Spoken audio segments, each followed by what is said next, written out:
Talo for lava pa ia mawalunga o le whaafonga tāpua ia le tunu ua mai se fo i o lau sila mai moa. Ma lau mai moanga fo i le nei aso to nai o le aso sfulma le valu le nei o te sema. Lua whenua sfulma le tas. Ia, wa o ngā totonu le nei lava i ai i o le masina. Ia maua toe fo i o ni nai aso na tātou tu vai lea. E le whamna tuina o le toe suifua mai. O le tātou li whaola le masia o Yesu Kiriso o le whaola o le lalulangi uma. Patalo whatoi ma le nganga whiwhia ma le nganga whaalalo ma le nganga whaaftai ma le whaangai e tia. E nau a mawhai fōi o na whai e le tua le nei lao lao o tātou te toe. Wheloa i ai peau mangalungalu o le ea o tātou lua whasa sila whai fōi. I le alofa o le tātou tapa au sili. Tai mai lo soifua o le ola o le au ona nei. Ia, mai tātou uma, alo mawhai o na maua le avanoa, e mai mō mai ai. i le amatalia fo i o le tautua i laulava ngana le siu fongo Samoa i Aukilani Nei New Zealand. Le Radio Samoa sfulima i vatolu a mo i Aukilani i lona no whanga au tū a whaasalanau i le ofisa i Manukau. Aukilani i New Zealand. Pea whai o ngā whakua fau i lau whaalongolongo. Malau sila mai boi lunga o le apio whaulinga. Ia, tonu le manatu sa whapenao na taitolu o ina oe. E le puipuinga le tātu matai sili a o whetaa lolo a i fo i le atunuu. I ono tiu te mawhiva masari o le nāma yasu o tuna i atu. Sa o whala le lei le tua i loa lofa ma lau wanga le lei. Sa e topule i le soifua whasoa o lo mātou o tunuu. I ole vi inga le nāe whafu i atu i lau o fio. Whatalo whatuai ia ma whawhelua i atu ua vai se o ngā fōi ia ona ua toi te liu fōi nisi tiu te maisi ngā luenga e masa diai o le vai aso. Ia ai o le mata i tū na wa fōi le asto nai. Ia ma mea sa te tupu e ma whai o na tāua whai. Ma tātou tala noa ma whaasoa ai fōi. Ka whewhe e le uma lava ne mea. O mai lava ni kirisi masi ma le tausanga fōu. O lea lava e mu whalo lava. Ia le ngase o malo. Ai lo taltonunga. O le o toi eise ngase tele. O le tele lava o ngase o malo o upu whai o lo tātou watunu. Ua mai o na whai o na tonong fitinga. Ma o na ta o tonga. Toi la o na isi a fo i lea to o lo o to toi nei. Ia o na mai a lo lea. Ia ai alo whaiwa lea tunu. Ma le whainga malo fo. I o no tiute. E te tau o na whaatino ina ia manuia Samoa. O le popole, tu ui lumo le tua, la fu i wawai atu ma sila le atunu. E se le toa o le to wha le lei. Ia ma le wha utu tanga o fo i le fionga le tumaitai pāle mia. Le fionga le sa whaapito ia fia me. Naomi mata afa whamuina. Ioe. Ia o le talasili le nao na fifia. Ai fifia whaatalo fo i le tawhatolu. Whaatulo fo i tulanga whaalupe o le tātou vānu nofo Samoa. Ia, awa, ia, pa ia ma malu whaale malo. Ia, i peo na iai fo i le nei atunu o tātou nopia iai. Ma avea maingalo na lua o Samoa i le fionga le kovana. A peo fo i le fionga le tumaita i pāne mia. Ia, malana kapeneta ma le pāle mene ma malu a New Zealand nei. Ia mai se fo yo tama whanau o le atunu ua lautongia. I tofi minista, ia whapea fo i whaurulunga matanga ruenga. E peo na iai le fionga, ia Honourable Sua William Sio, to whae, ia. Ma lola soi fo manuia i lau fionga le minista. Whapea na fo i lau fo le tua, mai se lau ofisa. I la tau lo o ngā lue, ia wā fo i ia tautua ina o Samoa, o lo alala mapapa au i New Zealand nei. A pena foi ona whaatalo whatu mo whaatulou. Le fio e lau fionga le konsula wao le malo tuto tasi o Samoa. Lau fionga whaolo toi, whatialofa, repena pongi, ia ma lau fo i au waa i au kilani nei. A lo le soifo manuia malo fai o le whaiva. Ia, e whaatalo whafoi, i lau fionga le komsina. O le malo o Samoa o lo nopia i mangalue matautua i le lau mua i Wellingtone. Lau fionga. Le sunga le pali i le matua i ale asi, Scanlon, ma lau whaletua, whapea fo i lau tau au waa. Malo, le ngā lulue. Ia, whaatulou i po ia ma malu o wale tātou nunofo, i le wā whetau siai. O tama ma ainga fo i matama, ia, e mai se fo i le usonga, le whaalewha, ia, tumua mapule, o i tu au ma la taua, a inga le tai ma le waa o fonti o tama le manua tele ma to o le whale ula. Ia whapea fo i sua ma vai whanua sa ole ma sa leo mua ma le lau niu na sa e lua. Ia le ngata i lea o le whale tau aitu ma le whale tau tangata le whale salau i le malai tele. Ia a wā oe ia le tui manua. Ia ma le tapua inga wale whale ngafulu. Whapea fo i le la au na mutasi ma le nofa ma upu ia te oe tu mua le motu ia tuile ma manua. Atalo fatu ba no le soifua mria. Ia, aia, e matua le tuu ia te oe.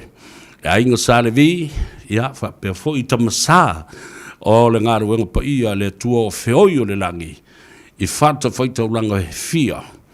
ia matapu inga fia o fea le tovide lo e ngalue puna wa iai a wale la maboya le tua fatalo fatu fa malole so ifu mbia ile au fight talo lo to fa no mnu was mbia o Samoa itulu inga e fia le langi wonopia iai ia ma fetalo lo iai le tunu I yona fo I faivaro filima o fea la le matafanua o fea fo I le siu le fanua a o fea fo I le fongatia o lo o ta se wai Samoa o no o lana fo I sa ilinga malo fatalo fatu lautou au ona le dei masari I le pole kalaba sa vea le tano ava e tuli au pu e le lalolangi ma le tele o atunu I le fia whanangolongo a wafo ngi kako ki fingo le nei aso awa o le pole kalaba e te mawai le sao e le eise mea whaapi o pio e iai Io, e ngofa o la ma fa pi o ma pi o mo lo ma fo fo. Ya pa pule ala ye o.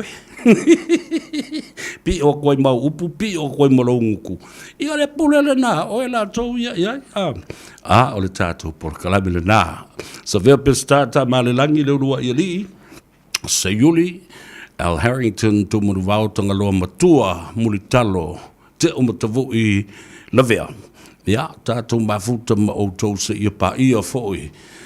Ia se teimi o te mana o e whaile tātou te talo whahi o na tātou ta ape eila ia le. Ya, le nā. Pa talo whawhapito ia te o tau te mamtina mātutua o le atunuu o na ia upa anga tō tino la via. Ia, le ma whai o na whaangaluina o tau. O wheolo ia I mauta malawa, ia po wha atau toli a fo I mauta ngasa ma whale o tangata mātutua. Le ma fai lava na whaangaloina o tau. So se a inga e pe ona o whai atu o lo o iai se matua tausi, ma o lo tausi ai I nā se ta mā matua pa o se tina matua o se a inga whaamriaina le na a inga. Ai sea. Le anga fo I o le poto whaanamua ma le poto whaaleanga nuu, o le tomai ma le sosia o lo o iai I la tau. O le taimi ale nei, tau te pu e maua ai, a o iai le manos. O lo iai le mafau le lei, e whaasoa tu ai I a te oe. Le nāto mai whaapitoa, e re ngā te ngawhalo tau aenga o upo le vānu nofo, whapena fo I ngā ruenga mati ute sa whaatino, I le ata mai whaaleanga nuu le telo tau sanga wa tuana iatu. Ia le nā, tautua nā ma o tau, ia anga le lei o tātou ta māmu tina mā tutua, ma tua tausi tonu o ainga. Patalo fatu. Ia te outou umalava. Ia o lo whaafonga mai tu e fio le lalulangi, mai se lava I lunga fo o le Facebook page, le api o fōlinga le Radio Samoa, o le tātou YouTube channel, o isi fo I follow whaasa le launga whaane yuna pō, whapena fo I api o fōlinga ma upenga te whailangi, e pe ona iai le Twitter, Instagram, Linketh, ia ma so se vaenga, so se apa whai aro e whaongai ke pea I lunga ma e kilo le lalulangi. Le nā. Avalo le soifu mruia e le nei fo I taiao fa me bo sa mruia lo va yaso sa mruia o tiute me fai valo flima sa nga pati ai ya nisi fo I lo ofitia o lato ainga le pongsa o mafutanga o e kalesia a pena fo I no mafiu anga on o le vala au le tua o le mua e le fuatia o le tau e velo I le maninoa, o le maa fo I e tongi wha toto I le moana, o le tae le apo I le aisi se pure ai. E le pure ai oe, le pure ai au, le pure ai lele, ma le nale. Ua na o le atua, mumori atu. E asu atu vai malu I puenga, wha maa whanwhana I a te oe, ia o le loto ti ngā. O le loi matu malingi, ma le loi fonga pa u, ona o le wala au le tua mo motusi ai le maftanga. Ia, na o le lofa ma le tatalo, ia wha mawhanwhana le nganga o le tātou matai siri I le langi. Tā lofa tamaiti, ka whiwhi ia au kou. Wa kou kari e, wa umaonga. Ia, amatu le wha malo. Ia vai, e o la vai ia te utou le wha daula iti. E le alo tamala I eisa vea. E wha amaduia ma wha tā lofa ia te utou. Ma wha malo atu I a te utou. I ngāru wenga le lei, I a sa whaatino, I lo utou sius tai mātua, I le nei tau sanga atoa, o le vevela o tau toto ma pupuna mawalunga ai i le umi o na tau fiofi i tātou. I le nei mea o le COVID. Ia, malo le ona sai tamaiti, ma taifo i lo tau usi ustai na i o tau matua. Ia ma whaatupu i le file mu ma le vevesi. Ai ko anga ai. Ai o ma mea i le pusa aisa, ai mai ma le sefe, ai mai ma le pantry, ai mai ma le mea lai le pusa aisa. Ai nioi pura a o tau matu alo fangia na yo tau whanau fo le dei vai teimi o le uti o le whasoa o le whasia ka miki pe a fia ai whatalo whatu le tupulanga kaukai eve vela le mea na yo tu suenga sa whenga iai o nisi o tausanga muamua o nisi o tausanga lua tolu wha ma le lima o le tūla lata e whauu, ia ma whailo pūlou e whaaloa loa tu iai ao, ali pule ma le pūlenga le universite, po whele universite te iai. Whaamanuia ia te oe, tau lau o le whaamoe moe. Wea sa vali ma lau whaspepa, ia le ngala,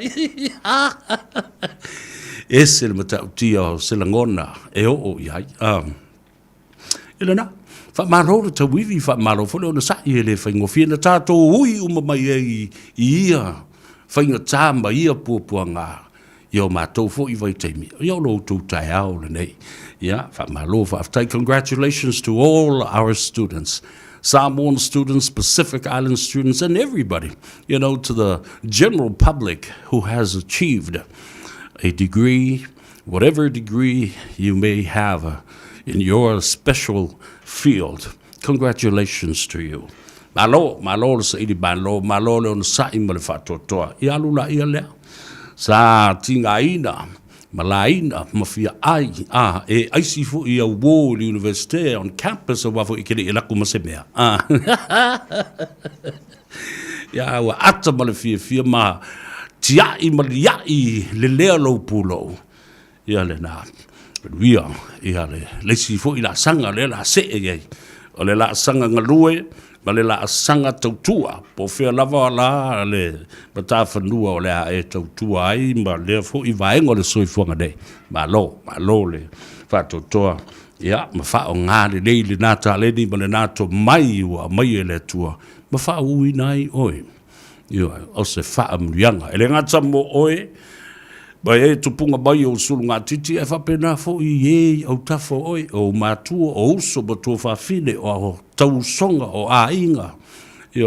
Ma le lau tele o le tunu matangata e pai atu iai au a ao. Ia masau upu masau leo e whai mausau. Awa elena o ena whai ale mea lea. To a tele tangata sa tongi le lato maa velo le aso.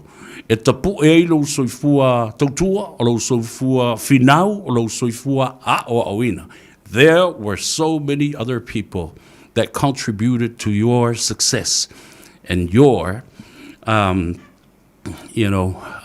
everything that came your way. People were there to support you. So don't forget those people. O ni ngalo ia to e. Ia e mana tua, le lofo le tua na tawala mai tangata nei, sa feso soani ia te oe. Ia le na, ole a tātou o e tāle pese, tātou te wheilua I alo ia I le nei tai hau fo I maisa ili se avanoa. O ai se talamas tātou li poti ma le fionga I la lori ngal mol mana, tai ngal mol mana ma le G mana, Wholesale Autos.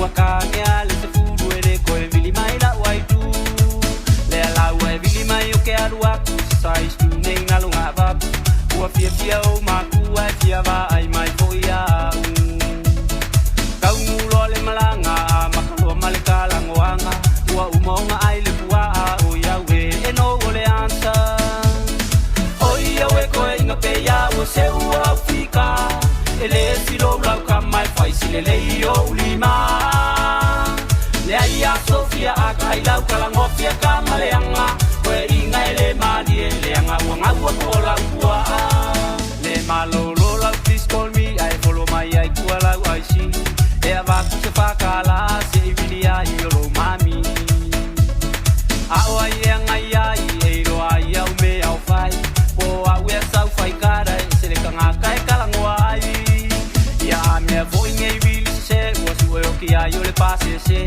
ile fia vai ile kenge masionga leo pe se pepe ai se kau folo pe o le kinga le nga o sau ai foi male ma e kasi ala ka fanga pau au le o pe le au nga oi a we ko inga pe ya o se o au fika ele silo la ka mai fai sile le o lima le ai a sofia a kai la ka la ngofia ka maleanga ko inga ele mali ele anga o nga o ko la ua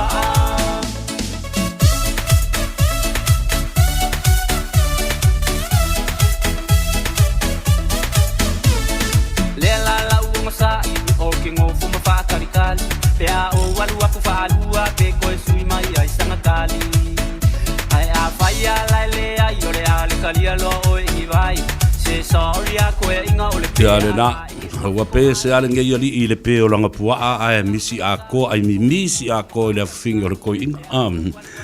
Ale ua whatasi mai i le fionga le aloli i ngal malmana ta ngal malmana o le lipule o le tātou whale ta wale male au unanga le company le nei. Le G-Mana Wholesale Autos whatalo whatoi male anganga whalalo male anganga fifia le nei tai au malon soi fuamadria i le fionga le aloli.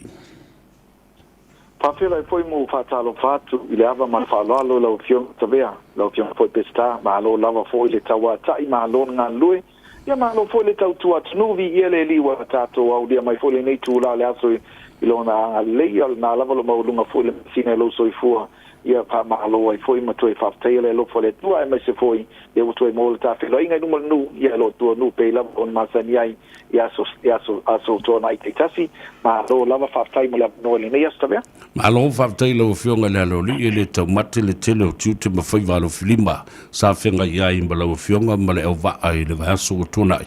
Ia, si ia le tō wha e whawhenua i le tunu ua o whawhonga ma tāptapua i mai i o tā whaiva le nei aso ma le whaaloalo.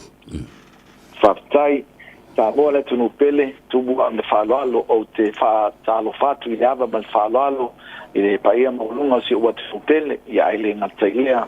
Ya au na pa ia le tua so fata fai taulanga au na tofia le tua ma lo lava foi le folau le ia fio foi ia fionga i patele te mai te sa ia le nga taile sunga i fa fianga sunga ia fa na alisea tai o e kale sia tai tasi o la tu tausim faltua i fa pe foi ia epikopo ia mal mamalu ma ia to uma tono o so se mtafa yo i lava tono lo e tau tua i tono le tatu e kale sia fai pese te u fansa ia pola talimisa o ngaluenga uma ia mole li ma lo le tautua i le atua ma lona finangalo pa ia malu fal malu i le fiola o fionga consola la o fionga fa o toi fatelo fa pongi ai le ngata ilea ia pa anga masani le tatua unanga la o fionga o pito le fionga le sa ia o pito su o William Sio fionga le Minstau tangata Pasifika ta lofa lava ma lo le soifua manuia ma lo foi le tua foi pe ona ile nei vai tau ia ma se foi tono le official ma lo to se fe lava mo mea tatu fa launa sa mo po ni se nei ma lo lava foi le tau tua ile tua malona finangalo le faina tua fa talo fa pe na masaniai na yo tatu tamama tina ma tua au sina le tunu soifua manuia ma lo le folau fa tai tele ile tapoinga.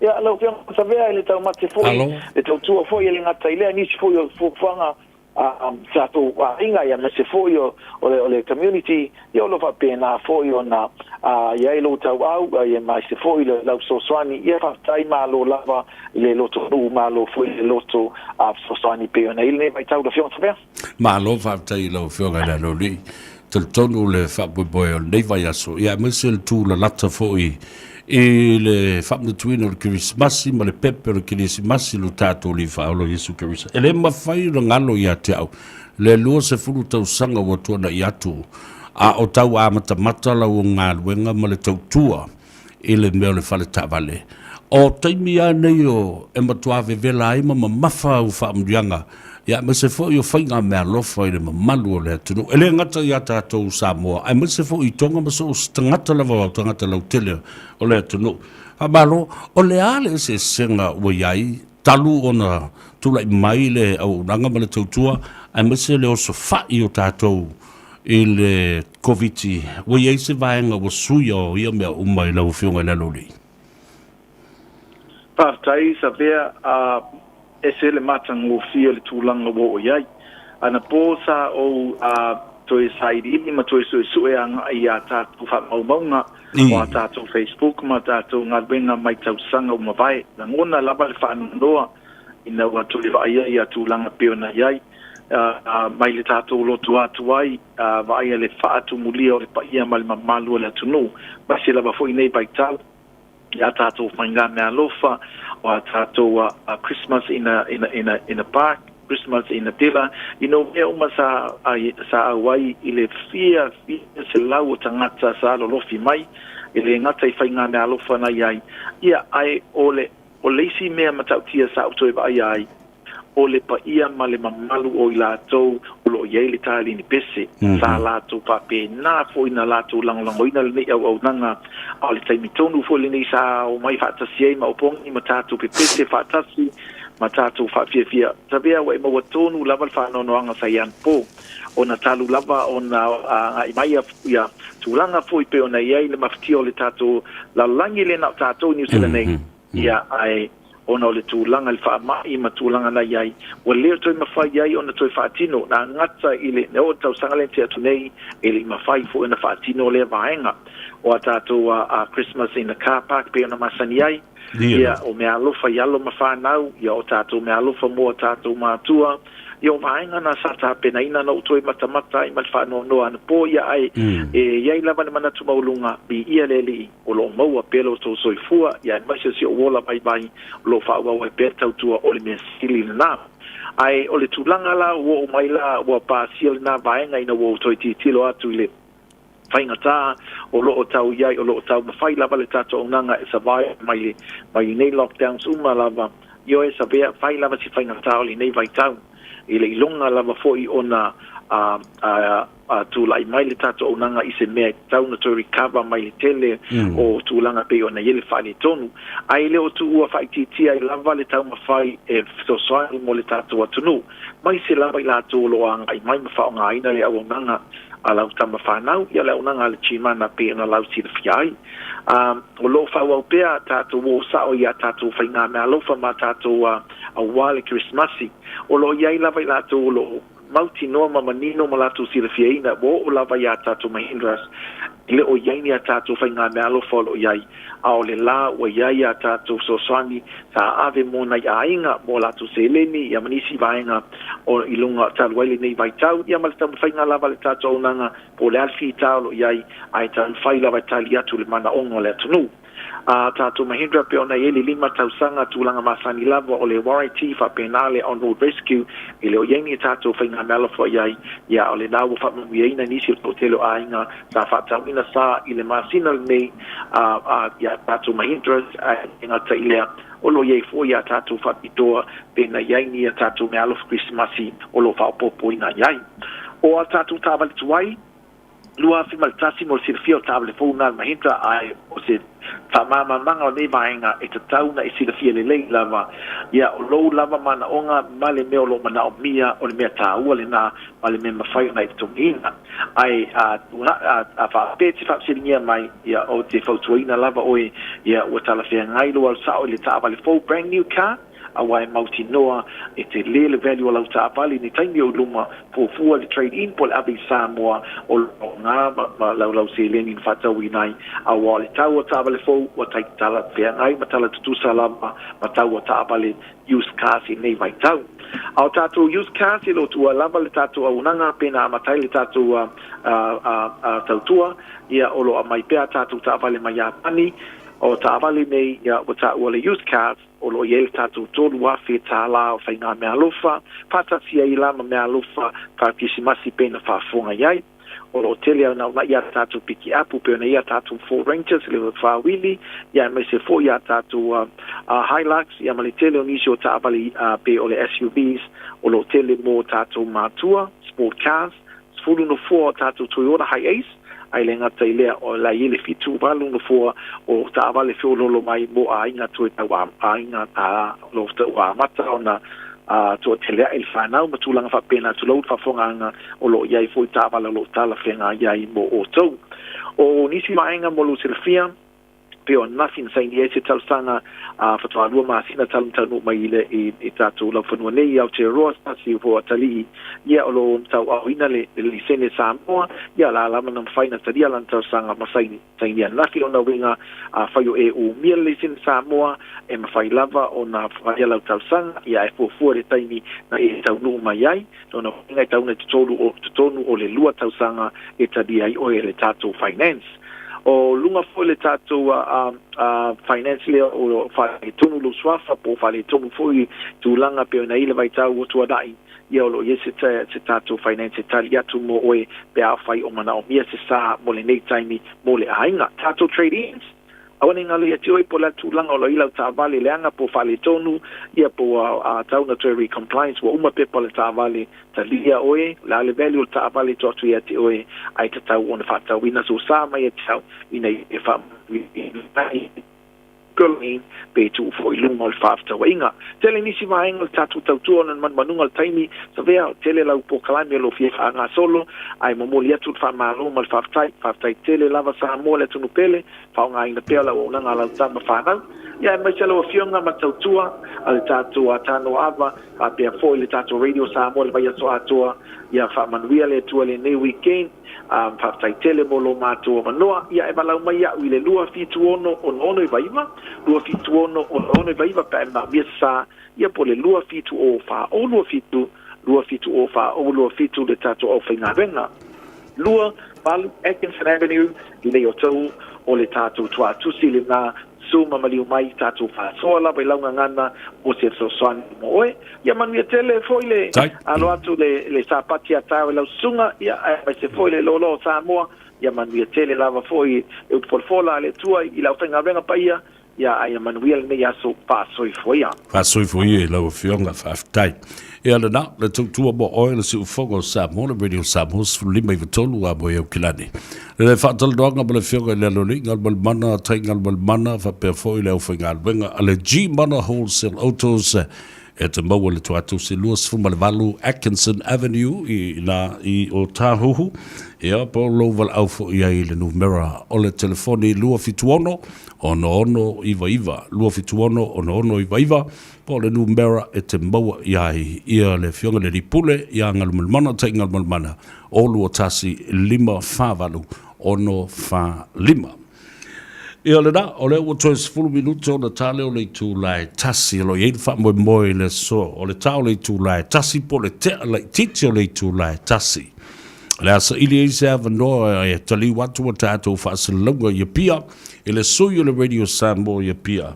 le sunga ia po le fionga fo ila lo li angal mo le mana au tanga vai tu mo va tipi au tanga vai o le suile na o le radio Samoa ye pia ina ia maua fo se tātou talanruanga e tawa o whai ai ia manatu o langona o mea sa tutupu ia ma whaatino i le vai aso ua tuana i atu ia ma le vai aso le nei tele le ngau sa o mea sa pisa ai nei ia e te maua se ato toanga i le talanruanga fo i ma le fionga i le sui le radio Samoa ia pia ngalumalmana au tanga vai tumuru vao tipi au tanga vai ona yei leo le whamoe o se teimi po le afo le tasianga i le lua. O le a sa ili se avanoe talanoa tuai i le teitei fono.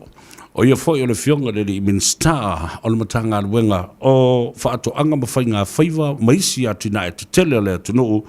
A o ia foi o le teitei fono a le vaenga whaupwhai. Ma le malo ua tu whaatua tua i le tua Samoa le sunga i lauli a le mali atoa.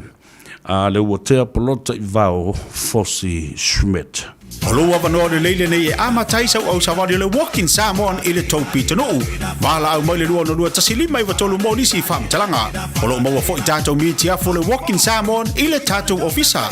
Savali nei loa molo seifua maloloina. Le walking Samoan a le Radio Samoa.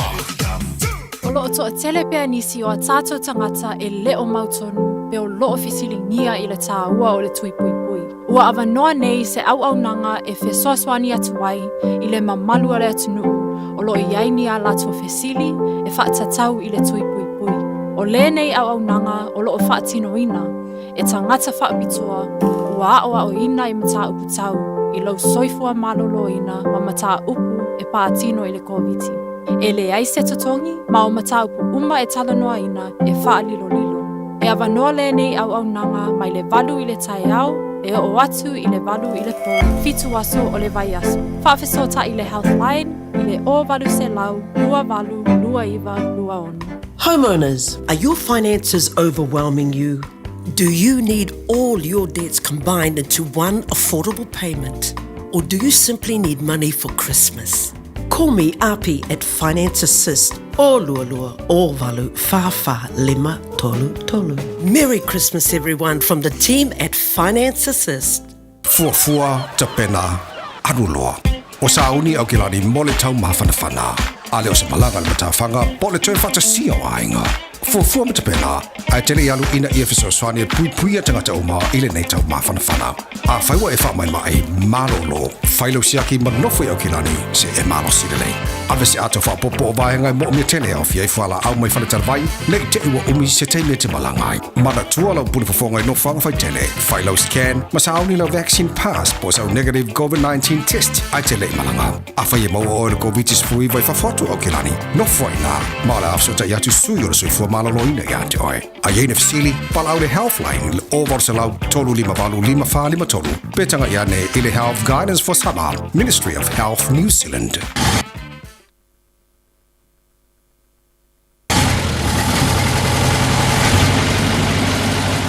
Blah blah blah seatbelt. Blah seatbelt, blah blah blah blah. Blah blah blah, blah blah seatbelt. Blah seatbelt, blah. Blah blah blah blah, blah blah seatbelt. No matter what people say, always remember your seatbelt. Put on the belt, that really matters. Brought to you by Te Ara Haipapa and the people who care at Auckland Transport. Ia le nā, le tautua mo oi le siu whongo Samoa, le Radio Samoa, su lima I watolu a moi au kilani. Yes, seat belt. Well, ladies and gentlemen, it's that time. I haven't spoken to my good friend and my brother here at Muliangatele Shusing for quite some time, and I was looking forward to chatting with him this afternoon, and here he is. So welcome to the show, Muliangatele, and I hope everything is working out well with you, not only with the COVID restrictions, but now people are coming back because of Henderson's service throughout the years, and it is trusted. Taro Falava, and welcome to the show. Yes, Taro Falava, Malose Paul of Younger. So very great to be once again on air with you, and I tell you what, I've got plenty to tell today. And let's start off with the 7th day of Christmas celebration survey that we've been sponsoring for the last 10, 11 years now, and it is starting today, and it will be live on Henderson Cars Facebook page from 6:30 p.m. today. So live 6:30 p.m. today on Henderson Cars Facebook page. And this is the 7 days of Christmas celebration that we've been doing in 13 days. Now we're doing it 7 days for this year. And it'll be going on for 7 days every day, starting today from 6:30 p.m. And every day. And now also, this is something different that we're doing, because we are bringing you coverage not only from New Zealand, but from different countries that selected, groups have been selected from the Samoa, American Samoa. We have one coming from Hawaii and also from New Zealand. So it's a very interesting program, and we would like people to watch and enjoy this 7 days of Christmas celebration. And also, and there's a reward, little bit of reward for our people because we'd like to spread this news to everybody. Sharing the page, anybody who's sharing this page, and the person who shares it most will receive a $500 cash prize. Wow, wow. 9 New Zealand dollars, $500. And also there's the 5 prizes altogether. There is the second, third, fourth, and fifth prize too, making a total prize money of $1,000 cash giveaway. Just by sharing this page. Now, if you share the most, you will receive the $500, and the winners will be announced end of the program, which we are doing at the moment. So now it's a great program to be watched, and also it'll be a very enjoyable one, which is my favorite. So this is one part of the sector that is fantastic. Very important. Great news. And, you have to be creative at this time and point, because of the impact and the influence of COVID was very negative, not only on our people, but particularly on businesses. How do you continue, to create these ideas, to win the people's trust and coming back? And it's quite a huge influence on your part, Mulianga.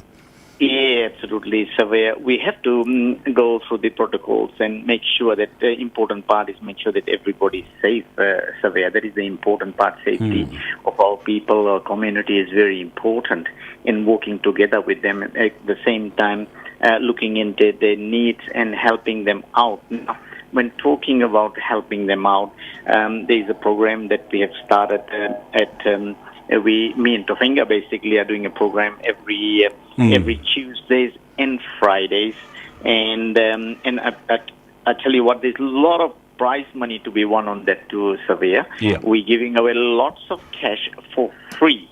Now, this is genuinely free, because you are going to win these prizes within half an hour, 45 minutes of the program.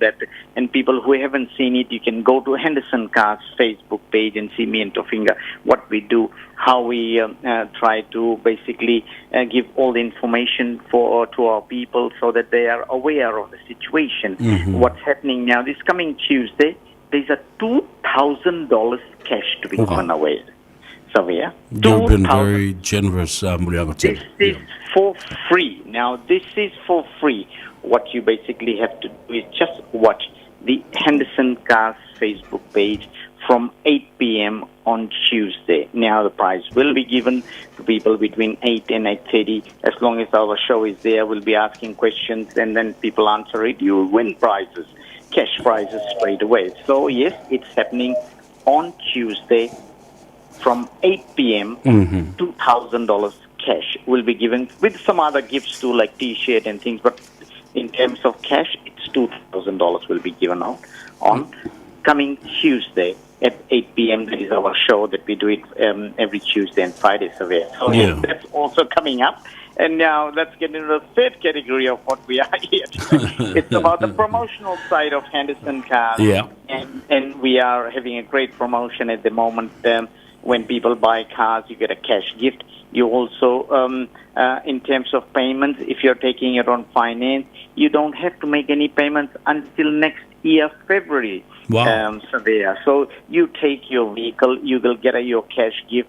There's a referral money too. If somebody brings anybody over here to Henderson Cars, they'll receive the referral money too. We got very good finance packages over here.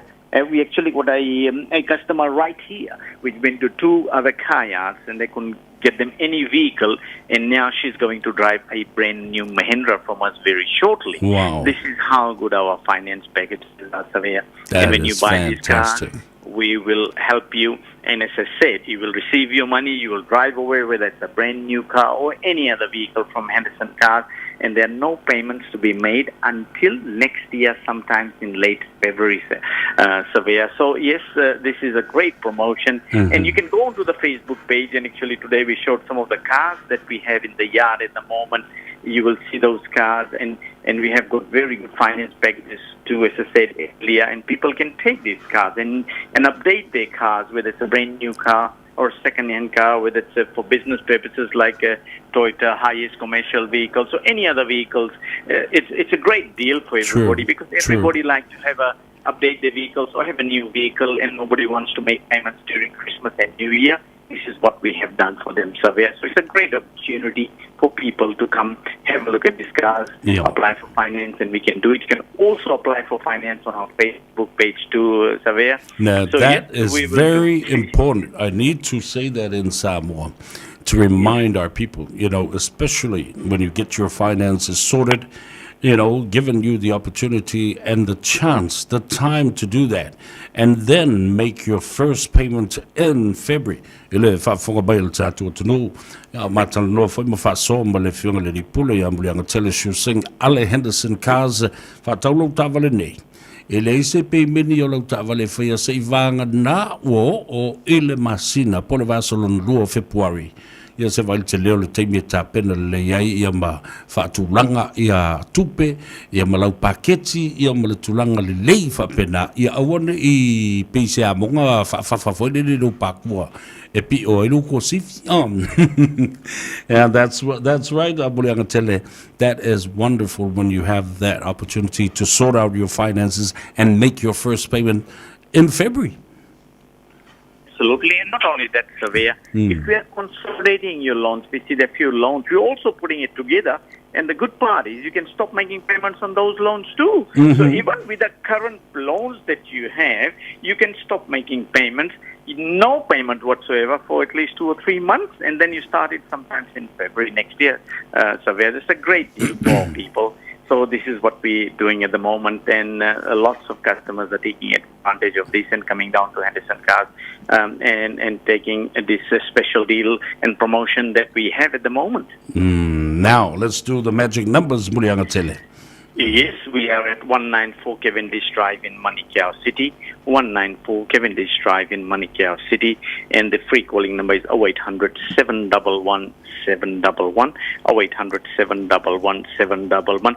People who are not a part of our Facebook page, you should go to Henderson Cars Facebook page and just like the page, and anything's coming up, you'll be straight away informed, because as you know that they said in a 7-day of Christmas celebration starting tonight at 6:30 p.m. and of course the big one is coming, the $2,000 free giveaway cash on next Tuesday with me and Tofinga on the show at 8 p.m. So there's plenty coming.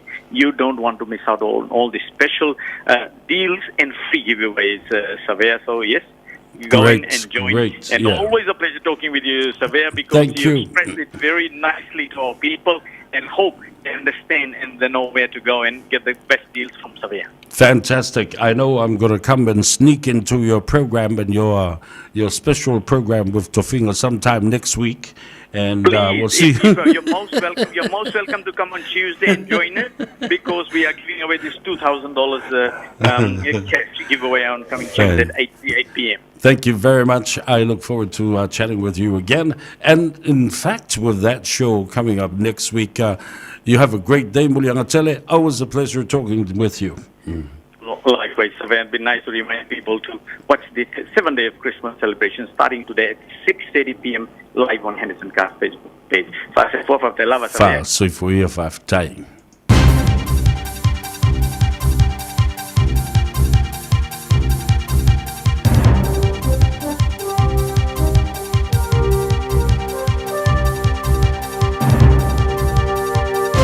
In this update, the United Kingdom has reported record high COVID-19 infections for the third consecutive day, with a rise to more than 93,000 new cases fueled by the rapid spread of the Omicron variant. Several European countries are set to impose further travel and social restrictions in an effort to stem case numbers. The risk of reinfection with the variant is 5.4 times higher, and it shows no sign of being milder than Delta. A homicide inquiry has been launched after the death of a 10-month-old boy taken into the Auckland Starship Hospital. He arrived with serious injuries on Wednesday and died last night. Yesterday, a Birkdale property on the North Shore in Auckland was searched, but no arrests have been made, and a post-mortem examination is being conducted today. 2 people have been injured in a brawl outside a party in Lower Hutt. Police responded to a report of 5 or 6 people fighting in Trevithick Grove about 2:15 this morning. They found one man unconscious and he had lost a lot of blood. Here's Natasha Hohoa-Burling. Detective Senior Sergeant Martin Todd says the man received medical treatment and doesn't have life-threatening injuries. However, he says an 18-year-old man was taken to Hutt Hospital by friends with critical injuries. He's had surgery and is still in Wellington Hospital. Police want to speak with anyone who attended the party or anyone who was in the vicinity of Trevithick Grove, Whites Line West and Ludlam Crescent around 2:15am. FIA's new tobacco regulations could distract police from tackling more serious crime. Smoke-free 2025 policies will mean a reduction in the amount of tobacco and cigarettes and the number of retailers able to sell them. The Centre of Research Excellence says it will just bolster the black market as addicts look for a bigger hit.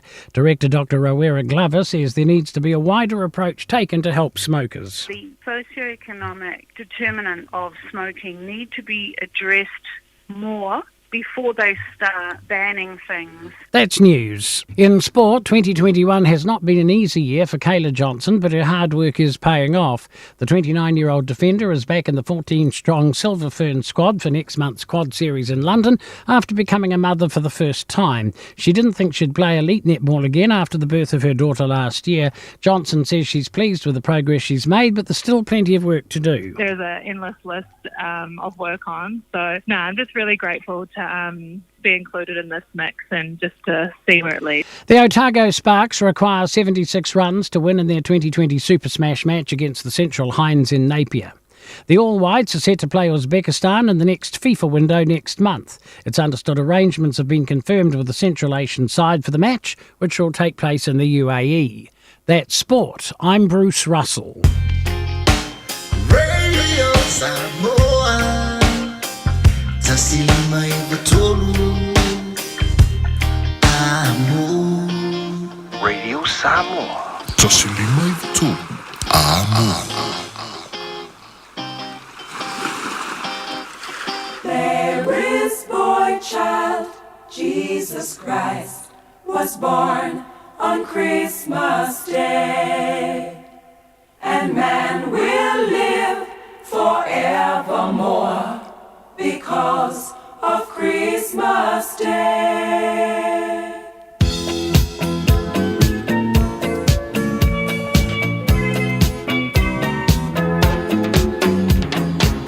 Long time ago in Bethlehem, so the Holy Bible said, Mary's boy child, Jesus Christ, was born on Christmas Day.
tears of joy and laughter. People shouted, let everyone know there is hope for all to find peace.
to save us, oh my Lord.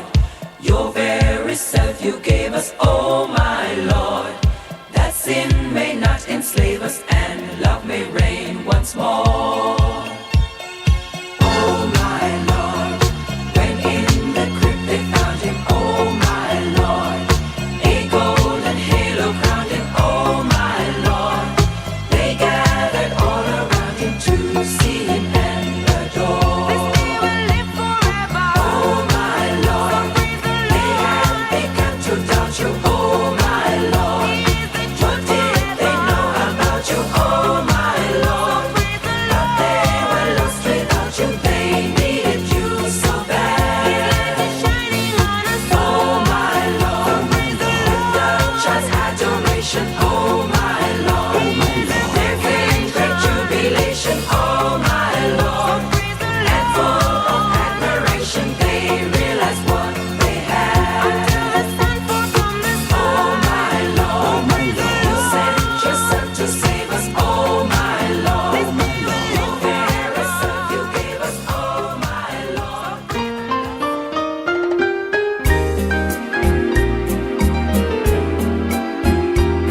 Alo e whaafonga pēr le tautua mo oe le si ufonga o Samoa, le radio Samoa. Sfulu lima i watonu a moe au kilani. E na ua sfulu mani lima minute ua te ai nei e le itu lai tasi.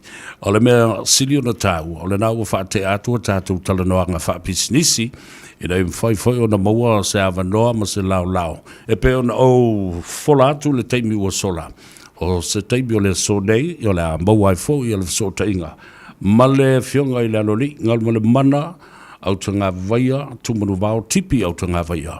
O le suile na le radio Samoa ia piolo, au mai ai le tala longo longo o yaso te itasi, e a wafo le whaafonga tāpua ia le tunu. Le so, o le nganga whaaftai mo le nganga fifia. Ia, e toi whaatalo whaatoi fo i le fionga i le aloli, ngal ma le mana, au tanga vaia, tipi au tanga vaia, tumanu vao, whaatalo whaatu malo le soi fuamuruia, whaaftai tele mo le avanoa. Ia, o tātou e whenua i fo i au whaafonga masila mai mo le atunu ui le so, tālo whalava. Ia, whatalo whatu sa bea, whapea whaponga si o tātou tunu o lea sto nai.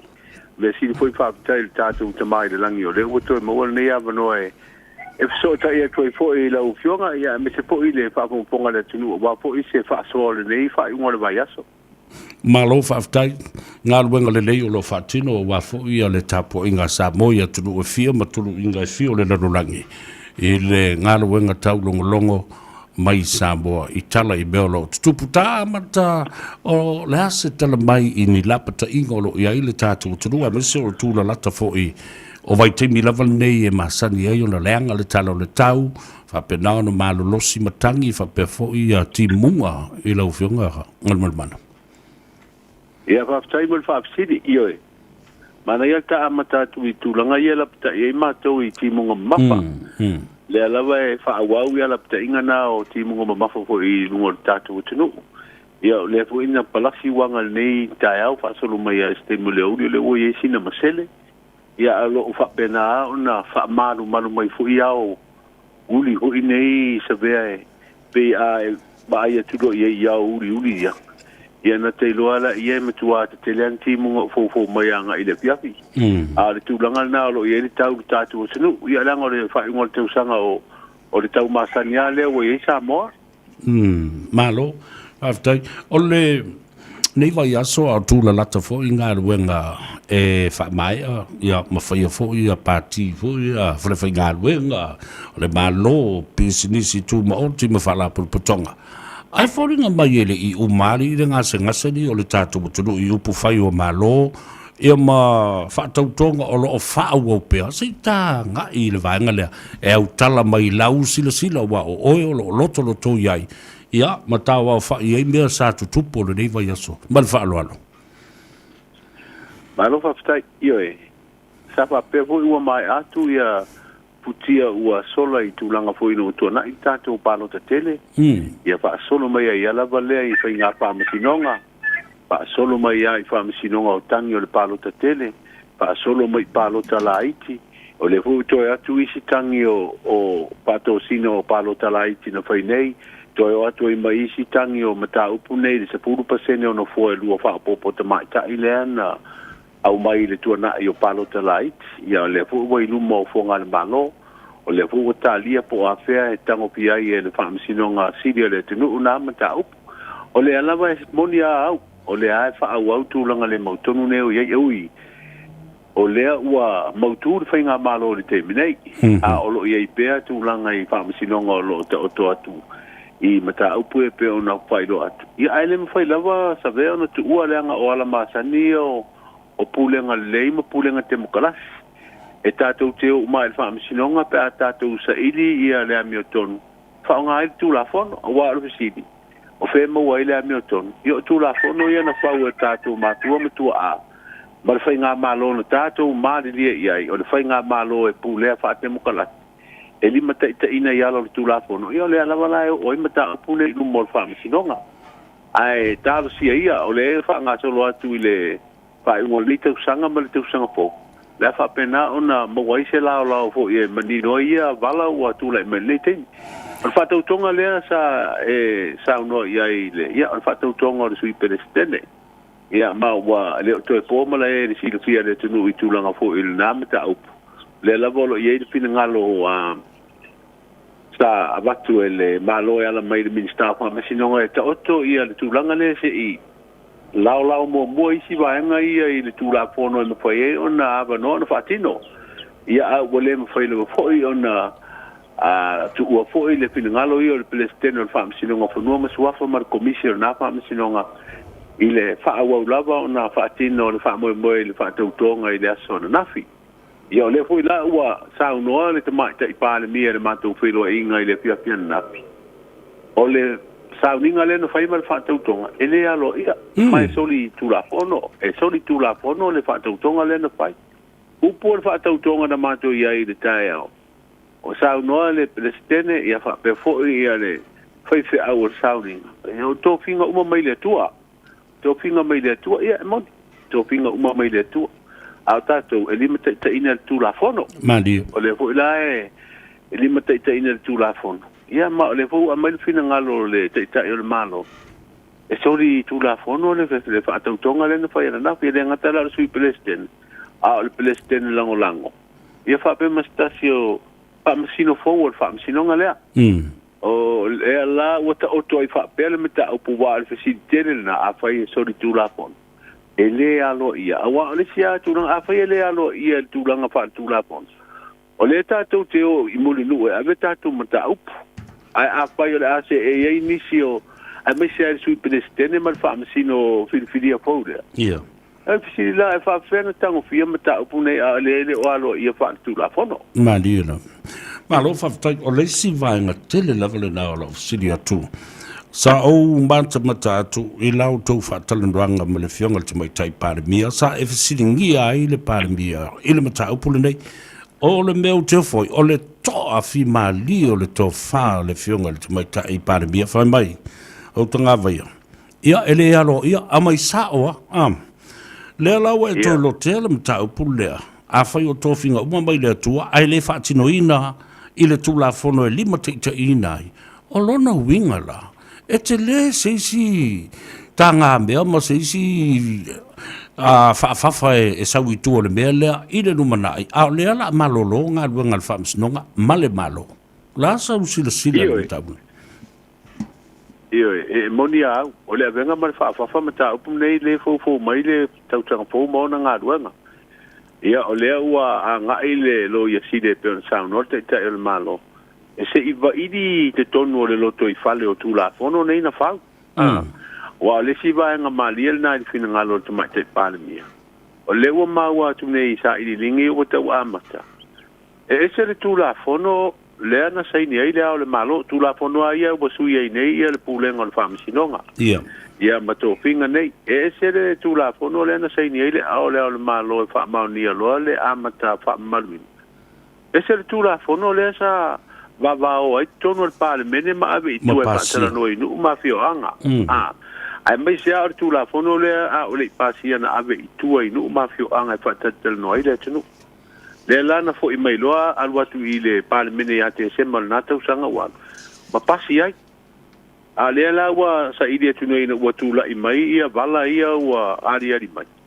ele ai e se le mere na sai ele o malo e se tu la fono le sa io ina i tono al pale me non be foringa mai sa vea ia e ai ni tonga fiti ho ilo to e fai tu pa va be de tu al na tu la ile ngana la tamai o le fa tonga fiti na fa le tu la fono ai me se tu la fono no matua va o e fina ngalo le tunu ai e ala na ma fona va o le tunu tu la fono le lenga o tu la fono e fa sino e tatu mesina o fa no tau sa mo tatu swa fa matai Malila. A faila o le wa yeile eile mele wa o puina ai ele tu la fono na sai nele o malo ma tu la fono na io ina al parliament. Ya o la ufsa no mai te parliament o le ase isa ili. Ma ba ili le dei. Ya po ai e o tu o fainga nei. A wa dona au mai luma. Ya se ta tu tilo ti ai pe ma foi se a o le ale me o ma foi ona esele me na abede o le malo esele me le na pasi I de parliament. Yeah.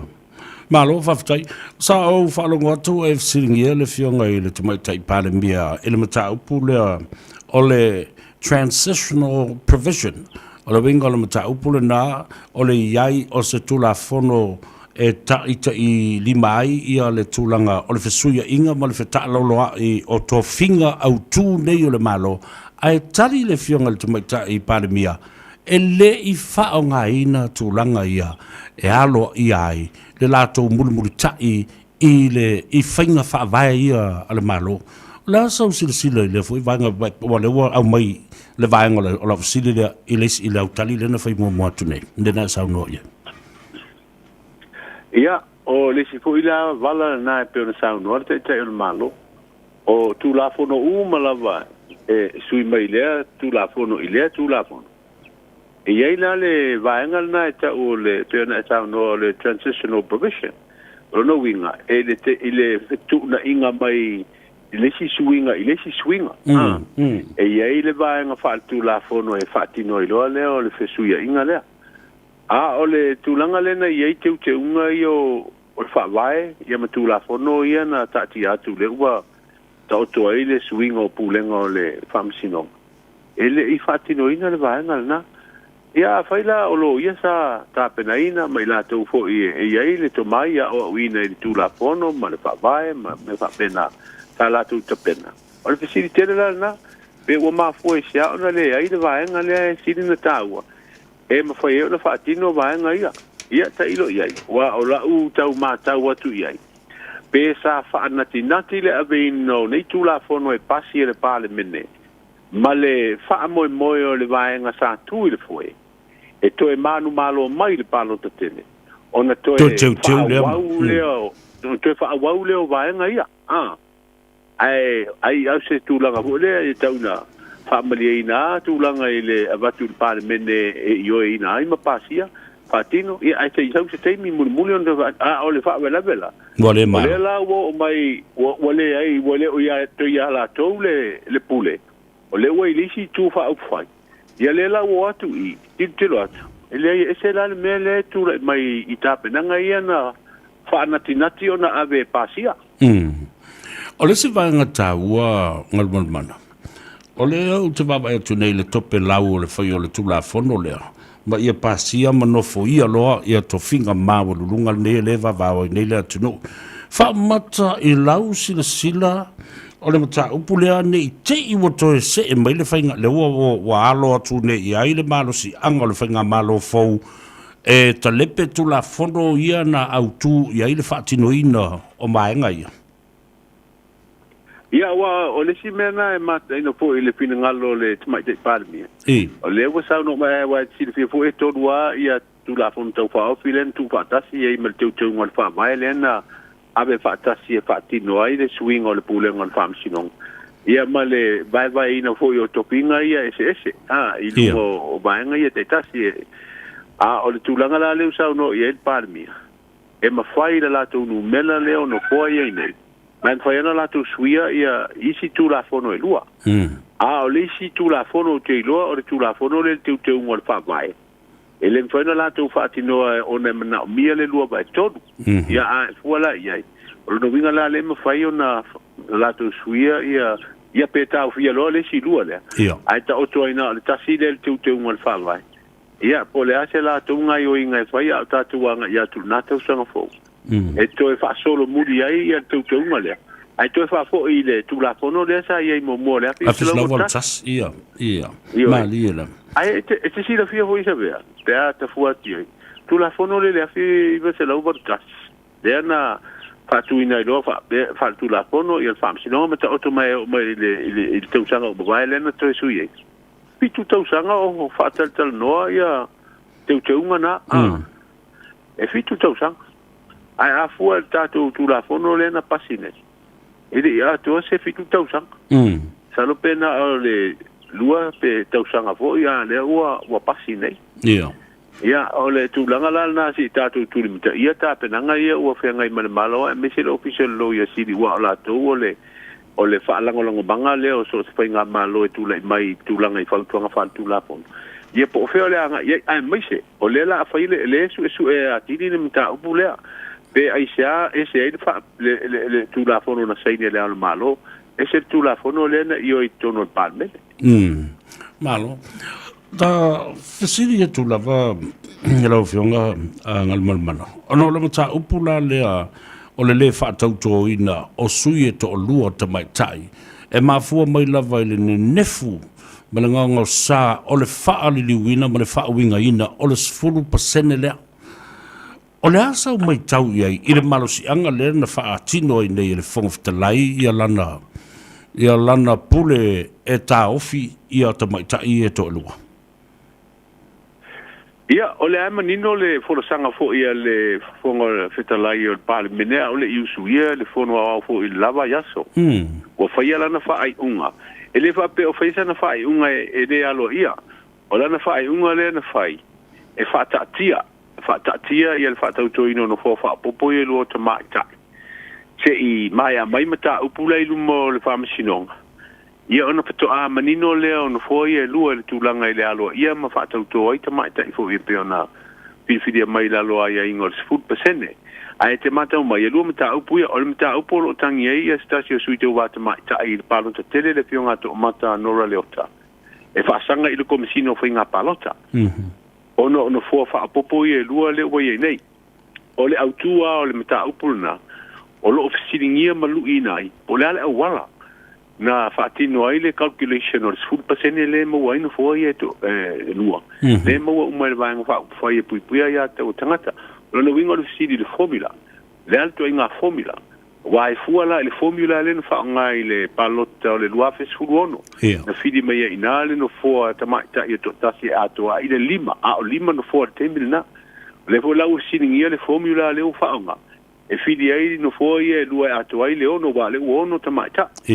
Po le ale o la e matau hui lātou. E ile e se senga o formula i na whaonga. Ia o mtau pula nā le ta oto atu i lumo le whamasinonga. Se ia mai a fo ntango fia i lumo tu la fono. Ia tātou lo le po fio le ata oto mai e. O le simta upu le tangila, o le tangila le a stasio no fuata maita. Le fio ngali i male manu lo fatu au. O lana tangi whaasanga i le whainga le al fongfitalai wa le whaatautua ina i la ua. Ole mau au tu o le mata upuna e sori tu la fono mo sori fa vai fa ngale fongtalai e tai pei po ia o le au tu o le tangi vo le na ave sui foi pule suru valu o vai ngai pui ia le fa to ile le fa to ino ilato ia o le mau ko na fa vai ai e sori fa vai mo sori tu la fono le finngalo le fongtalai ia nana o mai vo ile le finngalo fa sinonga fa to ino mai tau na fa to suru valu na o le fa pena fo ila ia tau ai nga taxi ia mta upuna mta upulo fa au ali malma fa mata i lau va ai malau sila e pe e li lifa ia fa i unga matonu na fa atino ele komisino fainga palota e lango ai ia le fainga malo sa tu le foi na vai tau tu na yatu ia e mafai ana tatu tau nuu ile manatu le nasa vea. Pe a tātou fua i le palota tele o le luafe sfuruono, ia, ma le palota tele o le luafe lua sfutasi. Wa o le tautonga mai o tūlanga na tutupu, ma mea nāni ani mai, ia, e tau wanu whapena, ia i se tali tonungo seisi vaenga o le tunu. Ia e au mai fo i le mau i ar komisina, o la e whape mai. O lai ta otoa lana ngā ruenga ia ingo tula pono i whaatino i tiute. Ne fue la whaatino lana ngā ruenga. O tua atu la ina. O le mea nida la na tātou tele o iloa. A whai o tua atu o lo iei nisi tābiringa o matangi malo losi o iai. E whautua ina ai le o lo tābea ma komisina o palo. Ia. Na o le atua na tisira fia. E ma full sili le nei ona o le mata upu na vela na talo sanga i luma o le whamsnonga. Ina ia su ina le mata upu le o le whaali wino le lua pasene. Ai na a nofa ia ma whaali liu le mele na sao mai lo mata mai ta ia to lua o le HIPP toe ave ese loa ma whapawhala i tua ia lana le talo sanga lea. E pei fōringa mai o se tonga fiti lea mea ina ia whaasao ai o uma tamaitai sui tamaitai nei i le hero pipi. O la sau mai tau lewa. Maali e lewa fisili, io e. Sa whapena fo sa ulangona, sa umanatu. O le ua avela na tālu sanga le whaamisinonga. A o loma palo talaiti. E whaamanino le lei mai ia le 10%. Ia ma le whaatinonga o le 10% tauna whaatino ai ina ia ausia 10% le whai mai ai ia le ai ingo le whaamai. Ia le sa tadia le tunu o te oto atu la whaamisinonga ai alu pe palo talaiti. La ulama tau atu iai. Ta tawala o te oto pe aua le whaatino ina. Se ia mai le whaamisinonga ma o mai se tadia. No fato a whaile o lana ngā luenga o le whilua ina o whoinu mela ma te simale. Ia po ai tina e maua ia le nofua. Peita iane. Ia o le ana umma le whae unga le palota. Leititi. Ia ma whaia ia inala na whae unga ma maua ino fo e lua e atoa i leo no tamaitai. Tō te lela na whisiri pe ma fo se ao na whaatino ale ua awe le whaamisino. Ia le ni toi maua muri. O la ua toi whaasolo muri mai tua le whaamisino nga wa o le ua whaatino. Ai pe fo ile le te tau baba i atu. Pe o le nsi le fia lo e le tamali i fo o le la mo le si vaenga fo le o na ngal malo e whaase e atu i ai. Whaatino lo i manu o le iei no na teini. Ia. E le whasiringia le tomai ma le anga waa o le li komisina o whainga pālota. O se tasi o ai inga o vaenga mana o mia po criteria foi. Ea, wa ato le limas fulta usanga o le komisina? O te leo ilo ipo wa ato so na yupiri auro. I tau sanga le ilo matua o lona soifua. Ia. Ai o te ne ilo fo iei po i ausia tau sanga i e se furu e talu o na ngalu e fo ilea o se lo ia.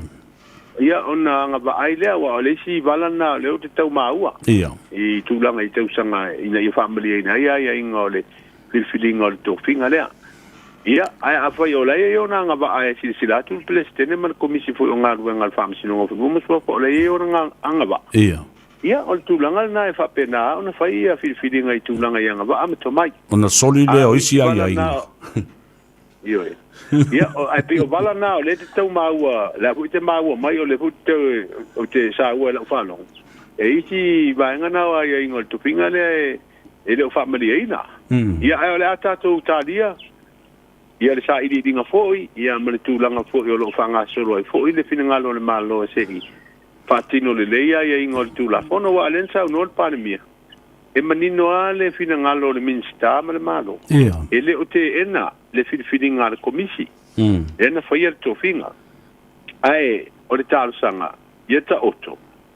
Se i di mo mua vaenga ia le i whatino ino le tūla fono e mwhai. Ona whaau au le whatino ino le tofinga.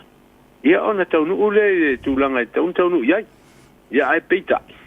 O le ule long sa ia po el Palestine, ia le tualalo na amatu el minsta. Ia le o whaawawa, ia na whaatino na whaai uma, e whaatau tōlo. E la o mai tau atu la e pe e fōlinga mai ai ngal malmana. O le a fōi le e whetūtū na i o le tō wha le Palestine, fōlinga mai wa fosi le maso. Pe wa i tui fo i le mi ngao ma le amana ia se tu alalo a watu. Ma o stulanga le whaalalo i le vanga. A wa i lau mai tau watu le saunoanga le fionga i le. Tamai tai min staffa pe fo i le fionga tamai tai paramia. E le te ena. E le te ena. Ai e mana o mia le tātou sava vali. E whaatino mea ia i le tūla fono ngalmalmana. O le sao le Ia, o le nā tonu asa vea. Ele o te ia i le tōpinga na whai. Ai, ia whaamalia ina mua ala le tūlafono. O ala le tūlafono e tauna salvari umai. E whaatino ai so o se ngā luenga o lava i le whiriwhiringa. Lono ia, mātau mai la oe, ai wa mafua o na talibabe mai le tamata i pāne mia i le lau pesiri. I le alo ia whaatūlafono o le whaatautonga na whai. E mai se o tōwhinga i. Ona le o saini le ao le malo. I le tusi whaamao ni o le whiriwhiria po le warrant of appointment. O le saini? Ia le la o, ele o saini a. O la huotali le ao le malo, whaatuanga le lo ia sili e fua i lunga, fina ngalo le minsta o whaamisilong. E la wata oto i le saini o le ao le malo i le tusi whaamao ni o le whiriwhiria. Se i lao mo mua vaenga ia whaatūlafono. O le fesiri la, te le tūla i mai. A fai o le tōwhinga o le sui pelestene o se tōwhinga whaavai. O le tōwhinga whaavai. Te tauala o na alo ia ala o le tūlafono. A fai lai le o saini le ao le malo le tusi whaamao ni o le whiwhiri. O le ala le tūlanga te oto mai ai ia le whaatautonga. Le sa whaatino le aswana nafi. O lono winga ua na o na whaatino le whaatautonga le tūlanga vo i le vai lau tele. A alo na tūlanga i le whaonga ina ma le alo ia i lalo le tūlafon.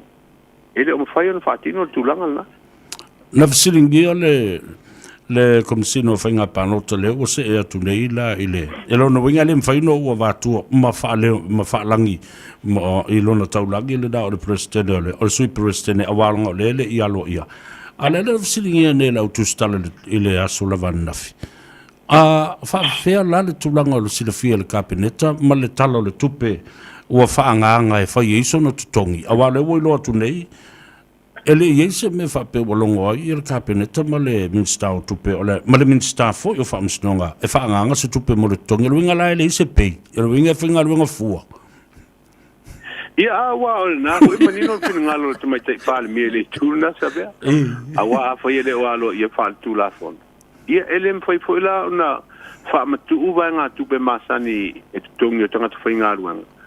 E whaatino ele tūlanga le tongi. Ai me se ala sui pelestene leo whaatauto. Ia masi tamali i leo wa pilfidia e wea mastasi o whaamasino le whaamasinonga. Tatia ia le pionga i le whaamsino sinia le o se atu i le tūlanga o le pelestene langolango. Wa leva foi ona tautua ui e ngā ruanga ia paua o le suinga foi ona tūlanga po le rank le wa si ilunga longa rank le wa iai ia wa langa si ilunga tūlanga ia fa pena foi ina mauso la titi ilunga foi numelo tongi a faila o le wa fa tauto tūlanga plestene langolango ai le alo ia fa tūlapon ia lona winga lai e na lona tongia e maua lona tūlanga le whaamsino sinia lai e te minei. Ai le maua se tupe wha popo lona tongi, mai le tūlanga le o si tia iai. A o leisi lanta o lua, e au fiari sui pelestene. Ia, o lona winga o le tūlanga le nai ta o toi.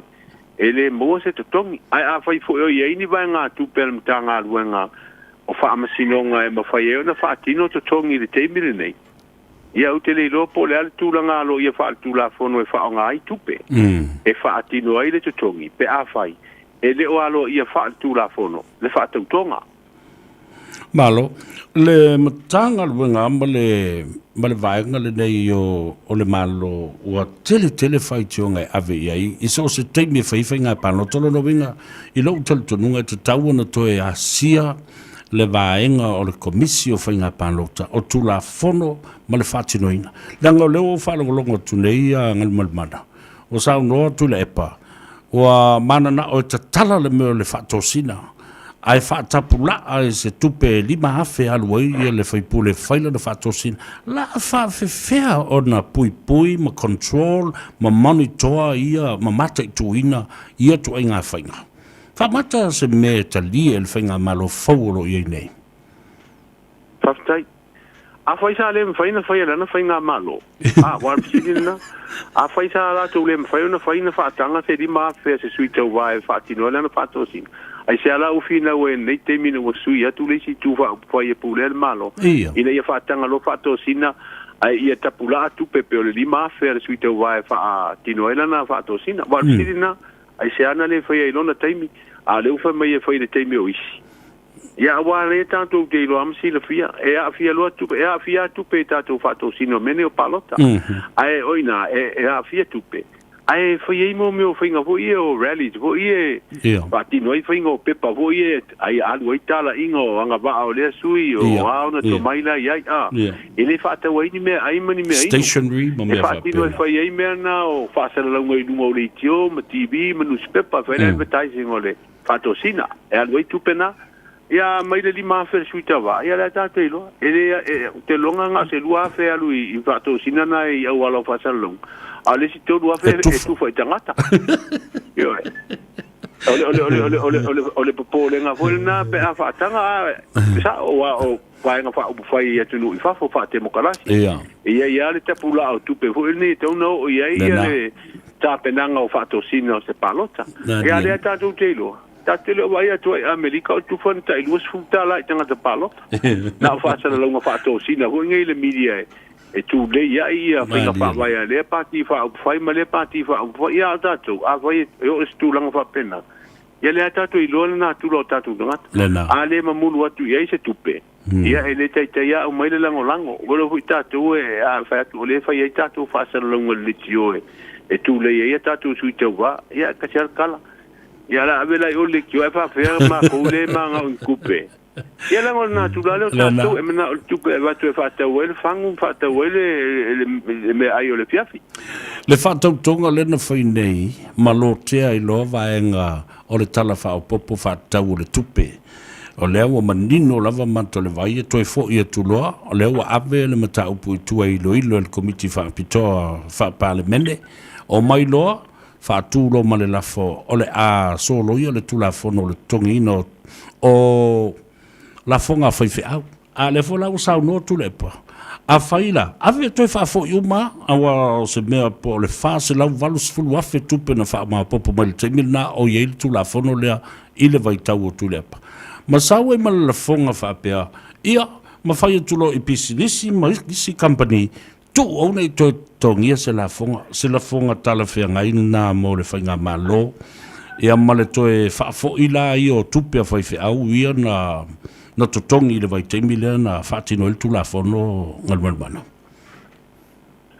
io tatu wesi le fia ma lama sa ve ma le fa fonga le tu fa pe fo ia nei I mo meni o pokiki a o ai no fa ila o pokiki vo le e taua na o le lango tangata ma o pongi oe ia te matua e fuli a vo ia e te taalo ia upu wa taalo ngala poki o taalo upu ai poto e fai upu e fato sina I tangata ia o lango vo ina te mo ai atu lo le reality po le tau ngo me fa ia fa nei la e le tongi ni la ponga pisinisi ma le tongi ni la ponga tangata fa ngalo ia fa fe na o tato malo ia no winga ia wa io se sa no nga tu la fo I le sa no nga a wa o le awa manino mai fo nga le tu la pom tau fa fi la to e se ia la fo nga fa fe nga tau sino ele me fa no to fa fo ina ia tu pe yo o man tongi fa fe le sa tongi la tu la fo ia I lo tel tu no ia ta wa fo Ola vai la tu sauna te mia o tu la pon. Mali.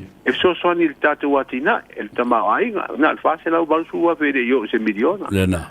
Ya wa fua ia o fa fenga tau sinu ula bal to tele o fa fenga tau sinu ole fa kasale sa tu ai te eno le mta upul nei. Ia le tongi ni la tu la fonga. Ia ono ole la sa ave amata upule fa masino ngafoi. Ia ma o mai fa unga pe ana tu ro msi le fia na matua solo ia mai tangi fo ina ave fa pe nga na mo o el fam sino ia mata oto mai ia fa pe na sa ia le mana tu na te o le ato ave nisi mata up fa sang fa pe nga ia ai le ave na te me fa nga malo sa tu le foi wa buta tu lo am si le fia de nei o le temi wala talata ile vai va o le palo ta tele ai to eve mata upu ia lu ngala lo ai ma I tata ia ila ngono to tele le teno ia o le talia o mai le se lango lango te maua o le vola te ton ma fu angana na le to eve ini mata upu tangi nei lu mo fam silong ai sa ta a mai lo mala o le palo ta tele ai to e foi I te tono le pulen ia ona fa au le wa o le lima tau sanga o se temi ia le uta to lo e tau runga nei ai fa nga fi nga samo Wale o tulanga nana ia. To tasi ala vasili ona tātou ma vailau te lo foi tutuangia lo waso mo le fiafia tua le sapanti le aso taiao. Iai le talitonunga o le tele o listanga te le o toe lava le malosi o le sunga atu le epa tau ave ai ia le vaenga whai le ropipi mo le silima tau sanga i le tula i atu i te miuma e tali le malo ia ma whatau te e le malo. Le aso talitonunga o iai e ono suia ia le teitainga i se teimi lata mai po o tua atu fo ina ua mai o le whaailunga le a fo i le tausang fau. Paftai, ia wale asa tatu whalongolongo fo ia sa ve fo i le whioa i o li poti mwhamtalanga fo i nisi o sui o le pati whaupwhai wa latu whaleo le tūlanga na wa tauna sui do latu te tai. Ia, sa alu fo i latu whero inga fo i whono latu whapatuile sa whai nai vai aso utuana. Ia, ele i tupuri tūlanga na wa le asa sa unoa tu lepa. Sa whatalitalia po o le sui o le a ia whaatu atu i luma o le lanto whono le whapatui. Ia le sui ngā le te tai. Ia le ai manino mai ana whono whapatui. Ele i ari fo i luma langona o sui fo i sa whapena ona tala noa i la uwhatala lau. Tau tala noa fo i pea no fo i atu no tala noa i nisi fo i sui fo i pule o le whapatui o le nai tu whaupuai. O le latu mawhul nā wa tauna sui le latu te tai. O latu langona fo i ua matua i atu le epa. I lona tūlanga le soi fua. Tau fo i na whase tuangat. Awa aleu te no fua mo umapa fo i upoto ina sa au mai fo i a o loma le palo ta tele. O whainga ia whaavaya latu fo i whaapati whaupuai. O le la bolo tu il foi te inga le pati te milea o ia na te inga le fato sina fo ile mo le pano tele a o tu rola ai to manu malo mai ia na fo ile to no lo to fale o le vanga fa fai tu e to e fili mai ai se la to sui te tai ia ma te tai ho ia o le tele a manu malo mai le fina ngol na palo te e le si sa e le fa o pero te inga se bang na sui te tai. Ia alela ua mai nei ua tauna whiri la ia le whiri ngau le sui ngau le teitai. Ia, e sa oi tala vo i e sa vea, e se akala uporu, e se kala i sa vai. Ai, o le au te mata i tua ia whiri ngalo fo i o le teitai o le vai ngai pui pui ia. Aputia wala. Ia, o le tūlanga nei, le lātou lea whinga wha vai, le lātou pati wha umpuwai. Ia a ole fo te tau maua mai seisi o fai pule o le pati lea. E pe o to te reo i lātou ia sa i tono o kāpeneta le paia inga ua tua nai atu. E pe o lātou na o nisi o tino i māti tua o le pati o lea e maua le to vai no lātou langolango ina fo i o le te tai o iei nei. Ia pe lai fai ngata fo i seisi tu le tau wha au fiofi atu o seisi langona i nisi o sui. Ia ai a fai o leto o tele e palasi ia le langolango ina pe o tuila e pae ta ile la tu wang fa ufai. Ia fai ngata fu la ona whaatino se mau o tau mawhai e mamori atu se swinga o se te ta. Ma lo whaftai o le nā o tau au whai u bara vele o saudoanga ma lo whirangaro fo i le tātala nuanga nei aso au whaafonga fo i ma tāpua i Samoa e isi si vaenga i te fia saudo i ei ai tātali tau mawai. E pa uia te. Le ai, masalo lea ua la mai ai tasia i lo pinangalo e fa mai ai ilta fasoa. Lea talo soifua ia le nava ia sopo te ia tu ia lo soifua me se le soifua po o tatu tunu. Tai. Atonu atu ai ia foi nisi swinga o nisi me ora tu mai ia te te se si vai ngata te fasoa ai. Ai mo dia tu fa tai se vea mo le nei ava no foi. Tai. Ta fasoa ai foi metal no ia wale fa fonga tapo e mai o tatu tunu. Ai ia manuia tele sa patia taiao. Manuia tele la o fionga le loli whaaftei le tua i lo soifua tautua, tātou whenua i le vai aso fau, mo moli atu e le soifua, whaaftei tele wha soifua ia. Soifua ia. Soifua.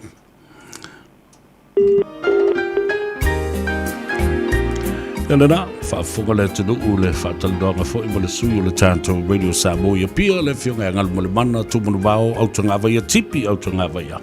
Tawa o whai ei le ngora, whetutu na i ei muni au i whirangalo le atunu o ina ia toa le tai. Ia leo o tau marmalama nei. Na o a fosi le maso, whai le whaatautonga a o leo o saudoa le pare mia ma le kapeneta. E le alo ia, le aise tongi work for free. Rango Wingal Community Service. Ai vai, tātou te whaaloalo ma minga o fo I le tū o le whaamsinonga. Ina ia tātou le whaaleanga I le whaamsinonga. Ai, o au walo le tūla fono o le mea lea, o le whaamsinonga I whaatontonu mai ei le tūla fono ma la tau whaia whai unga. A o lea fo I la ua mai tau e tangata. Whai o le tūlanga sai e le whaamsinonga o le Palestine lava I afpulea I atila.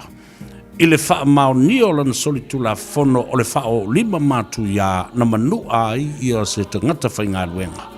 A o le foi la o toi toso o tui tutonu ma le sa avia ma komisina o lo masalo mia ana ngā ioinga. I le fetawi.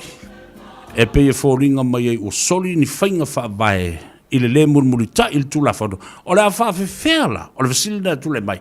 Ono no nofo waa se e lua. O le Palestine, male sui Palestine, o le whaamsinonga, o le nofoanga e to pule ai mea sina Samoa, ma pui pui ai mea sina Samoa. O ai la o le a whatua tua ina, ne whai unga e whaia tangata nei tu lou tofi whaamsino, ma le whaamsinonga, ma le tu pāo le whaamsinonga. O ai, o ai, e walono winga e masalo mia lava I unga nei tangata e whaia I teimi uma. Ai pule ia, pule suafa, pule mesina, le ala fula le nai lo talitonunga o le whaatope lau o le whaingo mene.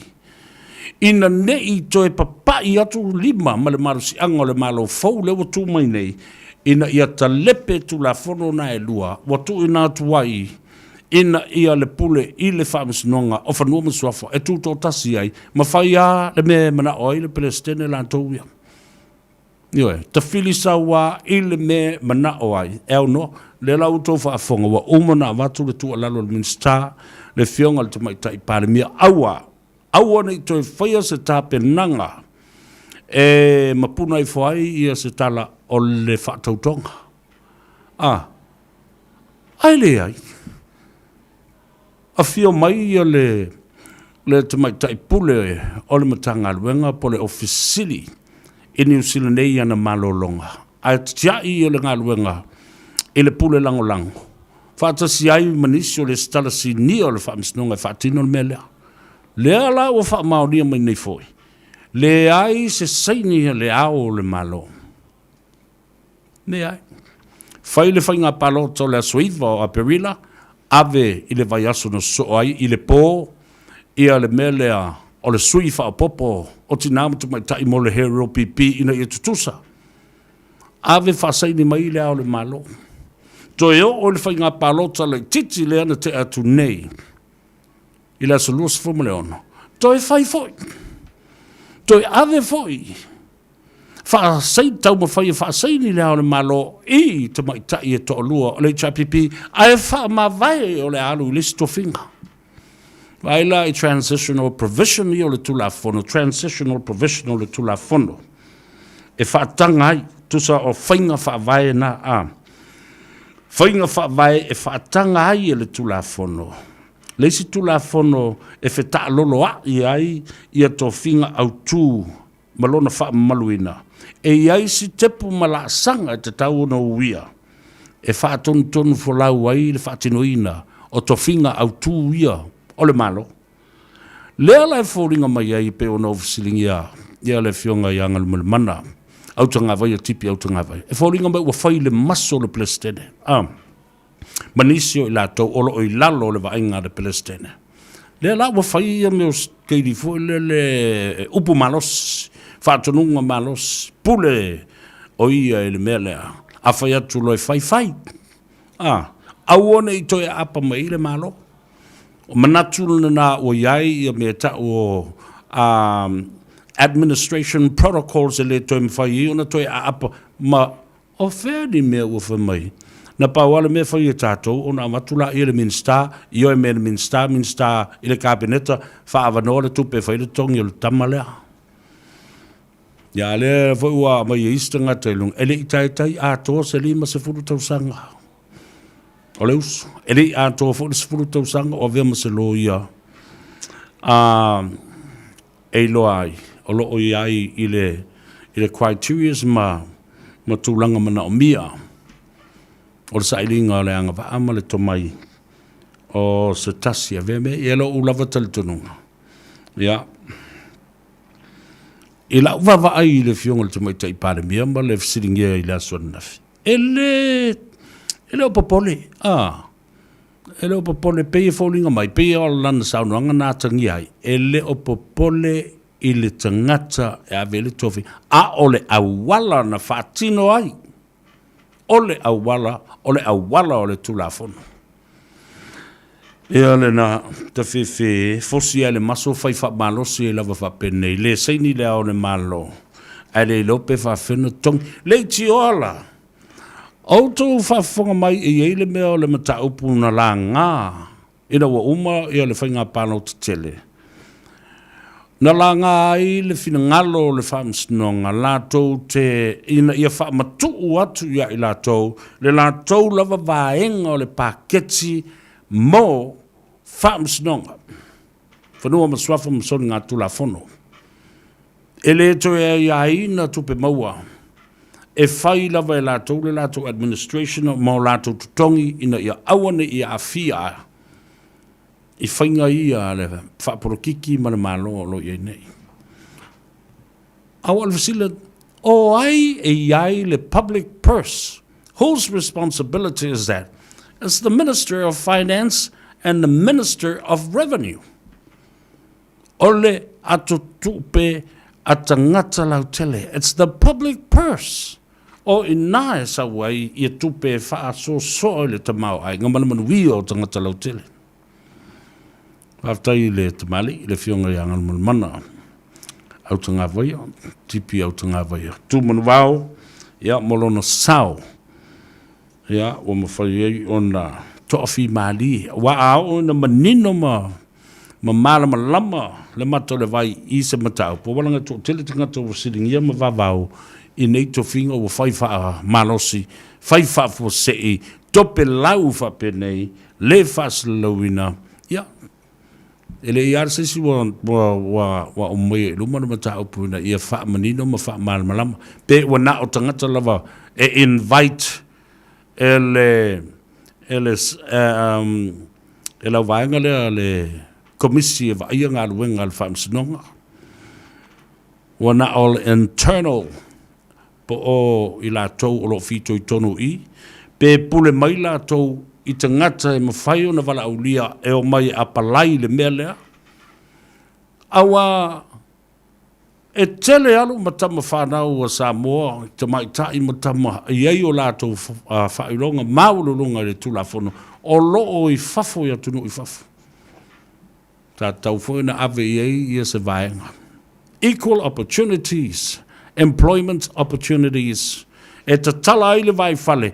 Tele isi la wi a Samoa lo oi fafo. E mawhai o na tilo le mele. Mo le sila. Le whamasino. Whamasinsili. Na watu i fafo. Whamasinsili. Le loia sili lea whatua o mātu nei. Na watu i fafo. Le loia sili lea whatua o mātu le fionga le malu Herman Ritzlef. Watu i fafo. Whaasala lau i fafo. Le vaenga le nea leo no whaia tue. O-E o le E-O, Equal Opportunity of Employment. Ia, le nā. Nā se mea te mawhau iai. Ia, le mea sa o ala so, le mea tau, o le tātou ono sai. Ono sai pēr, o le ua tūla lata i le, so le sto na i lea. O le kirisi masia, le kauke āwau aku, nge. Ia, o le au sau. Tātou le pese ma whaamatala se talo le kirisi masi ia te oe. E mauailo fia. Ia, ma mauai fo ia. Lau ata. Ia, le nā. Ka fe. Ala tātou voe tāle pese. Ia, e wha talo whatuai ia te oe. Ia, ma whapena fo i o na whamalo ia te oe. E tu sai mangaru wenga lo whenga iai. Malo le lava papale ma leo sai. I leo toi mamau, ia, kirisi masi i le vai so vo sika ko mai ka kalango i le aso kirisi masi ma me tutupu ai ma me ole a fai a o fu fuanga alu ma mauro kirisi masi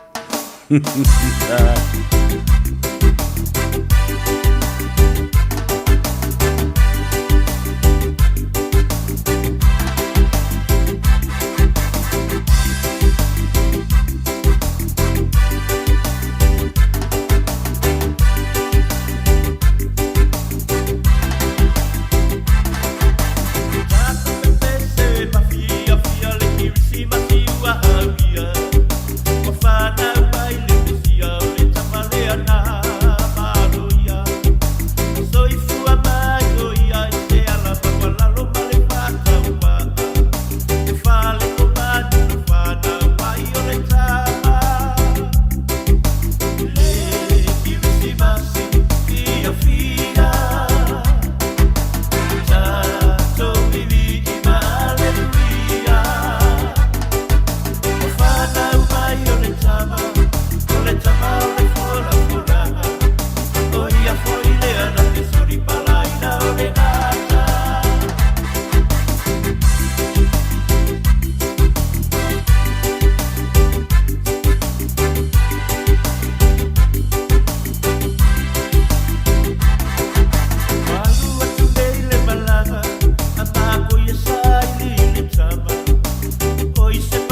Pespesenga sui filoi le nei fo ia uli o le aso tona i le aso se fulu ma le valu toi fitu aso tātou tu vai e le kerisi masi o le nei fo i tausanga ia ma tātou whaba vai atu ai fo i le tausanga le nei lua fe lua se fulu ma le tasi wha fe lua i le lua fe lua se fulu ma le lua i nai aso o lumanai ia watu le wha malo le fo langa le atudu le nei fo i tausanga e ui na tele mea e whetuledi mai i lo tau matau o lo tau anga vale o tua maluma ia o leanga le lei o le atua sa na ia whaatafa ai au vale lo suifua ma lo wola ma le lo le whaafonga le atunu ia le ua tātua au lia mai ai o fo i wha mai le Omicron, le Delta, le Covid, o mea uma whapena. O mea lo o lu i tau i nai le soifua, whatuatua o le tangata. Ia o iei fo i mawaila au, o iei fo i matonga fitinga o tui. Ua mawhaio na whatino ina ia mawai le soifua lau le lei o tātu tangata. Manatua le ua whailau vaccination card, lau vaccination pass le nā, e mawhai o na whaatangai o i tono le whale o loa, whaatangai o i to tonu o le whale ainga, whaatangai o i no whuanga whaitele, malungo le pasi, awa no vaccination card, no ride. Kisa vali ko ainga, e o lava fo le taxi. Ia mawhai le leila o mask, tau na whai lau talipuni o lo whonga, ia awane i mana waina e tangata, ia lo fo i whaatamala, lo whaatamala le nā e kia la i lunga e alulua e le furua nguku, ia whapena fo i o na whaamalu ma pena ma teu le lei, whai lau mask, so se me te iai, te tau na whai le mask, o le lapta inga le nā lo avatu pea, ia ma tu ia tu pea, ele au whai ngā ruenga, ina ia whiso soani, i mata ngā ruenga, ole soifua maloloina, ia whapena fo ilo tātou tunu, ole aso lua lena se ima vātu nei, a o loma le tatala ino tua oi o Aukilani ma New Zealand, nā sa tusi whaaftai mai ai le Lickmanstown, mata ngā ruenga le soifua maloloina, Chris Hipkins, e whaafetai ai New Zealand uma e usius tai.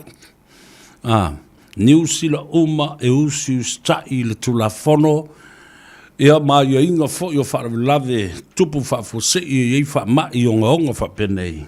O leo o tātou au sia i le iwa se fulu pasene. Iwa se fulu pasene. Ia, le nā, o leo ua whaangasolo fo i le tui fo i leo le pusta. Ia, tātou sia i o atu fo i ai le teimio. Wa atoa i ai le lua masina talu na whaila utui. O tui uma e lua. Ia ona e anga wa afo ila ia lea. E whaatino le tui le na o le busta e fso swani pea. I lauso i fua maloloina. Ai maise. O le tulanga tā ua. O le puipuia. O isi tangata e yo au tafa. Ia. Ke le a pepesi, vivesi nei mea. Patalo fatu i le uso ya sai i tui pele hake. Ia ma le whaletua ia tu mama. Ia ma le whanau fo i Melbourne i Australia. Alo le soi fo maria. Whaaftai le mafuta mai. Whaafria atu fo le Christmasi ma le tausanga fau. Ia te oe ma le ainga. E maise o tātou ainga umo i mele poni o le ale mwhai o na whataaloloa i mwhi malanga i. Ia ona o le tūlanga le vavau. Ia e whaaftai o nai mauawa no nis. E malanga mai i New Zealand. Ia mau i Samoa. Ka i nice o kou la kou kai kou laki kele. Ia, o tau lo nofu malanga, nofu fau malanga, ma South Yudni, tā pena. Ia, ma fuafua ma mau. Stasi le nao, o sa wali tā ua o mamori atu le tātou le tio. O e fuafua e malanga ma mau, tā pena. O fuala au, o a umalava mea te tau na anu ma oe, ia ma fuafua ele mamao, ma le umi o le taimi o le a tu uaile atu nuu i nei. Ia ma tongu fitinga e te masani ai. O le tala saoa. Wa isa vai o leo le ke alu maafi. Ia, e le tu tau autalina le tala e winga i le vai o leola. E tele i lātou o malātou mulmane. Se ilonga ke pa i le vai o leola, whāto a e loa le moli mau. Le vai o leola sa vea malona au ainga. Leo e sila mai e tanga i mai ai. So ni tele i ngase toto mawalunga whapena fo i ngase le whatu toi whata vale le leile toto. Blood circulation in your system. Au ngā tele i le sela. Ia whapena fo i le toi whaale leia o tō tonga e peo nei i le ate. Ia po le liver. Ia whapea fo i le kidney. Ia po le whatungao. Damaged liver and kidneys. O le tali mo oe o le vai o leola. O le tama o suka, diabetes, o le tali o le vai o leola. O le kama o arthritis ma le gout po le ngungu. Le matuati ngao maso ai maise o so ongo po naivi o le vai o leola. O lua tasi, lua iwa wha, fitu iwa, lua fitu. O lua tasi, lua iwa wha, fitu iwa, lua fitu. E le tau fia le tātou ngā ruenga. O le... O atu o le vai o le ola i lau mauta. I le kirisi masi ma le tau sangfau. Ai se a, ona o se ngā ruenga te tau ma le taua e te tau na mawara soifua ma loloina. O tangata uma e mana umia. Lona winga, essential services, so we won't stop. We will deliver for you.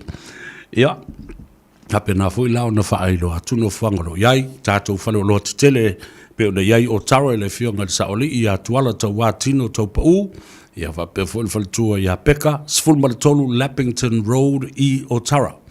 Ia Malakamo Tino Junior, o i nā e mawai lau vai o leola. Ia, a leo le nā, a ngai atu o tau umala nā i o tara, a papa toi toi, a whapea fōi la tau i nā i Flatbush, anga i uma mai a Glen Innes, Pamua o Tahuhu, nisi vaenga o Papatutue Mangele anga i atu iai. Sfulmaratolu Lappington Road i o Tara. Ia, o lesi tātou whale o lo tele lei manurewa, le numera lua Sfulmale lua, Templeton Place, 22 Templeton Place, Glendon, Manurewa, tua Mel Shopping Center, Glendon, e te maua i aile, tua whine Maria Olive, ia whapea fo i leuso ia Yosia, le tumaitai o Mareta Sawanga, ia male matu tina matua tausi o lo i aile o whatalitali mai mo oe, i lauwa i o leola. Ia, o Sarah Brown, whatalo fatu, e o tō umalai na i isi vanga o Manukau, whasolo tuai i Ross Common Road, Glendon, Manurewa atoa, ia whasolo mo i matakanini, whapena fo i Papakura, Hamilton, ia ngā i mai i nā.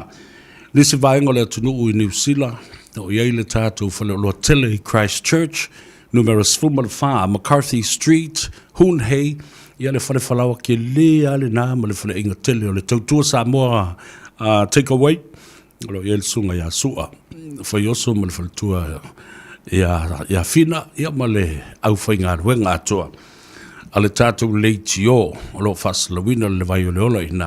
I Hunhei Christchurch, le sunga ia Alex Fido, whapea fōi ia leuso ia tuulua, ia ma leuso ia momoti, ia ma leu whainga ruenga atoa.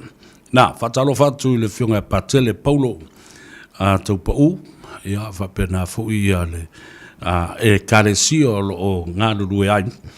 Whatalo whatu leuso ia whatuafe Rex, le vai, ia ma le tumaitai o Shea, na lolo sui fumanuia, ia ma le tō tele o tātou ainga wō me masani o loo iai i Kalei Stete, ka pena fō i Invercargill, ia ma Dunedin.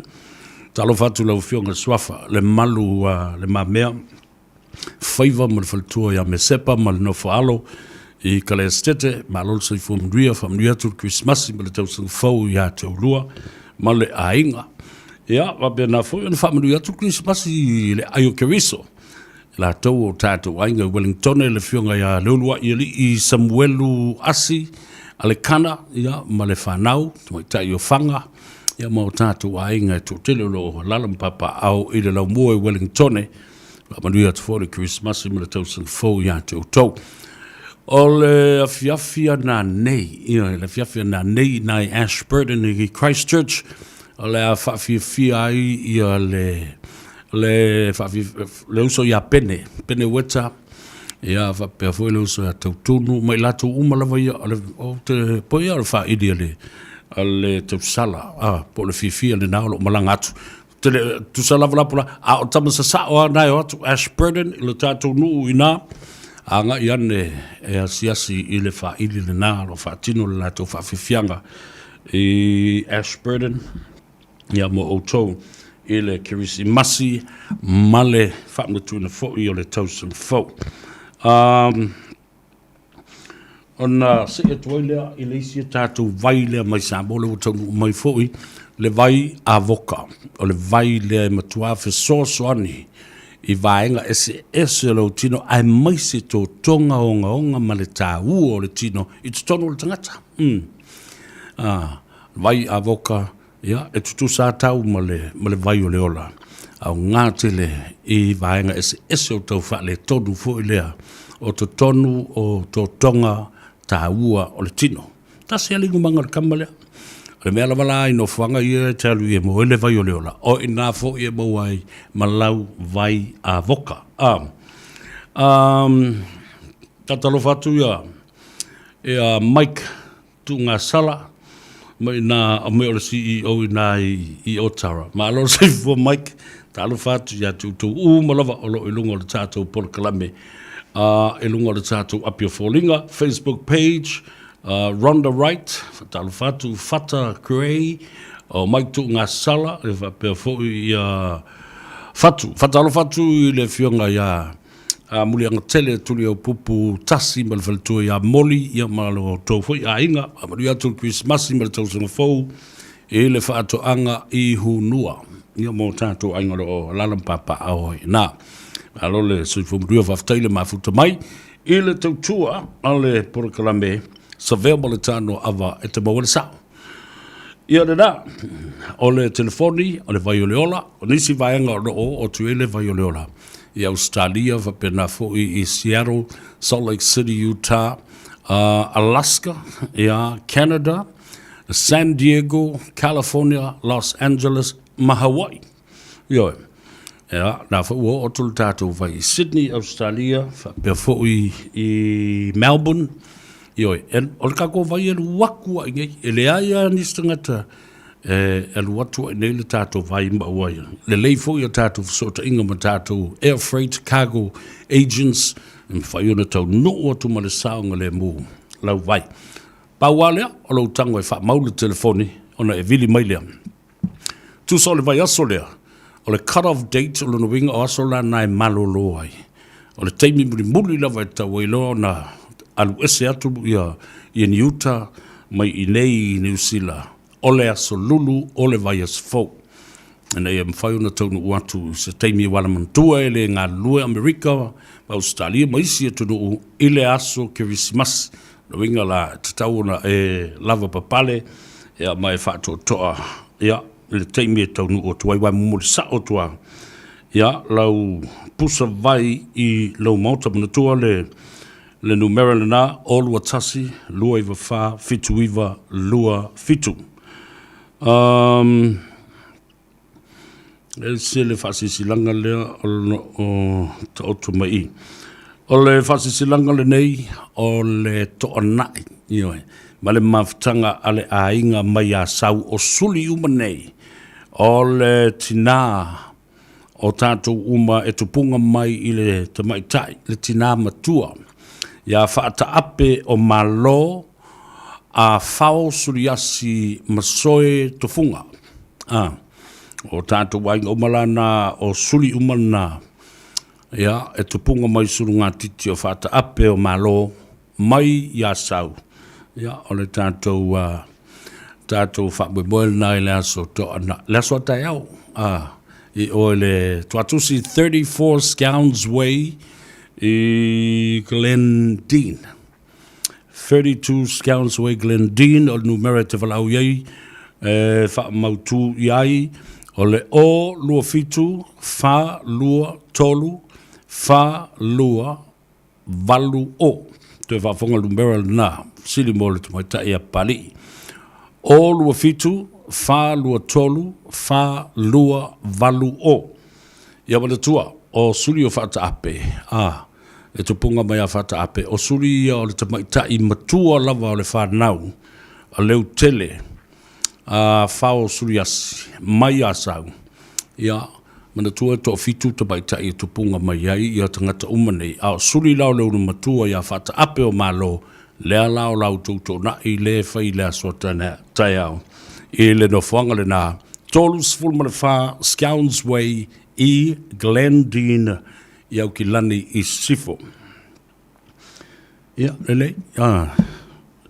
Tātou wo ufo i le vaiteimi o tausanga. E toe apo mai ai ma a puti o tātou aiga. O ani whale tonu mani whitā i futia o sola. I le la tausanga manisi tausanga. Ia o le taimi fu i toi wha mapopo le iai e le po perse nu ma po se ainga. Ia ma wha penao na umino fe fulu tiro tua ai.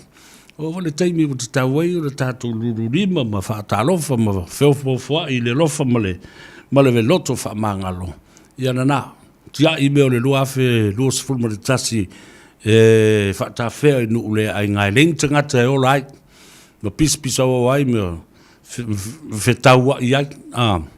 O le taiao fou. O le aso fou, ia, o le aso malamata i ngā tila, o le aso fou i ma le feelinga. O le aso e whaale le iai, uma fo le tātou tōna i ma le tātou talo. Ia, koe kau aia ku fo i leo kako me whaipele, kako spa, ia ka ape. Ta ape, i le tausanga a toa, sfultasi masina tātou ta ape. Ia, au na ofo le nā lesi tausanga, le kirisi masio, o le nā tausanga, ia kako e o mai fo i kako. Se ei le lao ai ma le tupua. Ia, tali le sua, tātou tali e ma fia. Ia, ona whaale lei fo i la ia lea. E whape nā wingo a inga.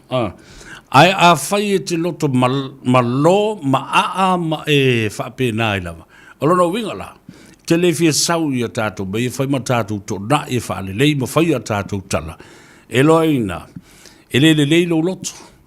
Lua, e te wha mawalunga.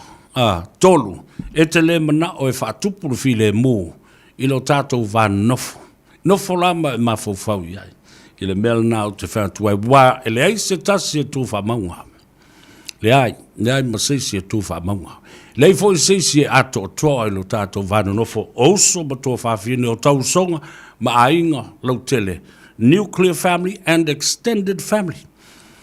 O le aso foi ma le taimi e whaale lea e ia mawhtanga whaale wō. Ia i se wō po, ai se uso sa whaale tonu le wā. Taimi fo le nei e patch ai me ana whai e le tūlanga. O le text, ia, atalo whātu whamanui atu Christmas ma le tausanga fau, vili. Ia, e le tā ua o nā mea. Ia, o nei lole, masilasila fo le atua. O te fia lava. I le taimi o te usu ai, i le tai au i le ngaruenga. Ai o whaalongo mai i le atali i a Chris Peniata. Ese le mānei o le whaamalosi le nā atali. Alu oru toto e lai titi ai talusia. O ta pena atua i ilo na o langa. Mo le ngaruenga whaale nganga le atua. Mo le lumanai. O le mālie ia. Mai soli. Fai fa leila wa mio ele of la sisi la ba yesu ele fifi era ila wa mio na e mari ai matua tutui matau ile fatu e su ia tau ile fatu le sa vali lo foi el to mititi le na ele na pe le fa malo sila na mo tato ainga ele nei fo i fai ungo le tausanga, e maise o le alo atu o le tudu, whaam na tuina o le aso, sa soi fuai le li faolo Jesu Keriso. O le li i o le file mu, o le li i o le alofa, o le li i foi o le loto wha mangalo, o le li i o le fai mele le. Le nga, ko sala pe ke sau ke sa falwali mai to na i o tātou a inga tai au ele, i sau me te sau ma oe, au e te popole. Alo iai mose me lau perfeta, ia lātou te o mai e whaile wāwenga, ina ia tofu sia i tātou, ma le tau mawha i laso tai au.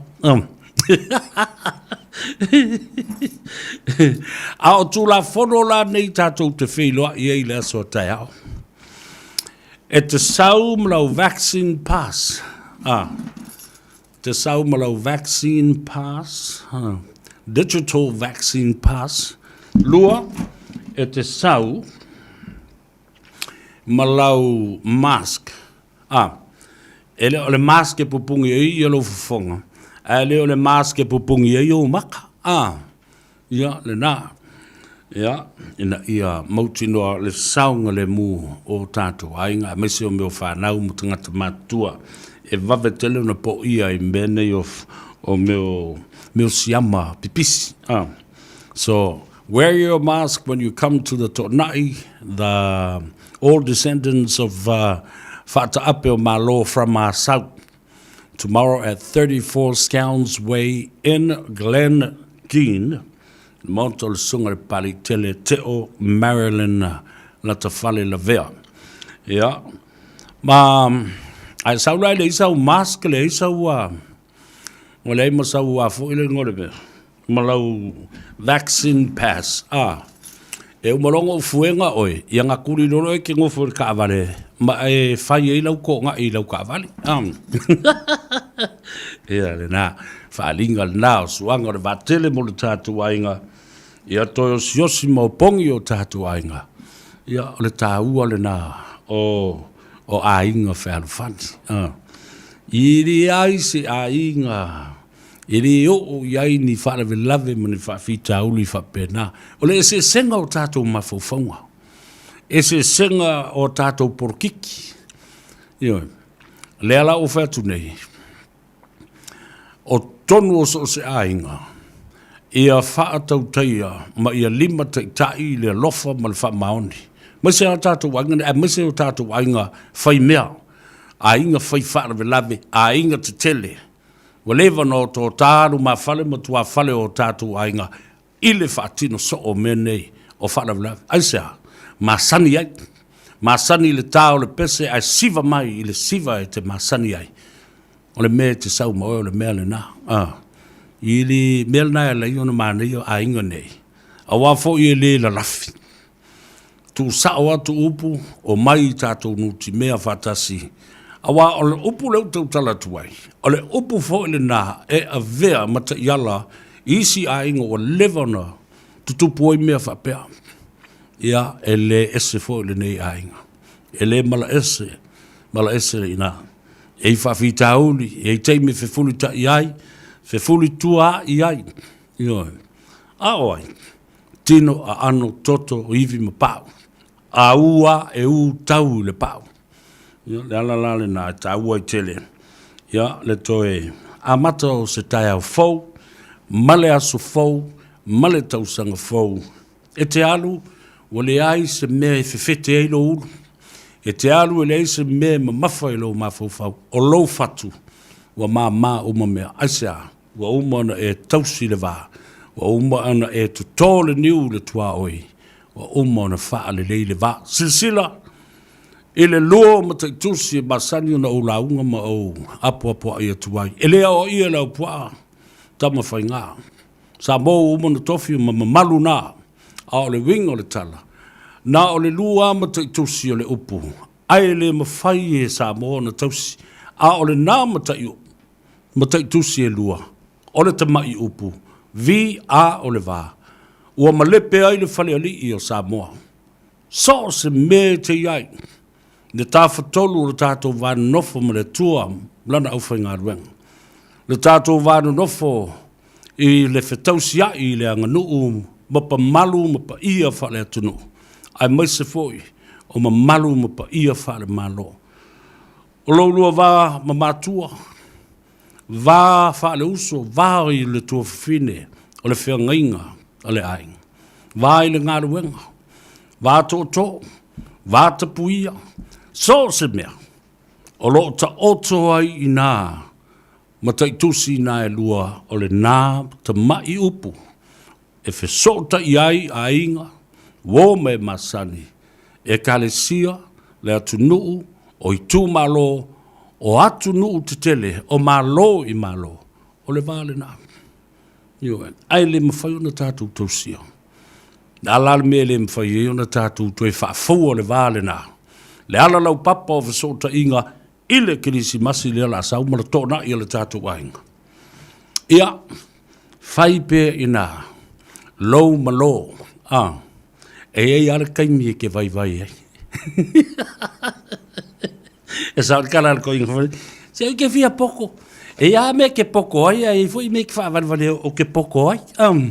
Ia vai mai kala sirum koe sa wa oi. Me ke le ame o ke vale ai. Ai foi me o ke poko ai a oi. Talo fatu telenga le ngoi, ia por telenga foi tuilangi. O pizza ia molo foi ainga. Le sa ave me plestene ole au foi pesa sangato malaki le telo tau sango mavai. Sui mamalu o sangato malaki lo soifu pea ma ua alala ma papa au isi tu nu o le lalorangi. Fatalo fatu. Ia ma fatman wi atu le Christmas ma le tau sang fau.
Whafonga pēr e le tūtua mo o e le siu whongo Samoa, le Radio Samoa, so lima i watonu a mo I Aukilani.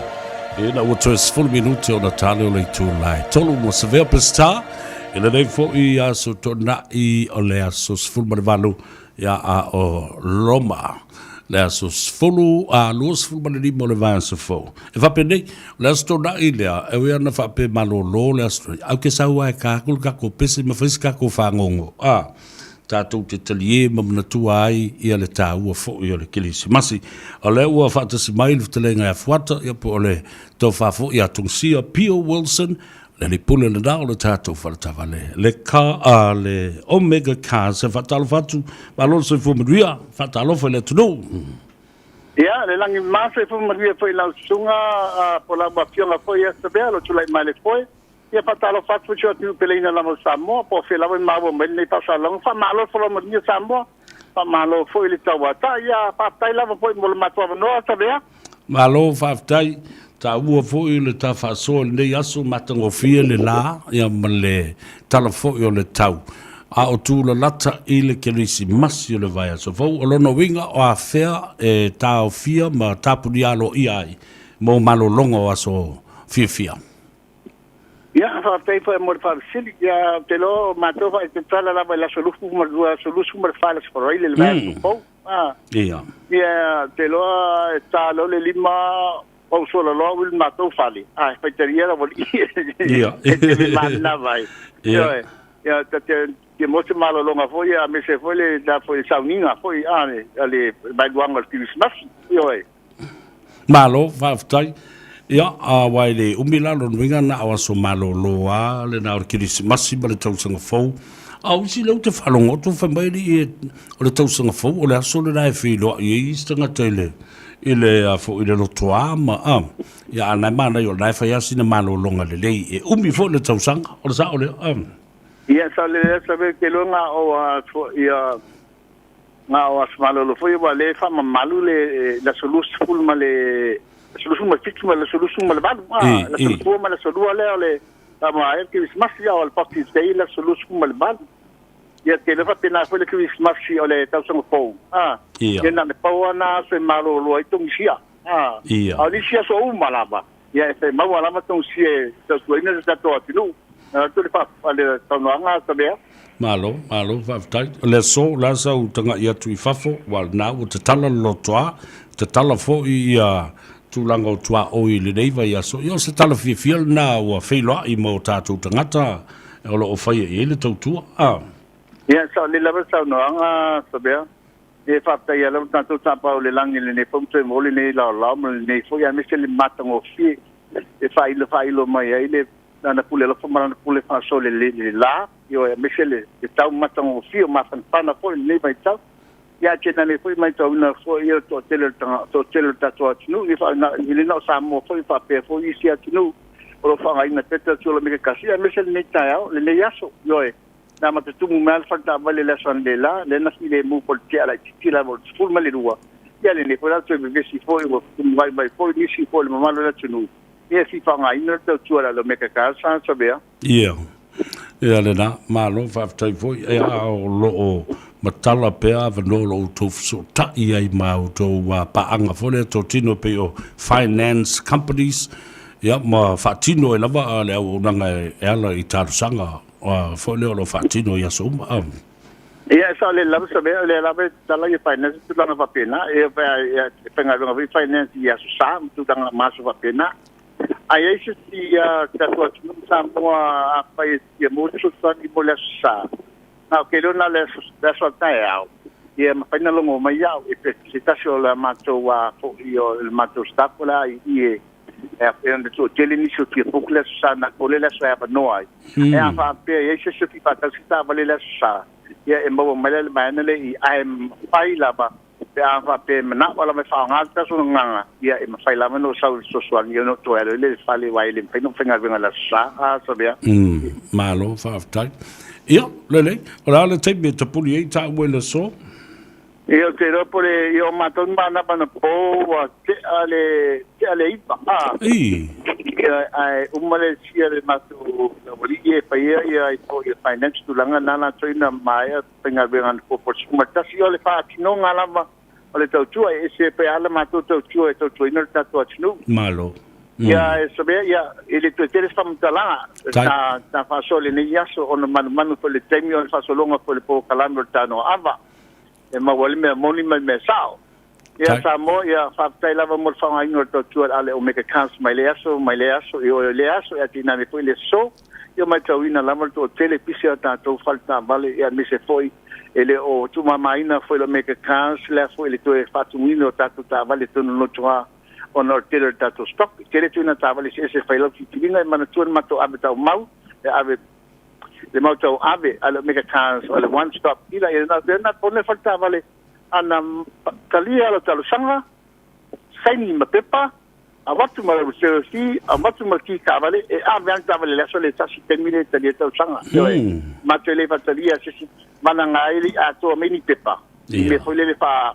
to ai pa satisfy ele mele mana oil finance ia fato a verta vale na to ia fato su melisa so ia mai pe fa o mai tau sanga sai ni tulanga pa penga a verta vale ia sole pa talia tau sanga Maria ia to ke ko dicila tunu le foi dia dua tato po wencho le wa le so ia te tasile pia tanu mai tasi foi ta vale labu mai an ta pena ina na avele le sa ia ko nga ia na tau aula to a foi la to selfie ia to telefone ni o a foi anga va foi le famo mo foi pole tulanga le promotional le mega cash ale familia la tele la bonisi tulanga o le to la mega cash ia Samoa le mantuala we se fiso sta vale la ya te di salal ai no hafe to piki up ta talia to sangam sai dia ma te vale to sangam ma te vai kwanta vale well na fitness registration mar service in ta vale e ma fine so san to si out te pole ta ta malama e ma fine to na e to si le ta vale accordingly e tupe o ofa mai na el finance pa se ta vale so mai me mai au ile mo se la ke me ni strive man ta te vala au mai por telefone ole o iva lua fitu lima malu tasidua ala ke fonita be ai Samoa ole all watasi pa pitu ono lima patas all watasi pa pitu ono lima patas pa tai tele lava la opio sabea o mato no manio paiva toi ia pato pampa soi foia fa soi foia fa tai tele la ftelinga fuata tato felo ai pe man real sapati atao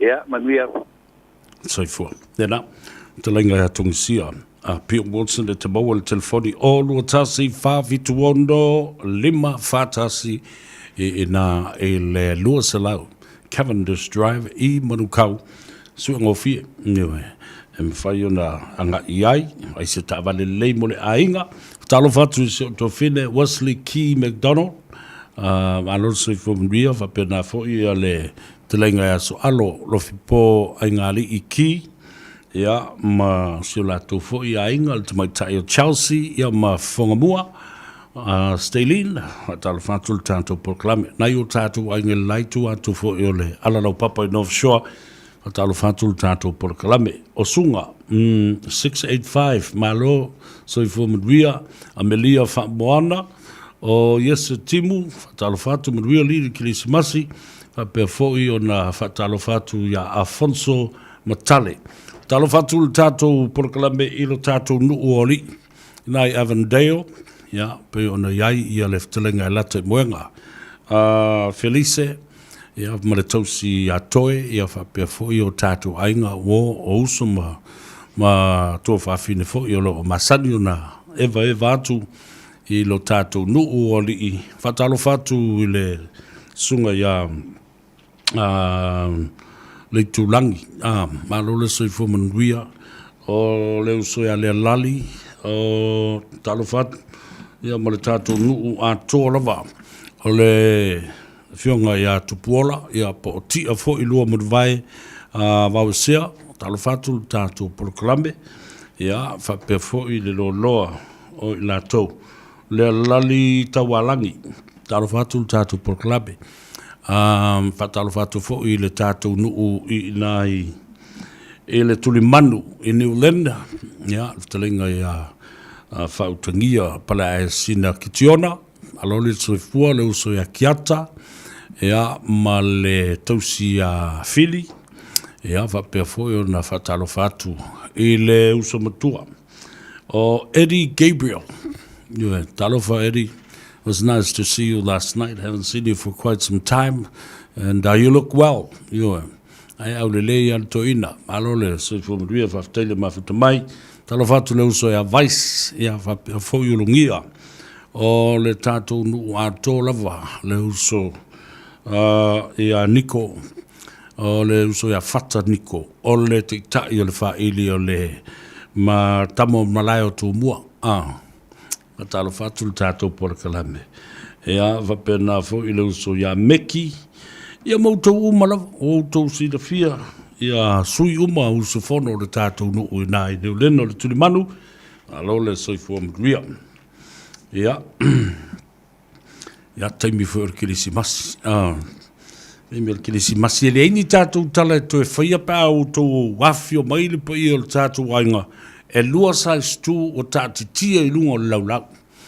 E le pena ina tu lo watu le whafonga le tunu pe ala ina. E le ai se tangata tā ua e tufa i ai, ia le alanga lima po le alanga vai. Le ai. E tā titia uma i lunga i. Awa, o le te unga le nā o le lau ai. Tutusa pau uma lava tātou. Sa ua le tangata la tau ie, na fua masanil tātou ai.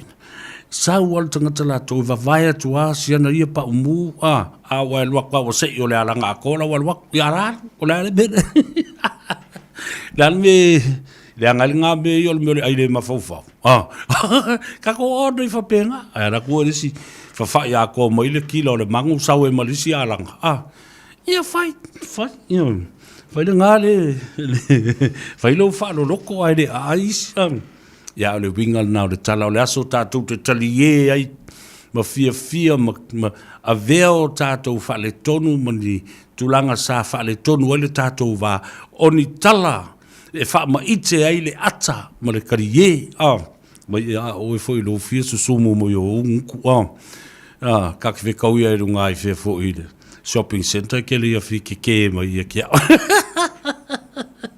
ka fia waku ai po maka e makapongi ai wa tala fa pena ka ku krie ala uma la o uma lo ngutu ile mele le nga o le fasipua e le ala ngisi me o la ko pisa ile nga fa angalo ma fa a uma na me o me na ti apolo le fia yo le ti apolo yo ia vale fonga tia ilo to ainga yo I will love an ito tautala o ilo uso o ne ito tautala le sto fine le si os e va pena o winga ngati apolo to e mena tu ile kala fole le ki apolo ngal waku e la ku yo le epikopo e aru ile roku e la ku af ko msa kangi la ku no mo foi ko la alu fane ko ngol fersa fa ku le epikopo ye tuli fike ka onga e fa me kala sa ka a fike ka onga o ye me le epikopo o lo fersa le o lea o le a mata le sauninga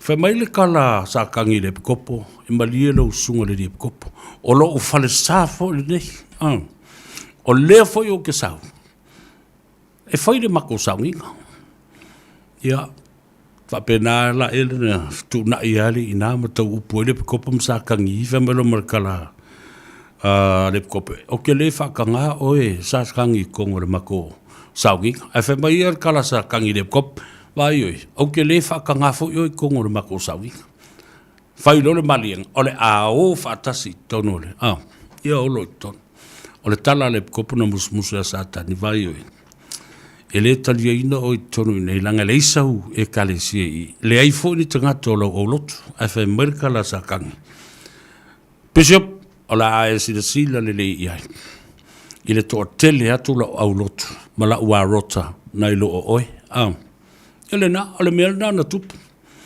e tau tili mo e fole e kopo e tango ia satani eu fole me peso po va tu lo ngari fole o mai fai poi po na fi il to farsa e misa na po solo al fine ia o si va engal na lo ole ngari fole lo o loko ia sa vale mai le si finge na ole mana nei yo na se vai ai tala no lo isi fafine ia ma isi fale tua ia i tu i fe mai ua kau mui si kenge maunga se vai fe mai o le mamau i sa vo i le mesa ule ngale ia ti vai ku ngai whaingong se vai.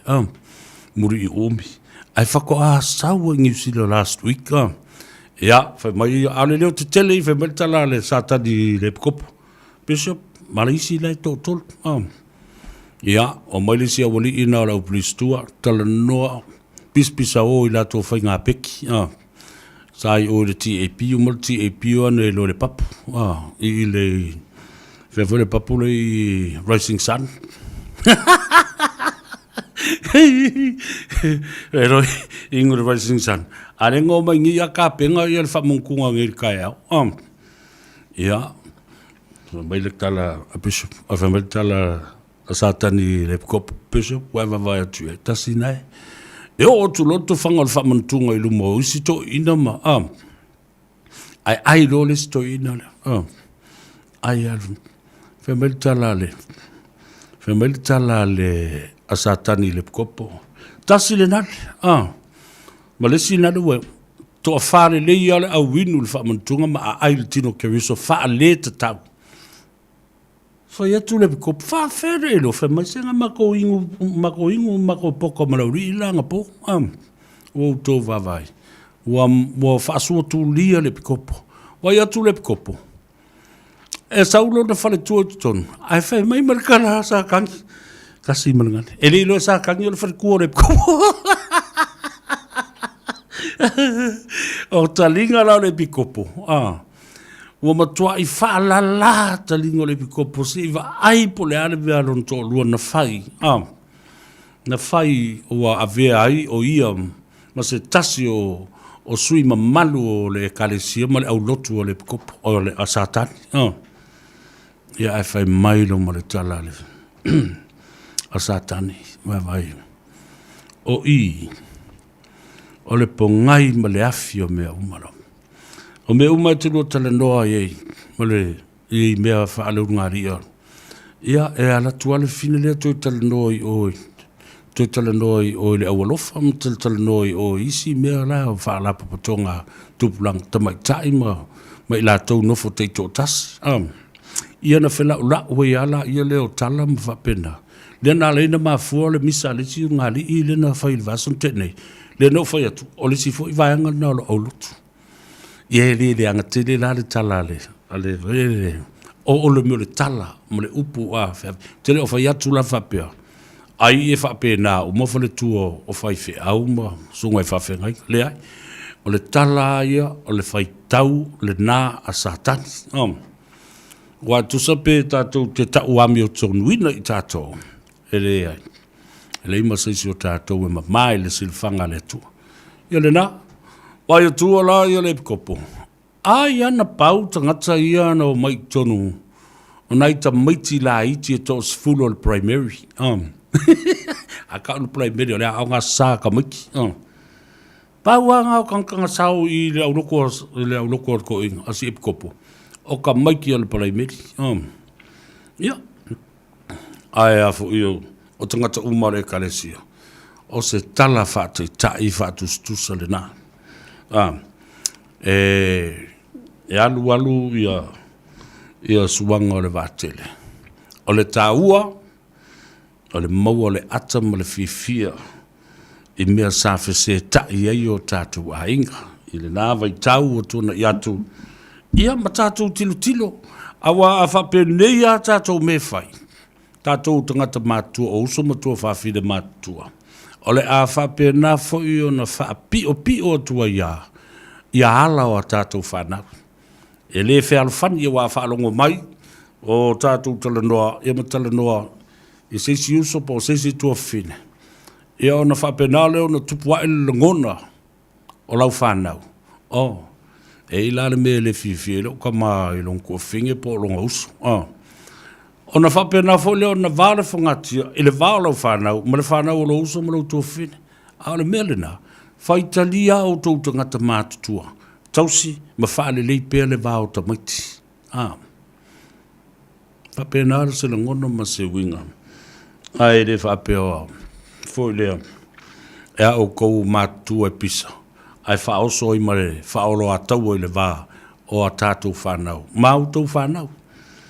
Ia, aveo se fatu e pau se ele lei, o ngā, ta oto i o tafa, tango au i aima, fa o ngā molu mana, a whi i le ai, ia fa ta whea pulu le vai, le tātou o tāle pese, ia e wha manuia tuai. Ia manisi o tātou wha sa lauga wha pisidisi, a le asa ili sa wanoa i sa moa, ia, a wale sunga la uli al mali o toa. E le nei foi auli sa tam foi atu na le la a ule maua ai maua lo mal tatu tan ranga mal sunga ya utanga vai tipi utanga vai Hey, hey! Savali vali. Tula iloa ta savali vali. Tau tala tala mi. Elena o le ta o lau savali ai tu ilunga fa malosi. Alofaya te oe mi. Alofaya te oe. Alofai lo ainga savali molo soifua maloloina. Take it easy, fai fai le. Walking Samoa! O mai le tau mafanfana, ma ua suia foi babao le koviti. O loa wanoa le leile nei e amatai sau au savali le Walking Samoan i le tau pitanuu. Mala au mai le lua no lua tasilima i watolu monisi i whamtalanga. O lo maua foi tātou miti afo le Walking Samoan i le tātou ofisa. Savali nei loa molo seifua maloloina. Le Walking Samoan a le Radio Samoa. A whai o sa moe mitinga o le whaatau atua lau fali. Aua e te popole. Ai whafsota i loa Xavier Tofilau. O le alo Samoa ua lava le tumai ma le poto masani i lea tautua, a waloa e te nofuai. Wala au pe tex Xavier i le olua lua, ono tolu tasi, lima fitu tasi fitu. Olua lua, ono tolu tasi, lima fitu tasi fitu. O loo toa tele pea nisi o a tātou tangata e leo mautonu, pe o loo fisili ngia i le tā ua o le tui pui pui. Ua awa noa nei se au nanga e fe soaswani atuai i le mamalu ale atunu. O lo iai ni a latua fesili e whaatatau i le tui pui pui. O le nei au nanga o lo o whaatino ina e tangata whaapitoa ua o ina i mata upu tau i lau soifua malolo ina ma mata upu e paatino i le koviti. E le ai se totongi ma o mata upu uma e talanoa ina e whaalilo lilo. E awanoa le nei au nanga mai le valu i le tai au e o atu i le valu i le po fitu aso o le vai aso. Whaafesota i le Healthline i le o valu se lau, lua valu, lua iwa, lua ono. Oi, whafonga pēle tau tua mo oil si whafonga le nei o le Radio Samoa. Sfulima iwa tolu a mo i au kilani le o maua lava sa tātou a whandoa ma le sunga le lauri le male tōro. Leo o sfulua minute ua te ai le tu lai tolu. E su e lava le a whandoa. Ina e mwhai o na tātou maua seisi ano fale o le mata upu o le o tawa lunga i ngā ruenga le malo i le nei fo i tausanga e mese fo o ngā ruenga ale whaamsinonga ma le tele au nei mata upu o lo whaapena lava o na a le maua i ai se tonu ma le mau tonu ai le atunu whatalo whatu i le fionga la loli ngal mo le mana tenari tautua te punu ia malau mana mea fo i ia puni puao le tō whawhine. Ia e mese, whatalo whatu sunga le pali tele, tui tō wha ma ainga e walu whapea le sunga le pali tele. Ia e mese fo i le uso ia nata motu whaua. Whatalo whatu le tātou por kalame. Ia o tamatuai nei ua whailangi le wholaunga fo i le uso. Ia tala, ia whapea fo i le uso, ia mose, ia ma le tō tele fo i o i lātou. Ia a olo ia ia nai tama mātutua le nei o le musika o nā iuso nei e le mawhai lava na whaangaloina fo i loto i whapena fo i le fionga tole a foa maua mela ia whapea fo i le sunga afsolai mai ava Willie Tavita ia ma le Tavita Trio boys ia whapea fo i le tō telo la tōla whai musika mātutua. Whatalo whatu le tātou por kalame ia te tō uso o tō poto fo i whai le tala ia ma bana tu ai telo tō sanga o mawai i le nei tāleni o le musika na whaamdu i nai i tātou ia o tō e whafo i atu le tunu o e whaamdu i ai i le tunu ma whaafia i nai i nātou ma mawai le fia na talo fatu sunga i whawhengainga. Reverend Lale Petero mo le whaltoi avini, malu fo i le tātou au whepese o le puri ala wā. Le wha ili lau i loa o le maatulua. Ia Fionga ia tuisunga le taua. Ia, whapea fōi ia le mamalu le nā whaili lawiloa. Telo tausanga ua mawai le papa se ea. Le sunga e misiluki. Po le sunga fōi ia sua tolu manave e misiluki sua. Ma le papa se ea, ma le tele fōi o whātunga le lei. Ia e le ngā tele nā o le rosa pae pae. Ia, whapea fōi tamo le ia. O le tāno o le ia. Ia, o pese mana, ma le tō tele, pe fona ia le whaele le heavy tama. Ia, e li tō autala ina whaidi mai le whio anga o toa mua. Ia, le... Ai ala tātou mosi i tāna i pese tuwai ia. O whilo i fo ia le whionga le aloli ia ngalu malemana te nari tautua ia manisi fo i o uso e peo le sunga ia nata matu faua le uso ia ene ia vapea fo i ia le sunga le pari te le tui to wha. Taito ia male tua whine a puau. Enjoy this old classic.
na leimoa le nupu na o whanawai ma o la fia fiai Samoa lo unu moni au au na ia mani wha maoni lo Samoa lau whanua vale vale noa lo unu na walau iloa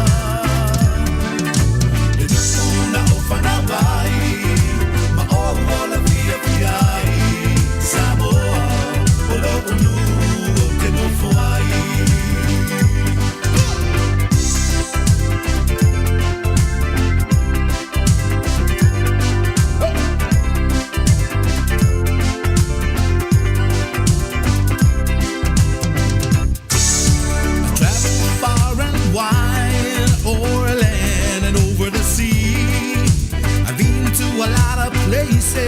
just to roam and wild and free le nuuna o whanawai ma o la fia fiai Samoa lo unu moni au au na iai ma le wha maoni lo Samoa la whanua vale vale noa lo unu le na walau iloa le nuuna o whanawai Fiai Samoa lo unu te no foai lo Samoa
yes to me. Tell me quando, quando, quando you mean happiness to me. And then lover, tell me when. Every moment the day, every day seems a lifetime. Let me show you the way to a joy beyond compare. I can't wait a moment more. Tell me quando, quando, quando. So it's me that you adore. And then darling, tell me when.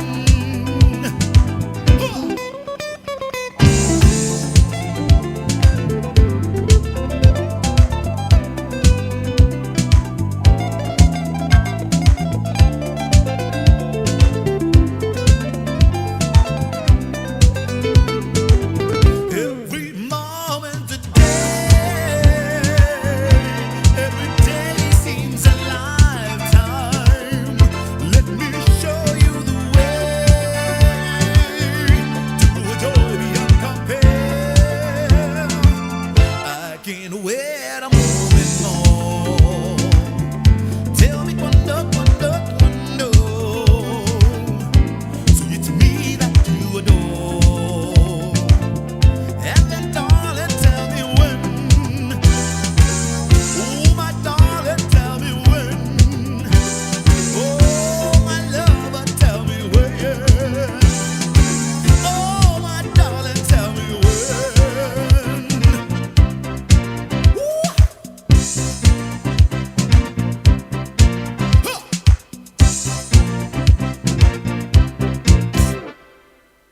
Elena, the very best of the Fionga Laloli Prince Ngalumale Manda Te Nari Tapunu Ututua.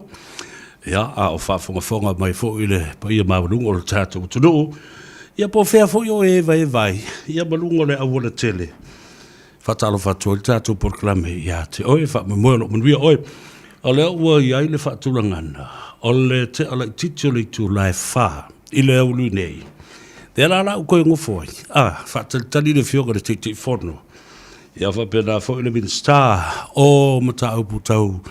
I le atina e o le atunu, whapea fōi i a whātoanga, a maise o wāo matua o la manu mawhainga whaiva. Le sunga la auli, polota i wāo Schmidt. Ia, po honorable la aulu polota i wāo. O le te whono fōle nā, o le whainga malo fōu o lo tūnei, le fast whātua tua, i le tua Samoa ua tasi. Ka whewhi, pea kai kala o le i le kirisimasi ma le tausanga fau ona tu uaila ia lea.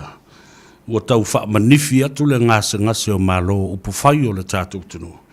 Ia ai le mawhai lava. Le mawhai lava. Toi te tailo mawhau i tua i le tele o malo wha temokorasi e wha pia fau i meo pati wha upu whai a tunu te tele o le rangi. E lua lo ni whainga palo, ta pe tasi fo ni whainga palo te whaia inai. Wa lewa ona nai, ia lo wao, ma le mea whai i a te oe. Ai pe tai, o lera o so o le nei le lua, uma le pāti, le palota whaala lau telefo i le aso iwa a perila. To so o atu ma le whainga palota o pāti, o palota la iti fo o i tu malo e fitu. O le mea e tasi, whaia ina, malolo, le hero pipi, ia ai le o mawhai lavo na sui ai le tūlanga le titai. Peo nau tau whafonga mai le mātala doanga ma le whionga le alori, ngal ma le mana, au ta ngā vai e tu manu vāo tipi, au ta ngā vai e leo li nei. E whoringa mai ai, e le ai a se tasi e a ngā vaa, o le pati, e mawhai o na lalafo atu i ai le tofi pe ui i ai le ula. E taita i ai i le pati. Le knowinga. O tu le pa, o se tai malosi. Mai mau pēr na whapea la e tai male wha maoni i mele lei uma. E le toi pa u le whainga malo leo. e tu sa o ai lava e fai pela na pule anga monisi tau sanga lumana peita iane ua matua i laki a le wha lava i le amoa o le pati le o le wha tutua i le tua Samoa Watasi se manu tātou te lei lopo o le ali si tūlanga e o iai i alo tātou atunu i le lumana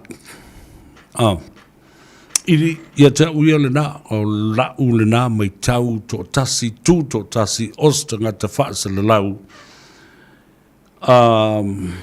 whao uina i le nei ngā ruenga ma le waainga i tūlanga o porokiki o tūla fono ma mata upu o ngaonga whapea o pūlenga le lei whatasi ai male hao ma le manino o le mata o le vai i le whaatinoina o tiute o tonu whai ia ma le tau au ngā ina o i tātou i mea e whaatino ma ngā ruenga i whai upu ane i tolu e masani o na tala noa i ai so se whai ngā malo e tala noa fo i ai i sunga tulepa accountability ia tau au ngā ina i tātou ma ia tātou tali atu pe a whai e tu ua ina i tātou i se wha le tonu mani mea ua le sao a ua matua pipi o na whai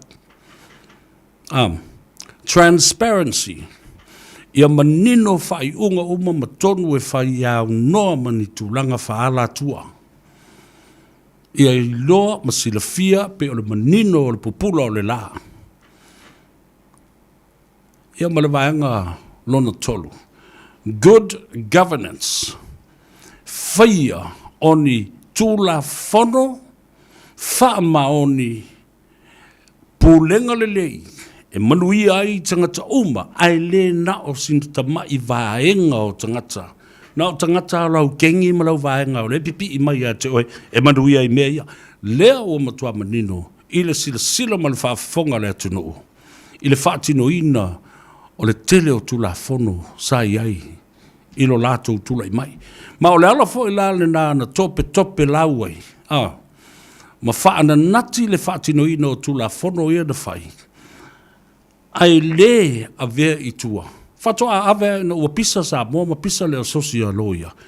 Whapena fo i le toa tele o tangata o loo mai moa ma marama lama i ma ta upu whaatemo kalas.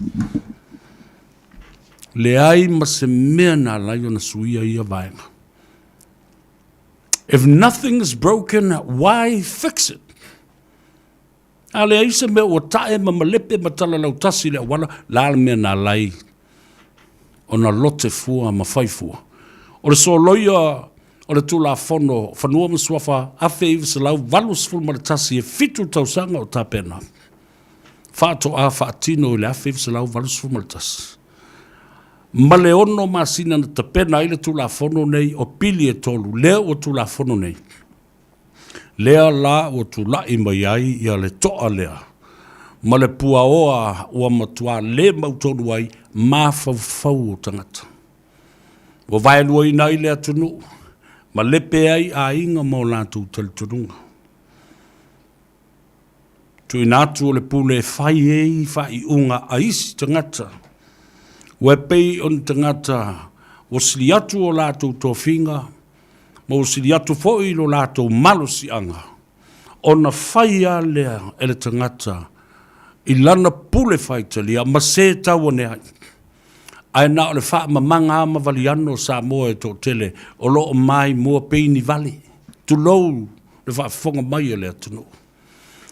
Na whai tu la whono ia, male manatu, e toe tu lai mai le HRPP, e wha waula na pūlenga. O na wha to ato e teu la ia lea. O tu la whono le, as they go along, they will fix it as they go along. A le ale mena tupu, e moana le ata, whaia ina le palota. O le ma whai lao na latu toi teu ina le tu la whono lea.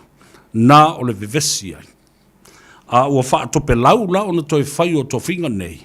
Leo na utou wha whonga le mātala nuanga ma le whionga ngal ma le mana tipi au tanga vaia. Ona, e maua loe le awa noa o le malo, ma lo na malo si anga o le malo fau leo o tu mai nei. Ta lepe lo ma mea ia. Fa solo muri lotu la fono e lua ia na avatu ai, e fa tuto tasi mi fa tu mati e, le fa msnonga o fanua mswafa, e tuto tasi e se mai le pulenga, ma le fa malu. O le fa msnonga, siri, po le fa msnonga o sol ngā tu la fono, matalo sanga apili. Manatua, e tasi lava, e mo i e lua fa msnonga fanua mswafa, ma le fa msnonga o soli ngā tu la fono, ai maua lunga ai, ia le whaamsinonga. E tasi lava, le ulu o lea whaamsinonga, ua na o le whaamasinosili. Peitai, e tu la fono ia wa tāwa vai ai, ua lua ai whaamsinonga. A e whaia ina la, wa tasi nā mea matautia la, le tu la imene ia, le malmalama i tangata, a lea la ua malmalama. E te whaia ina i le system tuai, i le whaamsinonga whanua masuafa i, e mawhaio na toi awela umta upu i lunga le apili, i le whaamsinonga mawalunga, matalu sanga apili. Ala mele o tupu, wa le toi mawhai, wa tipi ese le ayata tau le nā le tangata, e aveila na mata upu e toi ilo i lunga. Iwa. O le whai unga la wala lea o le a whai i. O le whai unga le nā, e te oti ai i le olanga nei. Oti ai ma le whanua, ma le suafolo tō ainga, mō le olanga nei. E o le whaavavau. Ua suri ai i stangata. Ua ula ai i stangata. E le tau le ngafa, le tau le toto, le o ni suri whaavai. Mea le o te pese pese atu ai pea. Pese pese atu ai pea, ma alanga. I le vau, tō tasi. Te wa matano mai u popoto tama whanau o Samoa. Wa mai e lango le mea lea. Wa whaia lātou porkalame, e whaasoa atu ai ma avatu, ma tufa atu la ngona ia. Nā fua mai, i le telo tausanga, ai le i minoia e istangata tō tasi e whai e isa na tala e le mta upulea. Ona ele i lava so lātou si le fia i ai. Awa lewa no pese atu ai. Ele se tala avane ai. Pese atu ai ai le fiasful tau sanga se ia o mai na o whai atu ai. E ai le tai au fau o Samoa. A le tai au leo. Tai au fau leo o Samoa. Ese mai le tai au fau o Samoa. Ima tā niu whia ngai maleata. Lea na mamoli ma i eile tala le i lafe valsalau tolu sifulu. Ia. E au ngā pēr le whamanatu. E au ngā pēr le taulongolongo. Awa e te malama loma manino le mato le vai i lausi le fia. O na sui fo i leo laulangona. I le whaatino ina o laua i ata tau e whai ai lau whiliwhilinga. To anga e whai tau. To anga e saili ili. Malama lama. Wa o le nei tau sanga atoa. O le tau sanga lava o le tae ao o le tulafono. Ma le tae ao o le whaavai o le atunu ule nei. Ia. Wa tele fo i le malama lama o le atunu iai. I le lote ane i le tae ao, lote i le uli, lote i le fiafi, lote i le po, lote i tala doanga i so se me fai. Ai ua malama lama i tangata. Ma ua whawhanga i fo ia le ngā lala o le atunu. Le fia inu ma le fia tau mafa. I le fia si le fia o mata upu o onga nei. Awai le i kea i eis tangata. I le i popole i eis tangata. Ia, ea ngā mo i tātou. Mo le a ngai i le lumanai. O le aso na nafi. O lea sa mori ai e paia i ainga ma paolo o ngafa siri langi. O woma e masani. Ainga. Ia le lātou lupe whaalele le sunga ia mawhala. Pala lima, Reverend. Mawhala pala lima. Male whale tua. La ua sa pule i le kolisi whawhaife au i malua. O le ua malo lo mai i tua. Ma ua avea nei o le whawhengainga, male wharetua e tausia le kalesia, o le e whakasa i o tara, mai mori mawina se aso ma tautia, le mawalunga, whaalolonga whale anga nuu, tālo sanga fo ina mōlia, e leo whanau no manu, le vasenga o whawhengainga, taulangi whata whai taulanga fia, maise le whakasa. O ena malanga mai Samoa, na reisi na malanga mai o hainga, suli, mangafa, mawalunga. Ia na, pa ia whasino, wale a fio, tuli au pupu, le lupe whalele, o le whale vai maunga i ainga na lua, ia maainga, male nofo atula. Ia, o le fonga o le alatawa, ia whapena foi. Ia, le a fio, o alo, o tuli au pupu. Ia, maise foi, le fionga i le burianga tele, ma le tawiri ili. Le matua, i le atua ia. O le usoli i ma le teiali. Whapea foi, le mamalu le, te lenga ia malu tawa, ma le nofu ai tua inga ia tui sa mau. Ia. Le malai la lotea, o lea, na ifo mo ia ipa ia ma mamalu lea soana nafi. A malo whaftai, ia inga wome masani, ngafa mau lulunga. Ia e te nane foi. Ia le pa ia, whasino wā, a inga sa mare tuama sa tupuama le mamalu le whale tolu mo le sanga ese. O le sa o lo tausi li i nei, i le sunga laulia le mare toa le fionga, i le tamaita, i a tau anu ufai ngā, la falafa tuna o e lava le toa, o e foi o le sala masina. I le tuafine ia tupea, ma le nofalo, ma le ainga, ina ua le mawhai o le tau mai le sunga laulia le mare toa. I le tau mawhainga e tau fōfō ala mea le mata upu le i Samoa, ma le whaatautaunga le na whai mafosi le maso le aso nafi. Tolo. E makau kia. E makau kia. O le vankare koe fia koe kalangoi ngai mea. Nanga wo o maile ngangor kilisi masi male. Ma aso fia.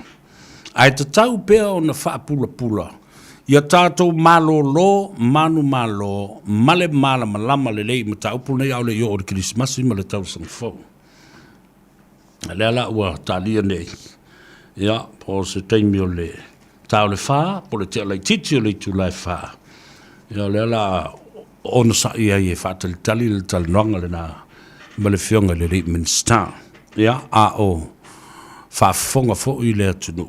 E mau ai se tala manino, ma malama le ia i tātou. Ia, whamalola ia whaaftai i le sunga i le whaafengainga, Reverend Mafala, pala li ma le filtua, ma le nofu alo, ma le aingali, wia le wia lo tulai mai a veo le sunga le whaafengainga i nā e le e whakasai o tara. Ia ma le kalesia, o i nā sa tautua au nai ia le ta mawhai au o leo malolo manu malo nei le sunga ia tanielu ma mea ma le whaletua ma le nofa alo ma le aingari atu le whamalo le sunga le whawhengai ngā malolo manu malo ia tanielu ma mea ia pia fo i le whaletua nisi fo i o le au malolo manu malo pensione pene e le sunga e masunu Reverend Elder retired Masunu, Teito Tumapu, ia ma le whaletua, a pena fo i le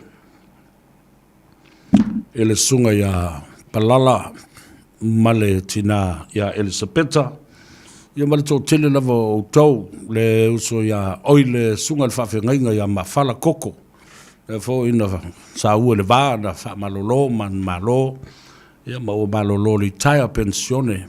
A watu le whaapalo ma le whaaftai. Tali tonu lava e uina o tau malolo mai. A le a whao ngai na pea o tau suifua ma o tau taleni sa tau tuai i le atua. I isi ngā luenga i tua le community. Ma whaala puputonga e manuia ai tangata lau tele. Ma lo whaino whaiva o le atua. Ia ma o na whaiva mamana i le tele o tau sanga sa tau o suasuaile i puvai o leola. I lo tau soifua au auna, le soifua tau tua, ma le soifua ngalue. Whamanuia tele le tua. Whaasu lei ataua, Teresa Ene, whatalo fatu, ala i sea ngā tolo ai i ngawa. Ria tele le Krismasi ma le tausunga fau. O Taala, pu e o manu ma i Salt Lake City, Utah. Mo i la tolo o mana o mia le oka o le vai o le ola. Tango lau pepa ma le peni, tusi le ele numera sevea. O lua tasi, lua iwa fa, fitu iwa, lua fitu. O lua tasi, lua iwa fa, fitu iwa, lua fitu. O la tātou o, si wawa aia tuaile, ngā ua whiwhongei. O la masani. E ai whare o loa e lua. O meo whare inga te tele mātango fia lava le whionga le alo li a paito malifi. Papari i so alo Romney le vea. Malana au whingarwe. O le... Ali isa o leo le mātua. Ainga mao le uso fo i atea. Wawhiane la i ai. E fiu lana whanau ma le au whingarwenga. Te mai ia. Se tupe au te e te tongi eila o mea ai. Ai le mawhai. Wa o wola whaasainga fo lea. Tusapo o le whale inga o lo uso. Po le pisi nisi o lo uso. Whaatau lau mea ai. Whaatau lau mea ai. Au e te ola le anga whapena. Whape o le pisi nisi o lo uso. Ngai la kuila ia lea e... Whailau a mi o le anganga o lo ai fua. Ngā mai e ingu fua. Pia o le pule fo ngā le an. Ia le nā. Awhiane nā. Vevela le barbecue le so. Potato salad o mussels, prawns o meu pork ribs ma moe so sisi o le moa. Ai nā le lua se fulu tāla. Ia. Ia. Le nā. Awhiane iai nai o ne hanga. Tawhatonu lava le mea o...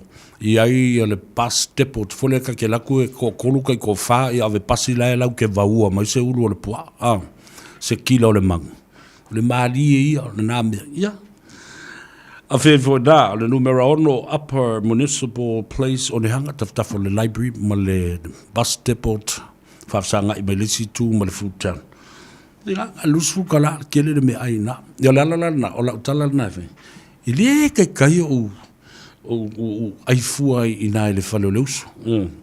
Ia vea fo le nā mea ma a o anga lei fo i ai tātou nisi o tau e whaipis, nisi o tau a inga. Ia la ko wakula i porofiki o le mea a ame ai e whawhanga i le whanga u ko kere re ngāri. E so i e ko kia mi o le anga whapena. A lo lofa. O le ala le nā. Ia ma o le awala fo le nā. E te whisosone ia o ia i lo. I lo uso mo lona a inga mo la taupi sinisi e ala i lo aluatu. Whaataulau a inga aile aluaku. E ai fua ona o lo rua vā whaale uso. Mea ngai ka o le lea lofa. Ma le mea ka o le siu o le uru. Ma le lea lofa le pisingisi a sia kama. Ia le lei.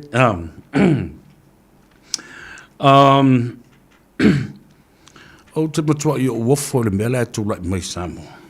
O la vele kirisi masi ma le tausang fo. O la lava e whioti nai fofine. I lima o ta ngata le tū pā o tātou tane ma le tū pā o li. Ai sea. Wai. Tala le nā le whawhawhine. Te alofa e imala na tangi fo le whamai. But why? Ai sea. O le lava le mea onga wa tupu le mea vai le whainga o fi o le equation. Tūlo i lunga sa vali. Fo e lau atu pau i o lava mo. Alu loa. Pea whai wa le mawhai ona whaia se tūlanga e whaale le iei le vā le ma le maua le wha manga loa i le vā. Po le lava le onga le mea alfine ua whai. E lea i lava sa wai a te tau i lalo le tula fono. E te whao o limai. Ma e tango ai se a upenga ma whao o ni manua. E umai le olo le nātina. I ana e alula i ele le whale pui pui. Alula tina e le ele. A o ai e whai ele kirisi masi a kamaki. Te whai mai lang. O lea fo e lawa o whai atu ai. O tangata sili nei ona le aini ate. Ioi, le aini mei le manawa tu lau le whaafonga le atunu. Le au fasi, le alau te whaia le mea lea. Ioi.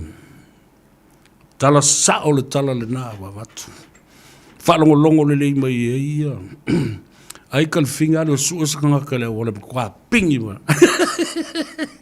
Ke dua pingi alo le nā. Vili mai au. Ioi. Ka kule me whai pele ka pōpō whaalei ai. Whaake i ilo ma whau ma. Peke makapongi e pele la le me. Au na ese ilo ma whau ma i winga le anga na tu te ma whau e. Ma polonga ma tinga aina ma mau ilo soifua. O nai o tātou tua whawhine. Tua whino au nā watu e nofo ma oe. Ai waku i kuamu kua whai au whainga e pupuka maka o ngā. O se o ko whinga i kemi pupuka maka. E sau, ai e whanau ai tausanga e full te lelo manawa tau awele mai tanga i tausanga. Ai sau, nā watu au le lei. E fo i mai, matua i maa omo ngutu ma mata ma. O lea lalau fua i pēr whai o sau fui tua whine lea. Le whai i whainga i aristangata. Te mele lei. Ta ino e. Wa upu sa upu na lea watu. Alo whai ka ingo. E matua le ai so ua lofa i atu. E sa ole tala Chris Peniata vulele ta mai titi le whai tau miltus pa ia. Te le, whai wha leila ua mio. Tua le fia mai ai e su i atu. Tō tele o tau le tau ai maelungo e. Tau te whaita i upu na alang tau tele masani ia. Te au mou tau manu lama. Ile tua inga tangata. O le utala noa tuai. Ua levana tauna e mai taua ma whapelo. Mate ia pu e loa. Ia le langona lea o te tala noa tuai. O a upu sao na. Lea lo lofa i o tātou tua whawhine ma tuai ngā whainga le whai ei nei. O se mea matanga, ma se luma matanga i so se ainga. Tula i mei ini mea whapena. Ini tamalo loa lātou te whaia ia mea. Wa umatai mi tātou te tala noa, ma whaasoa ma leo ma tātou whaiwhi au ma tātou tangata ma mai whaapitoa psychologist, ma psychiatrist, ma fō mai me wapena. O le taimi o le tū sao upu, ina ia manino ia ima e mana malama lea. Ta whewhe la pe ana maua taitia oe, e tua ngane o le whawhine lea. Ma le a inga lea. Po le ale tu ai ngā mea te o iai. Ai maua teia fo i lele wa mtuale. Ise tuliman. Maua tonu i nai le tuliman. Ia. Whai ange o e lau whai unga malau. Malau tali iai le bea le nā. Ma le mea te o no iai. O le tatalo o se vea. Lo whakamai le atua. Ie eilo nā nganga e musuia ai. I tātou We always have a choice. We do have a choice before anything happens. We do have a choice. You had a choice. Na iai lau whai unga lei sa tau na whai. Na iai le whai unga sa tau na whai. But you chose rather. Wa e whiriwhiria le whai unga le se wai lua whai unga. O le whai ma le whai. Ia, le nā. Watu whaafautuanga. Ma se tu ua lalo e te oto iau au tafa. O tātou tūla lata. Eile. Tulangolo iai ia aso fia. Le whamna tuino le toe fio mai o le misia. Ia whapena fōi ia. Le tausanga fau o le a tātou a ngai atu iai. O le a tātou e kāle pesa krisi masilea. E alo fatuai i le fionga, le tina, ia mulianga tele, Rasela Tominico, i Manurewa, ia whapea foi le tapua inga a le fionga i le muango tia. The Rose Tominico, o le talangi au pa au Peter Tominico, te masiona foi i whale tua. Lona tausi, ia maloutou a ingali, whapea foi ia le te mai tai to ala sela le fionga e tawiri ili ia manai o tau ainga ma whanau ia ma whamanui atu le kirisi masi ia te o tau a maisele te nā matua ina ia mawafo i lona soifua ia ma lona fia fia a o fionga i fo i mga ngase le tino se isu el kako pese kirisi masi da le ai le ro va tu lo o peia o solar pesa kirisi masile le yeah.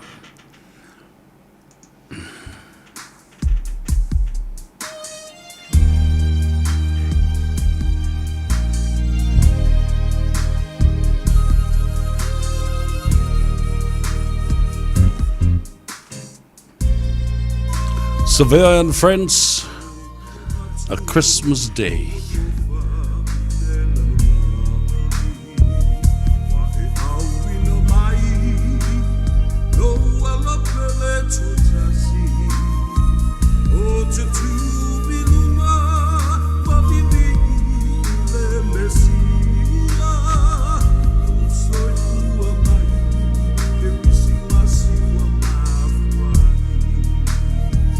You know, having to walk around feeling, you know, very uncertain, you know, that's a scary feeling. Us Pacifica people or us youth, we tend to keep it to ourselves.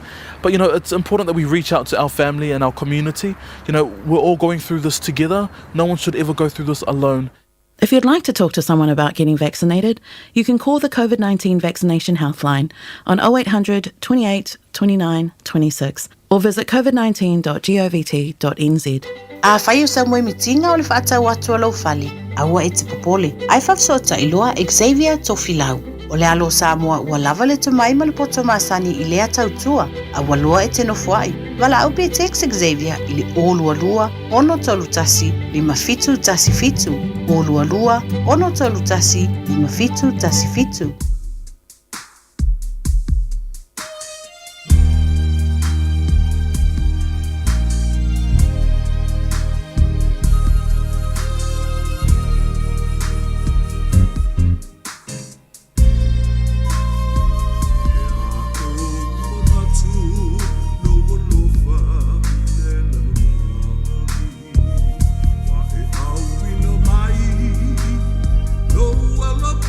Just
alofa Samoa lo watu mbele.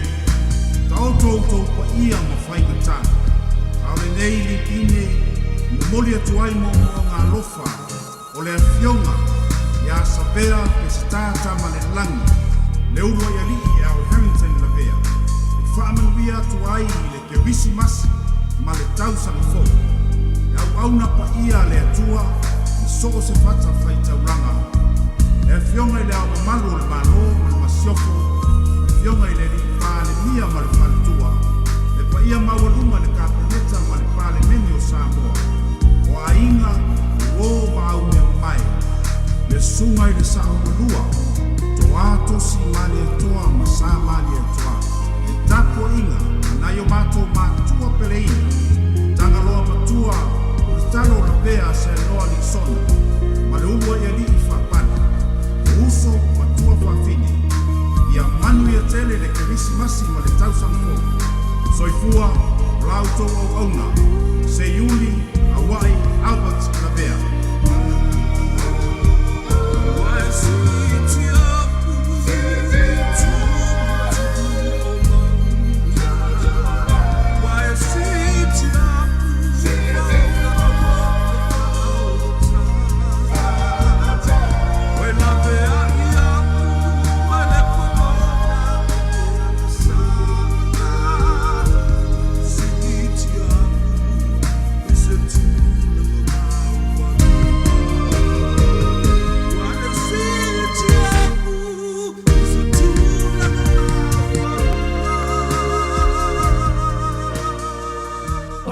Tele pea nisi o a tātou tangata e leo mautonu pe o loo fisilingia i le tāua o le tui pui pui. Ua awanoa nei se au nanga e whesoaswani atuai i le mamalu ale atunu o loo iaini a lato fesili e whaatatau i le tui pui pui.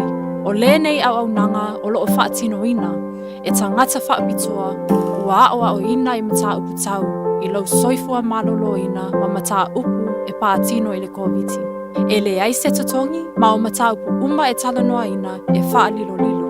E awanoa le nei au nanga mai le valu i le tai au, e o atu i le valu i le po, fitu aso o le vai aso. Whaafesota i le Healthline, i le o valu se lau, lua valu, lua iwa, lua ona. O loo toa tele pea nisi o a tātou tangata e leo mautonu, pe o loo fisilingia i le tāua o le tui pui pui. Ua awanoa nei se au nanga e whesoaswani atuai i le mamalu ale atunu. O loo iaini a lato fesili e whaatatau i le tui pui pui. O le nei au nanga o loo whaatinoina e tangata whaapitoa ua o ina i mata upu tau i lau soifua malolo ina ma mata upu e paatino i le koviti. E le ai se totongi ma o mata upu uma e talanoa ina e wha lilo lilo. E awanoa le nei au nanga mai le valu i le tai au e o atu i le valu i le po, fitu aso o le vai aso. Whaafesota i le Healthline, i le o valu se lau, lua valu, lua iwa, lua ona. Fuafua ta pena aruloa. O sauni au kilani mole tau mawhanawhana. Ale o se malanga le matawhanga, pole tue whata sia o ainga. Fuafua ta pena, ai tele alu ina i efiso swani e pui pui a tangata uma i le nei tau mawhanawhana. A whaiwa e wha mai mai malolo, whailo siaki manofo i au kilani se e malo sirelei. Ave se ato whapopo o vaenga mo mea tele au fia i whala au mai whanatarvai, le te iwa umi se te me te malangai. Mana tua lau puli whafonga i no whanga whai tele, whailo scan, ma sa auni lau vaccine pass, po sa negative COVID-19 test, ai tele i malanga. A whai e maua o le COVID-19 fui vai whawhatu au kilani, no whai nā, ma la afsota i atu sui o le sui fua maloloina i ate oi. A iene fasili, pala au le Healthline, le o varsa lau tolu lima valu lima wha lima tolu, betanga i ane i le Health Guidance for Sama, Ministry of Health New Zealand. Olo o toa tele pea nisi o a tātou tangata e leo mautonu pe o loo fisilingia i le tāua o le tui pui pui. Ua awanoa nei se au nanga e whesoaswani atuai i le mamalu ale atunu o loo iaini a lato fesili e whaatatau i le tui pui pui. O le nei au nanga o loo whaatinoina e tangata whaapitoa ua o ina i mata upu tau i lau soifua malolo ina ma mata upu e paatino i le koviti. E le ai se totongi, ma o mataupu uma e talanoa ina e wha lilo lilo. E awanoa le nei au nanga mai le valu i le tai au, e o atu i le valu i le po, fitu aso o le vai aso. Whaafesota i le Healthline, i le o valu se lau, lua valu, lua lua iwa lua ono. My mum was quite hesitant actually. Because she's like a traditional Samoan lady, but then I actually have my brother and my younger sister are immunocompromised. She still wasn't going to get it, but then she was looked at them and was like, I know if, even though I can't, my beliefs don't align with that. I think for my kids' sake and for our ainga's sake, we should do this thing. Help protect the people you love. To talk to someone about getting vaccinated, call 0800 28 29 26 or visit covid19.govt.nz.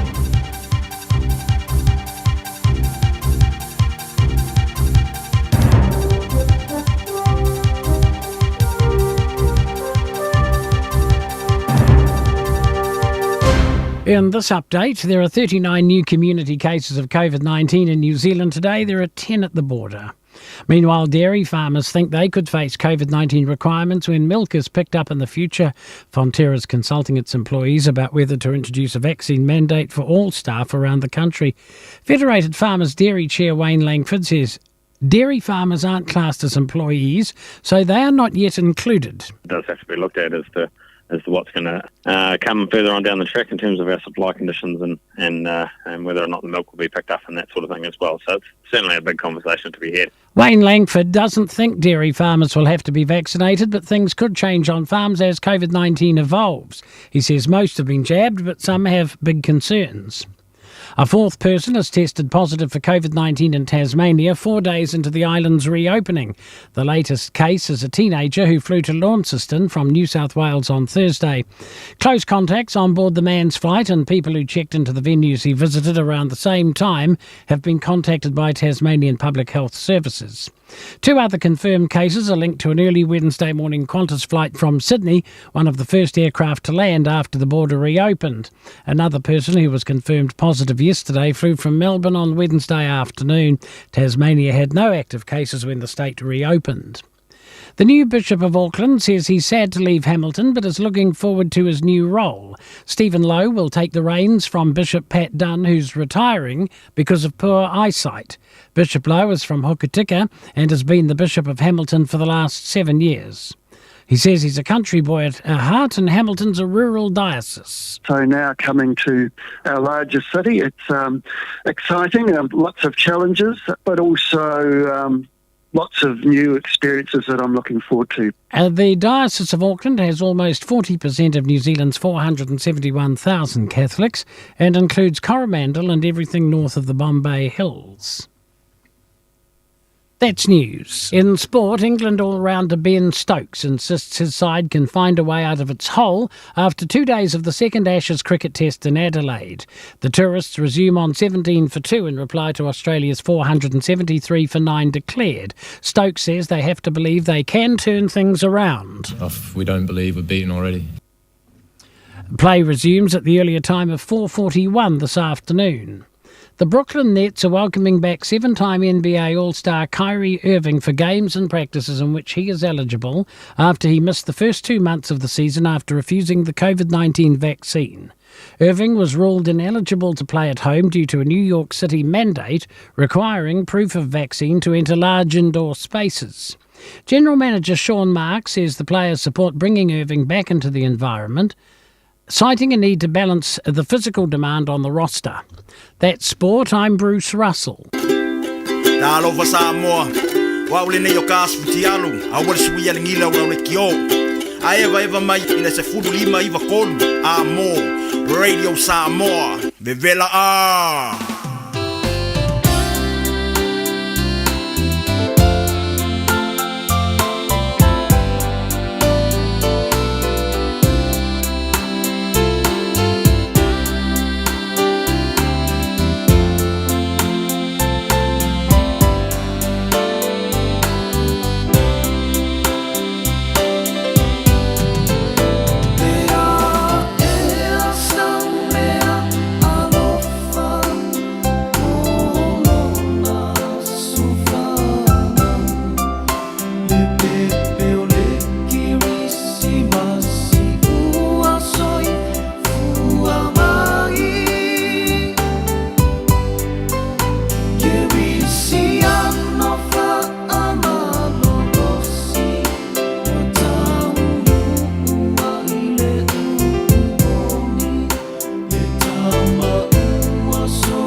pesele nei.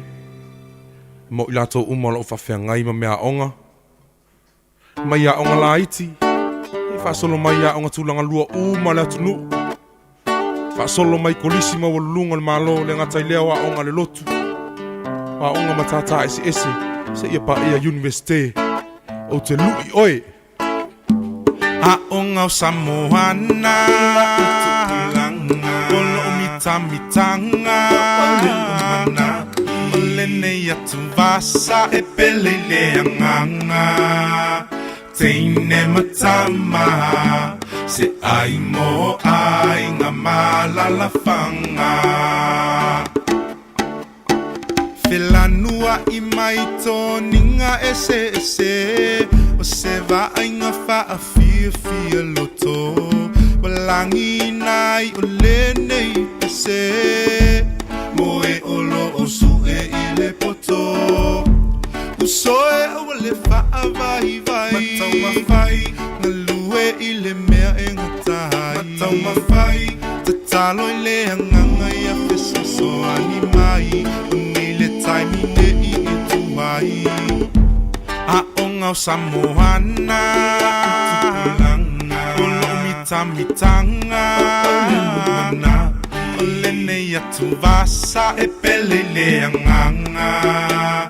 Teine matama. Ea nena, mali e mai ali I vani a toloa. Ono leo maua le avanoa wha auro ma le fionga le teitei fono. O le wha tuatua I le atua Samoa ua tasi o le malo ua tū I le teimile nei. O le malo le nao Samoa. A o le fionga fo'i I le minstao ngā ruenga a tina e maise lava fo'i e patino lava. E whainga whaiva a maise fo'i o whātoanga. Ia, o leo ua whātasi mai ia le fionga, le sunga lauli le mali atoa. Ia, au mai le tō whā I leo fionga. Ia, se I whaafonga fo'i le tunu o lo tapu wai mai I o whaiva a maise o ngā ruenga matiute o whaiva alo filima sa whia ngai ma lau fionga le neiva yaso ta alofa lava. Ia, le nano whaaloalo o te whatalofa atuai e lau vea, ia, o lau foto whafoi le rio le tū, whongo le tātou po kalame o le tano awa, mā lor soi whomanuia, ia, mā lor foi le langi mama, ia le tua ua tātou, ua fori neif so ta inga, a te konolosi o mwhai ein tātou, pelongo nai ma tātou peloi. Ia, ua vase o ngasa vea tā te lei toi mafuta, tātou pai. Ia, o no le tūlanga foi o whaiva ma tiute mga ruenga e vi ia le li o lo o mori mawina pēr ma mata ma tātou whaawawina o le tātou pokalami o le tāno awa. Ia la. After i dwai sa moa I lau whaafonga mai foi nei tūla o le wauri ia whaatalo whatu I ona tūlanga masani I ma malu whaali tala le lei, malu whaali atunu e me se foi ma malu whaali malo. Malo lava le soi fo manuia o whea lava mo melta whaatala tanon. Ia, ia le tua lo mo soi fo la leisho tatu. Sano, tao palaba. Ma lo whaftai, le foi ua malele le fionga I le minsta, po le fionga fo I le teitei fono, o le whatutua I le tua Samoa o tasi le malo o tū. O le aso, o lo whengai pēr le kāpeneta, marisi fo I o auto fontanga, ai maise, o le vai aso le nei sa to e tau au fia I mo le teimuri muli, au le whata a pēr, I le pāre mene, I tūla whona fau tau whaofi, a masi fo I le tala o le tupe leo, au mai nei le tala tau whaopopo o le tupe. E mo le anga ilu, masa I sao noa I le tau o tele o mata upu ia na whaatulai mai, a masi fo I le whaatau tonga le na whai o sui whai pule fau o le maota male pale mene I le tapo inga sa moro whaafonga mai. Ia, whaafitai sabea. E pēna si le fia o lea na tau au fia le tātou pāle mene I le vai aso na tūna I atu o no le whamoe moe o le tātou tau au fianga e tū mai e luma le tala o le tūpe whapopo. Mo le malo, ia whapena foi o na whatau nu inai le tūlanga o le whatau toina o sui e tō fitu I tū malo tō fitu ia whatua uma kai ngā pāratalaiti. Ia, ai mai se ai le tuina atu o se tulafono o toe teu I te tono le mota, le tulafono o le toe aveseina o la fonga fai fe au tau sinu. Mari. Ka le si uma lava i tutonu o le tātou matunu. Ia, o leo wa e malmanuia wha mo le nei vai aso tuana iatu. Ia, o lau o whanga solo nei nisi o fontanga e ala el komiti o tupe a mata i le aso ngafua. E whatua lo i ai fontanga mo le ilo ilonga o talo le tupe wha popo pe un tulanga i tulanga masani o le tātou parlemene. Ia, ua mai anei o na whatau tō ia fionga fo i rifai pule, whitwhilia i le tātou whainga pālota lai titi pe ona iai ale i pata i tūpai lalo. Ia, le tofa ia whala mawaenga ti mai atafua. Ka pe fo i whale alili lua po le whale alili sae lo iai le tofa ia maiava ui mono tito. Ia le fionga ia lau matia manu rinko Matthew Presell i nai safata, sae po safata lua. Ia o tofa ia maulolo tā vita ia sananga lua. Ia le fionga ia paritele poloa, ia safata, ia sananga pā. Ia ma le fionga i la unfausia ia ai ono, tile, mai ia ana lua. Ia ma le fionga ia puyono, a te nina Crichton mai whale alupo. Ia, wa vea nei la tau ma whai pule alo i o tātou mo te inau mai ai whatau tonga sa whai ai le solua. Ia mte nei. Ia mwha solo ai loa le whai tonga mo mua o le tātou tula whono. O le toe whatula i mai o le tātou tula whono nei toe te wai. Le whai unga lava na sauno i ai le vaenga le whatu tua i le tua sa mo tasi. I le taua wa me ina o le whai ngā pālota i a le aso iwo a perila. E ala ila na anawa tau ma le wha moe moe. A tula i mai le whai ngā malo whitwhiria po. O le tula whono le nei o whawhengai ngā taulangi tau sinu. E toe ave ese umau tula whono o le tongina o la tula whonga. Ia ma le lau whata atia le whaitonga mua o le whaitonga lona lua o le ato i whaiale le aso sifuru walu. O Januari tau sang fau. Ia ma ngā ia ilo komiti e lauri liu le nei tula whono taua. Ia ona ua mai tauina se tasi foi nei o tula whono sa tātou. Vava o ai foi ma pesiringia ai foi le aveina e le malo o mawai atu o le ekalesia i whaamsinonga. E whaalua ona tula i le ekalesia a whenginga taulangi uma le whakasa. Ia mamanu malo pea le ekalesia. Ia ua manatuai tātou whainga malo whiwhiria o le nei tula whono ua te tau o na toe whasolomuli. Ia pe ona i mata opuna sa la ngā le lava i nei vai aso tavea. Malo. Ma le wha moe moe ua mai ai whono tanga muli muli ina ua mai ai le whono te talo. Al pale mene mo le nei tausanga. Lau fionga i le titei whono. Sao no e toi wha manino le vala leo lo o tūpea ua pei o se toa. I le tūlanga o le manino o le 10% o te maitai ua mafua i o na whai le whai unga le fionga le whongftalai o le a whaatati ese i a te maitai mai le whaatau tō ina ai whaatau tō na o le toa 5 lea na whaatino nei le vai asole nei te sao noa i le avaenga Ia o te taopi sa bea o le nei mata upu sa manatu e le o tele ni o onga tū ngā whape nei Ona e sila nei e pei o le tātou tu malo ngā ngai whamaunga na mō mua whaatino i le mele nei o le a le a toa le whainu mela o se 10% o tina i pāle mene. Ea ona whaatulanga le o tūlanga o pasene. O e pei asaua le whainga pālota tele e a toa le to 5 ea wa le to e whaia. A no whainga le na umanei. Lena maa mai whaatasi e ma le whionga ia whausau. Na whiri mai ono ele ia toa na to whāta mai taisai ton. Pea na whiri mai la i o ia. E sau e wha atol whainu mela o tina ina ia maua 10%. Al mela wa tupu sabea i le nofo inga lene. O le sa tātou o mai le nofo inga lena mai anei. Ia, olo ia ile maure na o le se 10% o le 5 sutasi. O le 5. Ia le walu finau ngā whaamsinonga le teimi nei ma le finau ngā vanga whaopat. O le la wa tū le mautonu ai nei, tu lau lava le unga le whaamsinonga.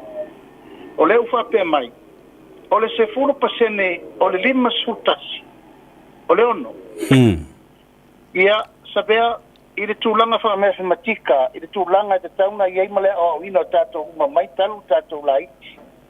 Ai mai se fo tūlanga o whanau ia o om. Ia.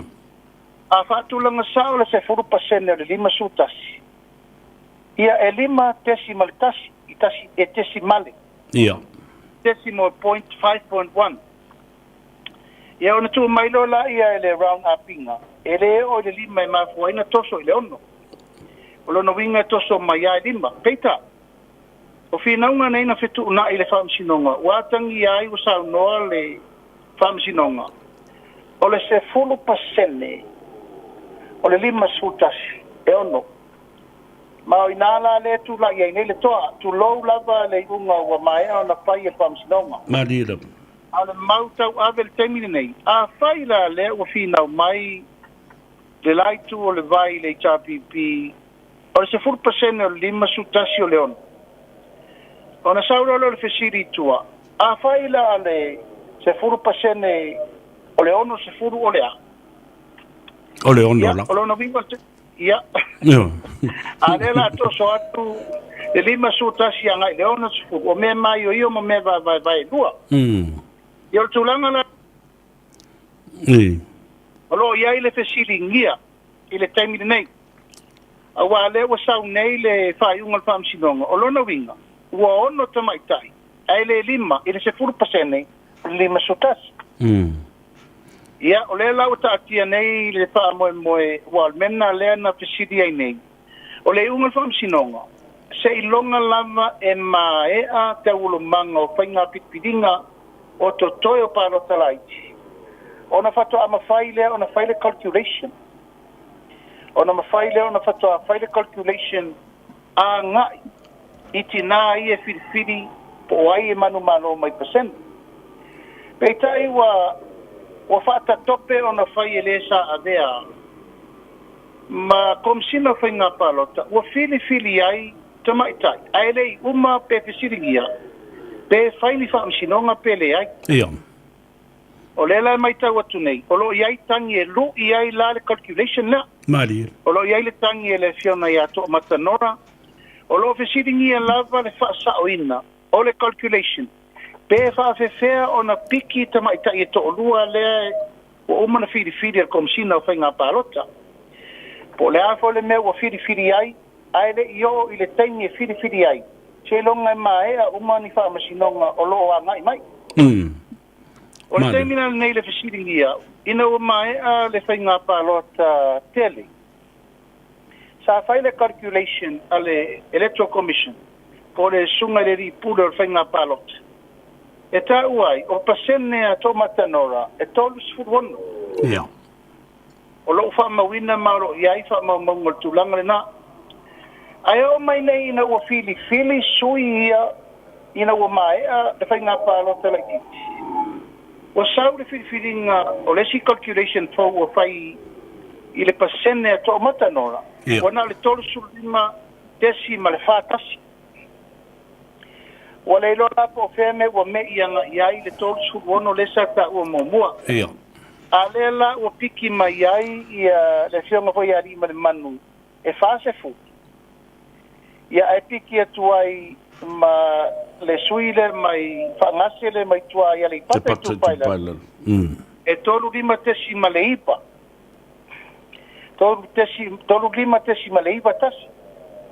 Ale o se mai nora le tolu lima tesi malfatas o inala lea e fesiringia tele le taimine nei ile awala ma le mafuanga o toe fo I ai le komsina o whainga palota o le whaonga ina le tolu suono na ta umomu ai a to matanor ale o tu mai lalo le tolu lima tesi malfatas Ia. Ia o le lai to sauni nei to matanor avel ta upu ilum mol famsinonga ona o lo iai le masalomia e le sao le whainga o le calculation le na whai mo le whiriwhiri no tina o le mea la na le to ai le taimi nei a le si tūlanga ua mai tauina sa bea Mali. ua tūlai nei le mea le nei o le whainga whiriwhiringa mo tina I pasene ua pei ua tūnai mai ua le manuia Ia. ua le alo ia ua ulangia ona o le sa mai tau sa whiriwhiri tina le whainga mela atoa A leo mai tau le whainga whiriwhiri ngai. Lesi sui wha popo leo tala no nei. Wa matan tala no whiriwhiri I afa paseni. Wata paseni. O teimi mo mua sa whiriwhiri mai wha usaura pa mai ngai hunga le. Whaas 5% sa ina maua. A le lau o mai nere wha I unga whainga palo tala I titi. E to toru sui. E o mai umata I toru lima. A le sui la le pito I siri na tele na decimal point. I o lela e whiriwhiri ai le sui mai o whaangase mai ali pata I tupa I lalo. O ina la le ai le o matango fie I lau wa ai ma lau tilo ma le mai tau fo I ale. Ai ngol wha tuatua. E leo ta oto I le anga tonu mai te tau ana toe whasao. Pe toe whao ngane I meo paseni. Pe siri tato toe fo I le mesa iai mo mua. Ia loa ia e whiriwhiringa o tina e o maila. E pei o whiriwhiringa o le iai ta maa I whainga palota. Malo, whaftan. Tā ua tele I le whaafonga bai le tunu, a wa a tau lole tesi male. O le ono winga o le fraction, a o I na whaasa moa. O le whaasi mea. Pa o se whaasi tangata tu lou le whaafonga bai le tunu. O te tautala ma le whaalala. O wa o tu ai ngā la fonga la ia leo ma lafo nei le tū pao ti nāmu te mai tai. O whea la le wha mamalu le ta unei. E wha tā ua I nā I le tūlanga o ti nāmu te mai tai. O les. O lea la le tu ai ngā calculation leo o whai nei. Lua. O le leo siusi tai leo a tangia mai. I le wha tope la wina. O le mata upule nei e le fionga le komsina o whainga pānota. Ai vave sola I le tu o whaamsinonga. A o lele I umara se furu aso e vai ei mamate I tupe I eini tangi po oni lo I fo I le whaamsinonga. O le sa o lea la uri e fōringa mai o lo soli isi vaenga o tu la fono whaavai te tauna murumurita I ai. Ia, sabea o lenta to wo I le whaamsinonga. O lea foi la soli lesi unga o le whaamsinonga. O le unga le whaamsinonga. Until all ruling is certain, clear. Certain wa matua manino uma wale to yei nisi mea le infam sinonga le ai nisi mea to faya au no ma to psiringia. A o le ele manino pe faini tangi fa sanga I percent. A le ufiri tina. Ia o le tu sirile na ona le manuia ona le wa contempt of court again for. Ona sa ta tauna fa atan. Se ia mai ale lei whainga pa whainga whaamsinonga pe toi whisiringia le pasene mo tina. O le tu savea este lo u whano no tele ai. Ona wa ngai nei na tau whaatau wa aina tele lava. Le tu pātina. O se mawhauwhaunga na tupu le nei tu la whono ona le tau mawhai e whaatupu le whainu mela o tina le pāne mene. Peitai. Ai sira le lei pe wha upu la le tūlanga fo isa mao mai ai ma le fionga ia wha usau. O au na whiriwhiri e le tu malo, ma umanu malo mai whainga pālota. Ia o le tūlanga lava o le ava mai wha alo nā teimi I le sa mao mai. No manao pe taua o le whiriwhiringa le tu malo. Ai atu mai la le taimile nei o leo tato o la le tesi male ma mea. O la le taunga la tato taua nei le taimile nei. O leo tato psiringia wale tasi a walua. O lono winga te le tūlanga e fesuisu ia I le whainu mela al pare mene mai le lima tasi, lima lua, lima toru, e taua le lima. Pea wha pe iaisa teini e le eisa tina e toe sao panga mai I whainga palota tele le tunu. Ai pe ua wawa ai, e le au ngale nei mea o le tato tuu wha peo tina. E o mai e lei longa lo lato wala I malo I to tonu o le maota. Madira. E ta tau lava na manino ma malama o tina no mai malele lava e tu tusa lava ma le whitwhilinga ale tu malo o le whaianga I tama. Al tu langa na ele o maa e sila le fionga tamai tai pale. Lia ma ka peneta mai o te talitonu o le tasiri nei tu la fono la matua toe mai o i o le lei. Te tu langa te tau na te oto ai lumana. Lau fionga ele te fono, lau fionga fo le minister la uli. Fa mata se tasi le nei o matanga le wenga le malo. Tā ua tele I whiriwhilinga o te tai o le atunu o le komisina o whainga pālota, ma le ofisa o whainga pālota, ua ta tau o na toi asi I ana tūla whono umalawa. Toe review, revisit, ma va ai tu la fono e o i lola palota na fai. Fantasi ai ma palota lai. Na pa wale nei o le atunu o le lalulangi. E umalota atu woi whamsinonga. E le ma fai lava o na iai sisi vaenga. Fa matau se lu i tau le mo le malo ina ia toe au talu a tol matanga luenga lea. O whainga palota. Ia, whaftai sa vea. O umana ave le saunoanga le fionga le tamai tai palemia i le fionga le liminsta ia whawalo.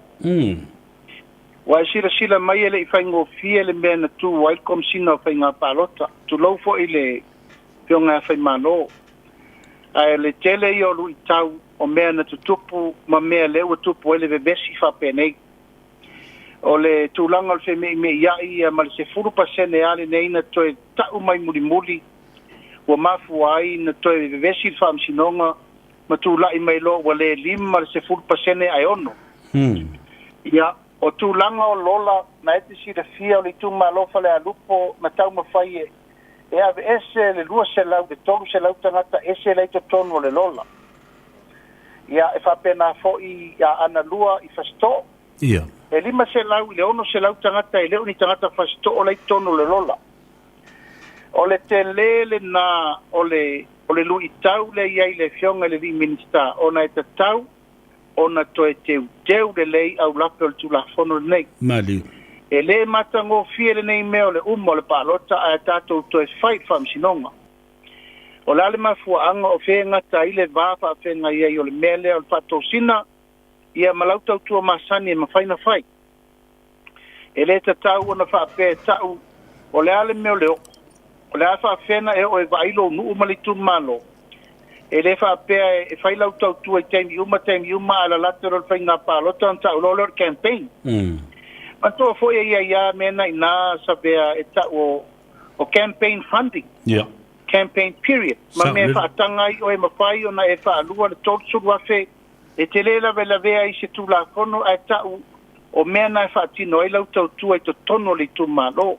Ma mea na te tau na wā iri teimine nei. Ia wā e sila nei mea i e toi pā uoisui. E rea atosa se furu afe. Pe rua se furu afe fo. A tūlanga o le whetena inga. Wale lopo o wheto si ele leina. Ia. O le mea maasani le tātū, ma le nganu, ma le whaaloalo si o maliu. Ai poi pongo o se whanau. Wale ma whaina tosi le leina. O no sa wal tūlafo, no whape mai. E o as futa la te pa ua i tofi. Ia. Ia o tu umana lesa a veile a popo inga le fionga i le tamaitai paribia. I le fionga le li minista e to e sila. O le tasi mata o putarua ma le lautele sa ave iai le patonunga le fionga le tamaitai paribia. O le sila lo lea. Ia po le are tu langa i whaatino ai le mawhai.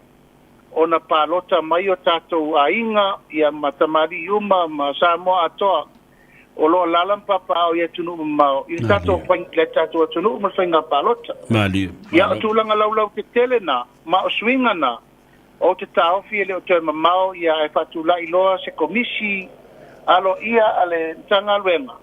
Ina ia whatulanga i loa le whafoifoina o te utengo le tulafono whainga palota.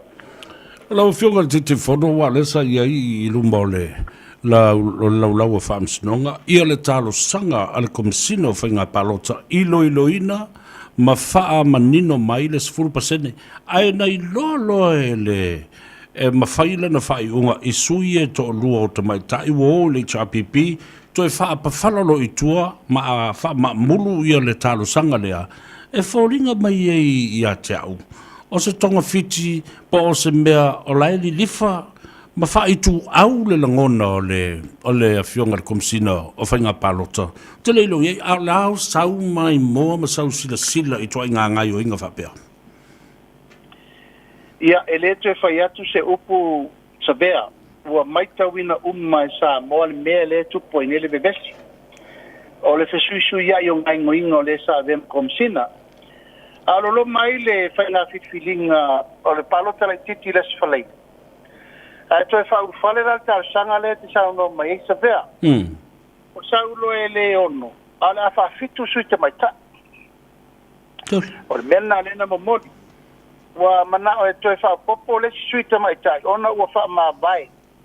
leisi sui tamaitai e te tau lava la ona iai e si sui tamaitai e fitu i aisu awa leon ia e batu lai to tono al famsinonga ai le tadi al famsinonga fa per famsinonga fa tali se ia mai e fa nga palo talaiti ona fa manino le ia nai loa ua firifiri pa fu se isui e lua wanga ia to e atu lolo fiso fa nga palo ta toi withdraw uma mai tua le la tau tangi le na ia e mai taua malfa no sa vea tate buso fo e fai tu langa mali ole tau le pua malafo ia por tu langa le tu silima ia a olo manino le tunu e fai asi fai tu au pa ngana pai ia walu suanga le va tele ai mai tau muli ina wa ngai le komsina fai nga palota i le whamasinonga o whanua masuapa ai tiai ia ona tai loa lole io ila sa fotua i umamai ai le mele na tupu ia o manatu ai ia sa bea e asa le whaipa e asa na masalo malila o leo o tō vai umamai me o tutupu o leo wai u le whainga palota lai titi mai le luas furu ma leo no sa iai le ainga whatutua o leo tōtsu tasi ia mai le luas furu masa iai le chapipi le sa sfurbat ia le te fa popolola e ma le lato lua le na mo nei whainga palota lai ti luas furu o lo tadi nei fam sinonga suitina Nadi. O la tūlanga e o ia, ia o tūlanga na la i loa po whema furi i aile whainga whamsinonga leo whasolo. Malo, whaftai i lau whionga ma le toa wha, i lau whafonga bai i le tunu, ma nino, ma mala, ma lama le lei wā. O watato tūla lata le kilisi masi, ma le tausanga fau o aso i file mua i le loto. Ma e te tau wā fu o na tau lunga, ia nei mea uma i se wha mamna manga lau whionga le te whono. Ina ia nofo fi malie a ai o fina ngalo o le tātou tunu ia mamaua i le fia ma le toa fi malie. Lea fo i la wa tu la i mai ia le mata upu ina ua longa to le minsta o wha msinonga le ngā yoinga le na whai nei le komisina wha ma vai wha fosei ma ia talia alo ia le wha ma vai nga wha tope lea se e o whai le tofinga le Palestine o whanua masuafa to fia le sui Palestine a watu le wha utuanga ina ia tā ofi le minsta a o lea lava na wha tau nuu lea soana nafi e whoringa mai e matua le mi ngau lea mea mawhatutu na i le tō wha pe whatatia se i ai se tai au e malama le iei mea uma o le asu tali tonunga a o lea se vā ma le fionga le minsta ma le fionga le tamaita i pare mea ma le kapeneta o lo sila i nei mea. Ia, o te taofi sa bea o leo o tō sila mai moa mai le mea tupu. Ai o le tūlanga o ao i le saunoanga le sa batu e le fionga i le tamaitai pāle mia na nafi. Ia ua langona le nganga whaetete o le malo o no le watangia. Ia ua ngā i sori le si tūlafono i lungo le si sori ngā tūlafono. O uma o na avele avea i ele fionga le tamaitai minista o whamsinonga whanua maswafa e avea i le tua lalo i le Palestine e aua nei whataunu ina le tofinga le nei e soli tu la fono e le eise tu la fono alo ia e whatino ai. O uma foi o na mai le fina ngalo ale lo ia sidi le malo na te whautua ina le whamsinonga e le eise tu la fono e le foi se malo si anga o le Palestine whaatino ele tō whinga le o whai. Ia, wa mai foi le tua lalo, e le whionga lea mamadu o le malo, na te le sainia le whiliwhilinga o le tō whinga lea. Ia, a o lea ua mai tau mai, sa vea mai whaafonga Samoa, ia ua whai lo le masol tātom tau. Ma o tūlanga sili na o na lamatia le taimi le nei. Ma ua tula i tonu a le upure nei sa vea le upu tau tino ua fau malo. Ma ua atui i whainga malo fitfilia le tunu. E tau tala pe ma le whaalalo sa vea o se tasi nei o mata upu lea ua matua atangi ai tūlanga ua leva na whawhau. Ma tūlanga e anga i mai ai le nofo le lei ma le nofo file mu o le vafa whenga iai o le tāwha tolu o whainga malo. O le whaamasinonga ia o le pāle mene ai maise le pāle mia ma le whainga malo. Ia leo mai tau nei, ua matua mau ese le whaatinonga o tūlafono. Mau ese foi le taritonunga i tūlafono. Ua umana sau noa le lo ia sili. O ia le na te whautuaina le malo, na te puipuina le whaamsinonga ma whautuaina, ai leo ua mautinoa. Wanga i mai le pelestene o whaamsinonga, e su le fionga tamaitai lo ia sili ananaku. Ia wanga ia i e lui le whaamsinonga i le tamaitai lo ia sili al tato malo. Ona whapea. Wa ia ina le fionga i le amamadu le malo, wa le saini ai le warrant. Ia, o le tu sili le nao na onga, i le tūlanga o le wafa whenga iai. A o lo manino le leile, fina ngalo sa mo moli le minista, ka whaamsinonga. E whautua ai ia le fionga li peresten. Aua na i whaataunu wina le whiriwhiringa, e soli tūlafono. E le o iai se tūlafono o komisi. E iai se malo si anga whare tūlafono. E whiriwhiri ai se sui perestene o le whaamsinonga o whanua maswafa. Ia, sa whaasoro solo pe tūlanga o le neiva yaso ma tau urumanga o le tau, ona sa mai tau. O le anganga a toa lava sa vea mal whaafonga sa moa, o le whai o se awala, e fō ai ma fō ia le tau. Maliu. E le aise o tātou e le awau i whaamsinonga o whanua maswafa. Le anga o le tātou whaamsinonga lea. Tātou teo mai ai sa iri ngafa, tātou teo mai ai sa iri o tātou whasinomanga o le topi, o le whanua, o le whaamsinonga lea. Pei tai sa vea, ua mai tau, ua matua i whaata tope umanei mea. Le po isa e ai mai o le mafua anga tonu na o le tūla i esi. O le fionga tamaitai pāle mia, mai le ta pipi, ma mato o esi. Ua mato moli mawina, ua mata o na soli tūlafono. Tūlafono la nei e tolu sa vea le na popo e ai. Ia. O leo mai tauina nei, e leo tai o na lava le tāpenanga, e wha ato ai tūlafono. Ina ia tūla i ai le tūlafono o whanua maswafa a Samoa, i se tūlanga sili o na saunga le mu masepi. Le foi sa i ai foi le talapotonga loia o ma Samoa, alum whanau al tātou atunu. Ina ia toe tilo le whainga malo le na umanei. E le o tala whengai le whata o tonga. O le tūlafono, e tūla iai se tūlanga ua ato o toa ma le lei mo le atunu. Peitai, o le no tausi de sila mai lava sa vea, ia ua whai ia le loto le malo. A le la whatoa malanga i uma mai nei lunga. O la ia mamana e nai ia sa pese mai iai alo ma whanau o le atunu i lalo le sosialo ia. Ia.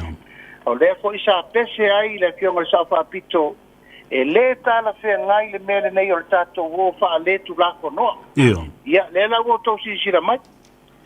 O ai la sesi o isili na te whautua ina le whamasinonga e tau mai e le whaatu lako noa e le se tu lako.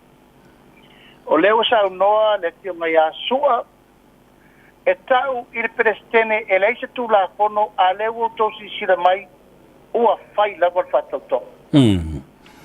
Ole a atui sili le nā lena te ngai nei mana nafi, matalatu ana nafi. A ole si tu sili na maa ale o lena maa ua ana nafi. O tu la fono uma nei e toru lena whata tope na fai, ma pasia le pare mene. O na ave lola ia i tu langa e wha mautu i nai ma wha maunia, i le ao le malo. O lena maua na nafi. E ese uma ia tula fono ia na pasi el parliament. Ia.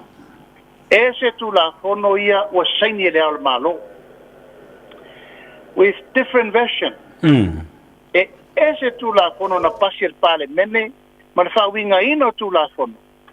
Ese leisi tula fono la saini le al malo. Ia ma o le onga le na nta ule mai na nafi. Le na sa no iai le fionga te mai tai pare ni ua maua le lo yesi e ese tu la fono na pasi pare men ia ese le version o tu la fono na pasi ese le mea na saini ai le ao le malu malo ia o le la ua fai nei le su enga ua fili le komiti fa vitoa a le cabinet o le foi o te avea ia o masui ma le fionga sui pare mia o le fionga le bilo ia ia fawalo o le fionga ia to sulu ma le fionga minsta fa msino o le e uma lo ta tara nonga o savali e tono le fono ine tato ofisa to tono ina ia fa manino po o fea la me o so mai ele mele o ai na te suia ia tu la fono ia o mafu ai ona le fa nga ina le tu la fono na pasir parmene ai ese la tu la fono le o pasi lau fionga te fono e mawhai ana au mai I luma I ngō tangata nei ma tangata ma whaari ali e sila I sa mo I le lato mei wa whai nei I le tula fono le a wao se soli tula fono mātu ia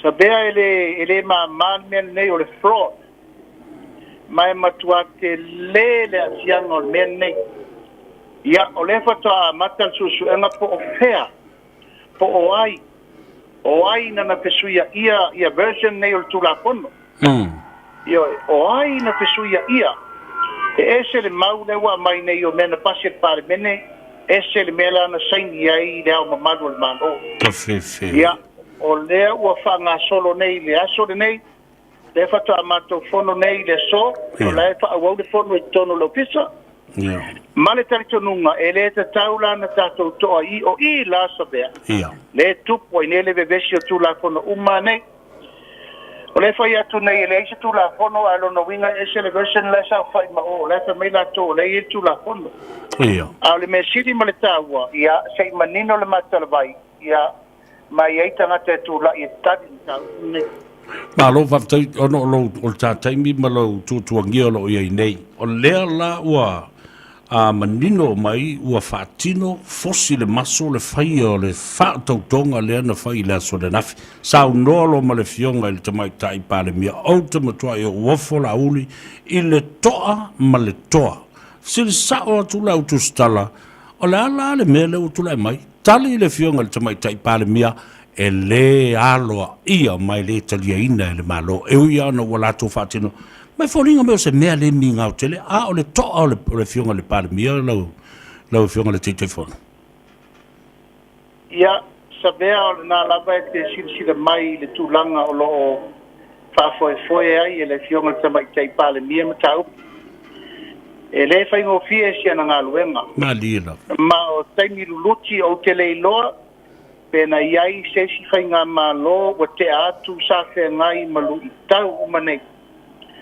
e sila sabea mai le amatanga o le whatuina o le aino whatuatua monila I le tele o upu matala malafonga ia ma whaaluma ma whaatausuai ma upu uma na lafo sa whapito sa vele ia se upu o la ia o lo folo pea le ki ngā ma whaingatao me uma o lo tupu e o mai lava le taimi nei o lo tutu malu ia matali lava le tabi e file mu ele tunu malila a mata upu ne tupu sa vea e leo ni mata upu whaingo fie o mata upu e tu lai mai ai ua soli le whaavai ua te lepe le whaavai ua fau le malo Samoa o le tūlanga sili le nana whano noa tele ai a tangata ia whaia se o tangata o whamei na ave ko ie o whalo ia ma tausi tūlakon ia aewa aipe ma le whano noa a tūlanga le nā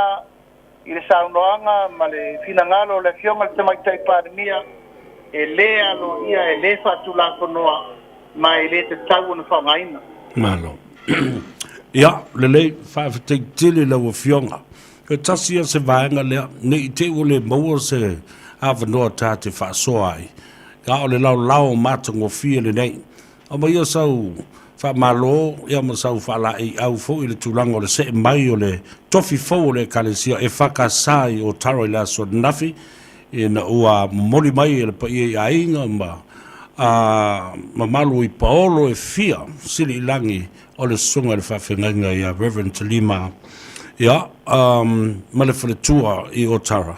Ia masau wha murianga mori mori ki Risimasi ma le tausanga fau mo le mamalu o Samoa lo tapua I o whaiwai lau whionga le te whono ma le minsta a maise fo I le whainga malo ua tūnei o le malo o Samoa. Sauno ia. Ia, whaftai sa vea. O le viinga lava ma le whamanua fo I le atua ua tau le whamoemoe na lupe ia ma le whamoemoe na tofa. O le paia maua lunga o le kalesia I o tara I ona tulanga whalupe le paia maua lunga watulanga tofi au absosani ti a kono ma ta whale fia o le kalesia paia fo I le potopoto Samoa wa le paia maua lunga tupu mai e matamari in whailaunga o le kalesia pa le tua matausi sa au matamari tai. Ia vi ia le tua wa whatau nuu whamoe moe Ila. I le taunu watu o le sunga whawhengainga ia mawhala ma le wharetua ia la lokava ia whawhetai le tua. Whawhetai le tua wa whatau nuu whamoe moe. Lewa fo ina tali ngā le kalesia mai se fo I paolo mangafa mainga ia ono le tulanga lava le whama. Ia e momoli le whawhetai ia ono le piyama mai se fo I le ono sai. Ma le tatalo ma le tapua ia o faa I u le manui ai le faa moe o le aso. Vi ia le tua I mea uma o tapena ina, faa fetai, le pule faa fetai fo le faa loalo I le paia mawalunga o le kalesia I mea uma na tapena ia ma le maita watu. I le aso ananafi, e le o se aso laikiti. I o le tō faa ma le faa utautanga le kalesia, e ala I le tōkia ina ma le tapule ina, a wā le fitfili ina, o le ona le tua le sunga whawhengainga ia mawhala ma le patue ala no kava ia whawhtaitele le whaaloalo a ngā I le paia o ainga na lua. Al whamoe moe lava ia savea o le vi inga whawhtai o no whatau nu. Ma le whamoe moe mea uma sa tau pule ia mai se foltulanga o le tari alo ia ma le whengainga ua osi. Le whawhenga ia I o ainga na lua ia mai se le sunga ia mawhala ma le whantua ala lokava. E le mawhai e upu matala na whamatala le nganga o no le momoonga leo ainga na lua. Se aso whapene e whatau nu wai le whamoe moe mo le taulanga ola. E ave mo le ngalue ngā le tua. Ia e mai se fau le tūlanga o le taunu watu. E le o whaipa lava wa laulau sa saa le tāpenanga le kalesia. E momori ai fau le nganga whaftai tele le kalesia I o na tūlanga whalupe. Ia e whapito au ngapa lava se whawhetai tele I le sa avea mwhawhengainga. Taulangi a le kalesia. Ia e whionga ia Mamea Daniel. Vi ia le atua I lalgo ngā luenga marpatua. Ia, o nei e whawaitai au. O ananafi na whawai le so. Ia e ma eu fo I le ngā luenga tele sa penga iai mali. Sunga toina malo manu malo. Whawhetai mo le tāpenanga e wa sirafia sa bea o le tasi nei ma ola o le whale anganga ola lau wā ma ola lau siusi. Il tato e kalesia I pakasa o le kalesia lei o tara. Ia, o le tūlanga lava o le whawhetai ma le whaaru e le o pala malo. O le fusi o le whau malo ma whawhetai ainga na lua. Ia ma mamori fo le whawhetai le kalesia o na watau lau o le whamoe moe. Ia, leu soe mawhala mana lokava whamaruru watu. O le mawhaino o atu. Nā o lusi sira mai mea lo whengai le malo. Sa tamana o I se taimi se aso. Ia peitai, ia e leo to e pule au lo taimi wa pule sa moe lo taimi. O te tutu pēa I taftafa o le fionga le tamaitai pāremia, ma sui pāremia, ma kāpeneta. Ma le malo e tau whafoe le tele o mea lo tūlai mai le nei taimi. A le fatu, ia o le nā natu ma si o tō lua, ma si au whanau. Whai le aso ina I manuia.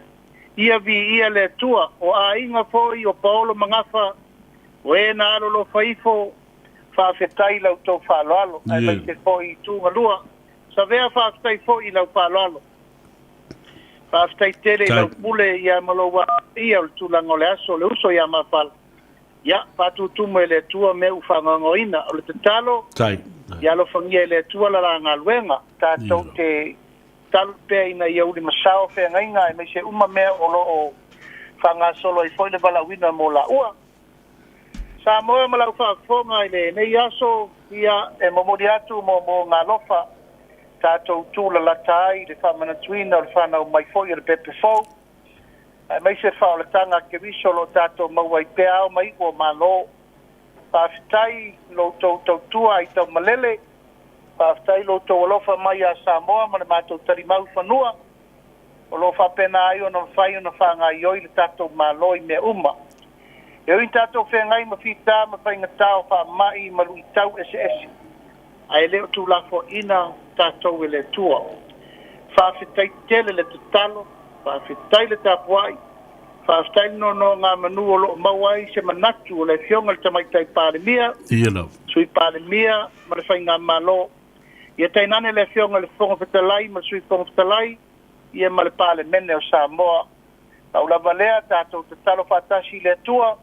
Tai le tātou wole le tausanga fau e whao o wale tātou walawina.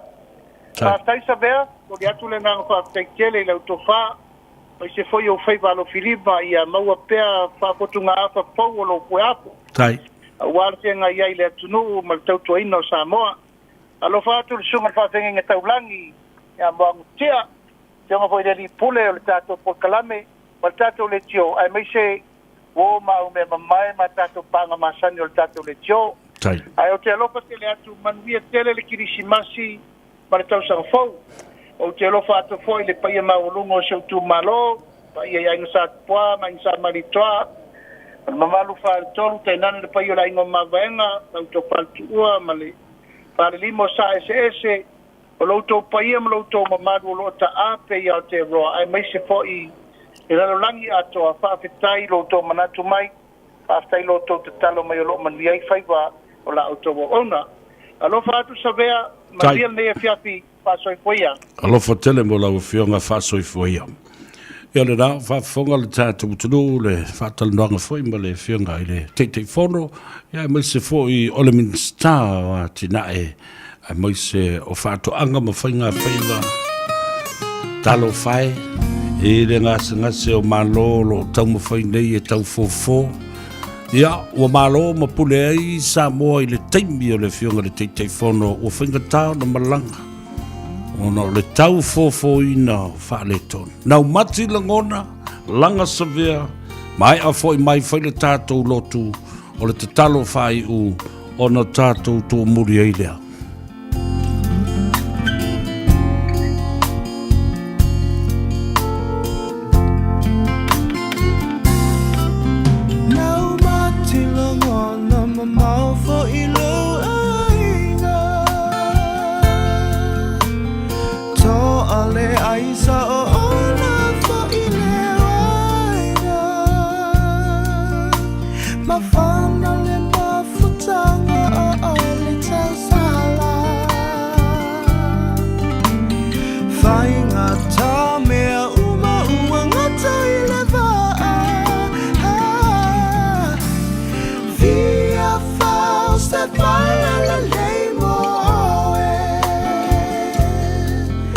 Talo fale ai o se kamu tatu toe. Yeah. Ai se ana le tu ai se tasi. Pongi sa mea uma ile masi asi. Ai se I set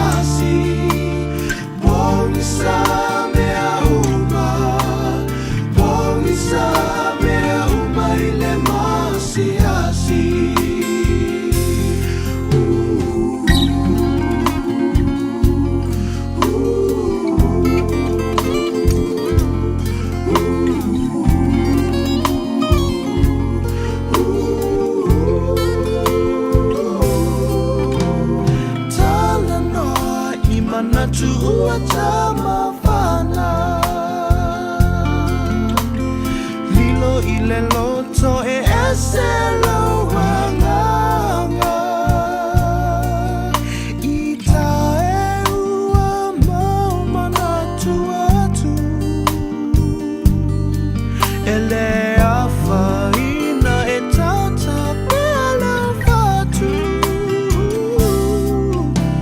e ona sa ifo I vese oni tangata fa amanga lo le tuina na ua oi nei mata yeah I say ana le tu ua I se tasi bongi sa mea uma bongi sa mea uma ile masi asi I say ana le tu ua I se tasi bongi sa mea uma ile masi asi I say ana le tu ua I se tasi Langa sa vea mo le pese le rā, le rau mati o le ngona, e le nei fo I awa uli, ia mo le fiafi fo I o le asoto nai, e na ua toe, le ua se fulu minuto mo te ailei tū nai lima, aftai fo I le avanoa sa ma whai ona, ona sa no ma I le fionga fo I le minister, o le titei fono fo le nā, ia ma, amu ia tātou, amo fo le avanoa e wha manuia mai ai, ia ke risi masi ma le tausinga fo I le no lo le tātou tano, ai mai se o moe mitinga le malo lo iai. Ina ia mawhai o na iai le avanoa, I wha ngai le ia tatau, a sa molo lala mapapa au fafo. E palo tātou ai, po whea lava o le lolorangi o lo e nofo ai. E sere mana I o le nā ia tatau. Ma u te lo fo e mawhai ana whaatino. O se teimi mō fo I le tala whaasolo pito o Samoa. I le lolorangi. Le mawhai ona whai le nā tūlanga o le tūla whono. Le soi tō tele la tūlo whamna tuino la tō wasu I fua, I ta mountain a mātutua, e me se fo I le whanau. Ia, whamnu I atu utou, e me se o le ātoanga le ivas furu tausanga. O le sunga I a pou talimati a Kelly I le petonu o Mount Rascal. Ivas furu tausanga le matua o le soifua. Ma eu le anga le lei o le tātou ta pausiri le langi. Ia le nā. Ia whaamaruia le atua matoe, whaapoponisi aso se tele o le soifua. Whamai a le tala fua le tula fono le nai whamai ia e awa I lau ta mā malo tina. E whaaleva leva I nā I o waso. I le larorangi ma le nu ua fua I mai e iova lau o tua I a te oe. Se le tā ua, nā upu, awa I mātua. Awa I mātua. O le alofa I mātua. O le, vai asole rei le tala whaatau fu o le tupe o le ana au mai ele li poti. E tusa ma le masina lava la tau ia o ke topa. Le masina o ke topa o le tausanga le rei. E silia ma le sefulu ma le lua tesi ma le valu miliona tupe mai atunu ui fafo na lafo atu le nā masina. Sefulu ma le lua tesi ma le valu miliona. E manu malo tasi ala au se tali e le fitu tesi ma le 5 miliona tupe sa ume langi ko kele kako sa moe ngofo I Australia. Toe te tele o lātou tutongi ma lātou tupe. Ia, rena, ia ma le to tele foi. O tangata whainga luenga vai teimi, leo ua atu nei whainga luenga I Australia. I me o whalewhasi manu, ia maisi foi tonga la au te tele ale atu no. Ia mana tua, a tau ia New Zealand. It's an island. O se motu, I re tau o se kontinenta. A o le atu no o Australia, o le kontinenta. O le matua I te le la vai a umala I leo le fitu tesi ma le 5 miliona e la fotu I Australia. Ono so o mai leo Hawaii ma Amerika. E le 5 miliona, o 3 miliona ma so mai ai leo tātou New Zealand. Tasi tesi ma le 8 miliona. Ia so o mai ma le ono se la wafe mai Amerika, mai tutuila, Amerika Samoa. Ia vai lai tō telefo I o tātou tangata lo no fotutiti a familiona na sau mai tutuila mo manu. Ia, a le tele o le tupelo sau mai fo I le malo tele I Amerika. Ia o tātou I nei New Zealand.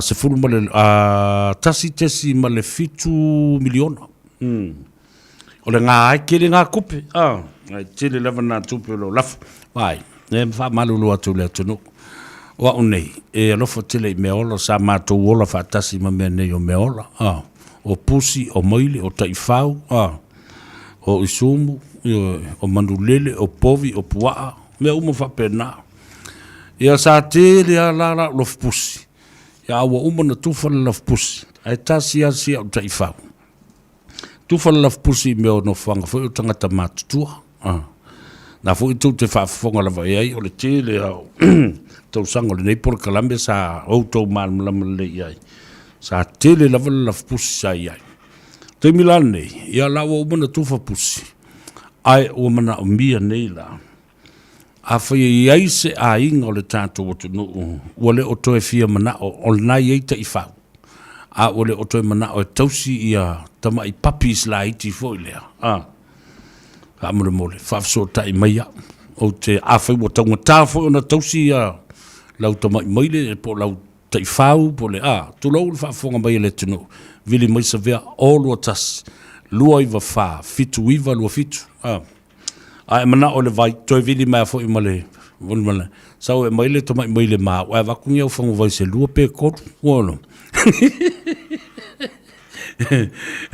vai se kausi fa le le ye leo e leo le ma ko fale fa mole le ole tala tu sa ole nai le tunu le tatu te alu lo fo i meo o meo la pe a fai ua le mana o mia e se tas ya mala moile o telefoni le na e te o lua tasi lua iwa fa fitu iwa lua fitu ia e mana tua o le numero fo le na tusi lalo le numero o lua tasi lua iwa fa fitu iwa lua fitu au tau sila tau te ilo le leia le se senga o le vai o la ingo sa vea ma na o iai le latu label i na ma le ingo sa vea ma lona au ainga ma lana telefoni o lua tasi lua iwa wha fitu iwa lua fitu se me whai atu stangata nei ma i eise si ai tau valea ai le tau mawhainga le nei ainga o tele tau sanga o manui ai ia o tau i Amerika po so se vaenga o le lorangi le toi mana o me le numero na mo le vai o leola o lua tasi lua iwa wha fitu iwa lua fitu 021-294-7927 lele tātou o tāle pese lea mai le pese lea fo i mai loa fai le tātou tala muli ia ma tātou tau ma vai ai lea mai le puni ala vaa whataro whatuai le puni ala vaa sunga le whawhengaina Reverend ma le whatua Lale Peteru Avini ma le lofalo ma le aingari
Analese anoa oe usele lailoa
E o le nā le whawhiwhianga mo i le puni a la waa Rosalina ana le se noa oe se manu o ke le kalalau kasi le awala.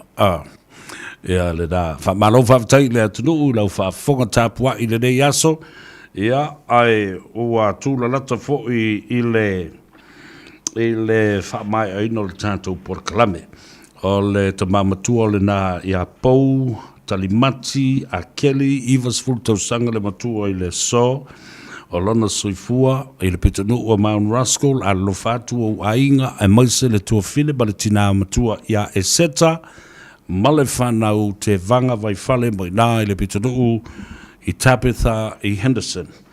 Ia ai, to ia fo i se tala whaavau ta te musu e tāwalunga ai, ia le tātou whaamoe. Ia male au nanga male tautua, i le nei aso.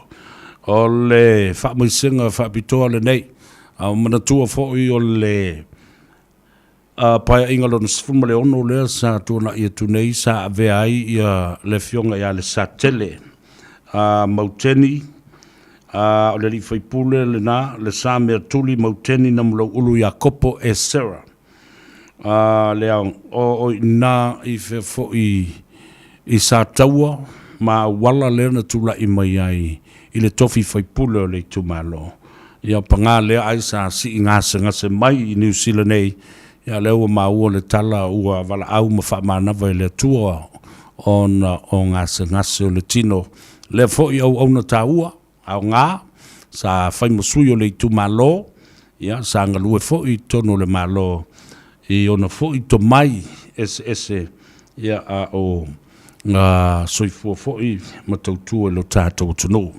E moli atuai wha mai senga i le paia i ainga o paono mangafa sili langi o ainga na lua ia whapea fo i ia le tūlanga o le wala au paia le tua i le fionga le li whaipule wha manawa ia na ngā ruenga ia o wha mai senga nā e watu le tātou porkalame e le ngata i le e Sarah family i vai moso whapena fo i matautu le whanga. Ia e whapena fwoi o nā moli e tuai wha mai senga malo whaanga. Mai i le whionga i le swafa, le malu, whaiva male wharetua i a me sepa. Ia whapena fwoi le whionga le usoli i a tongia, le au ngā upu.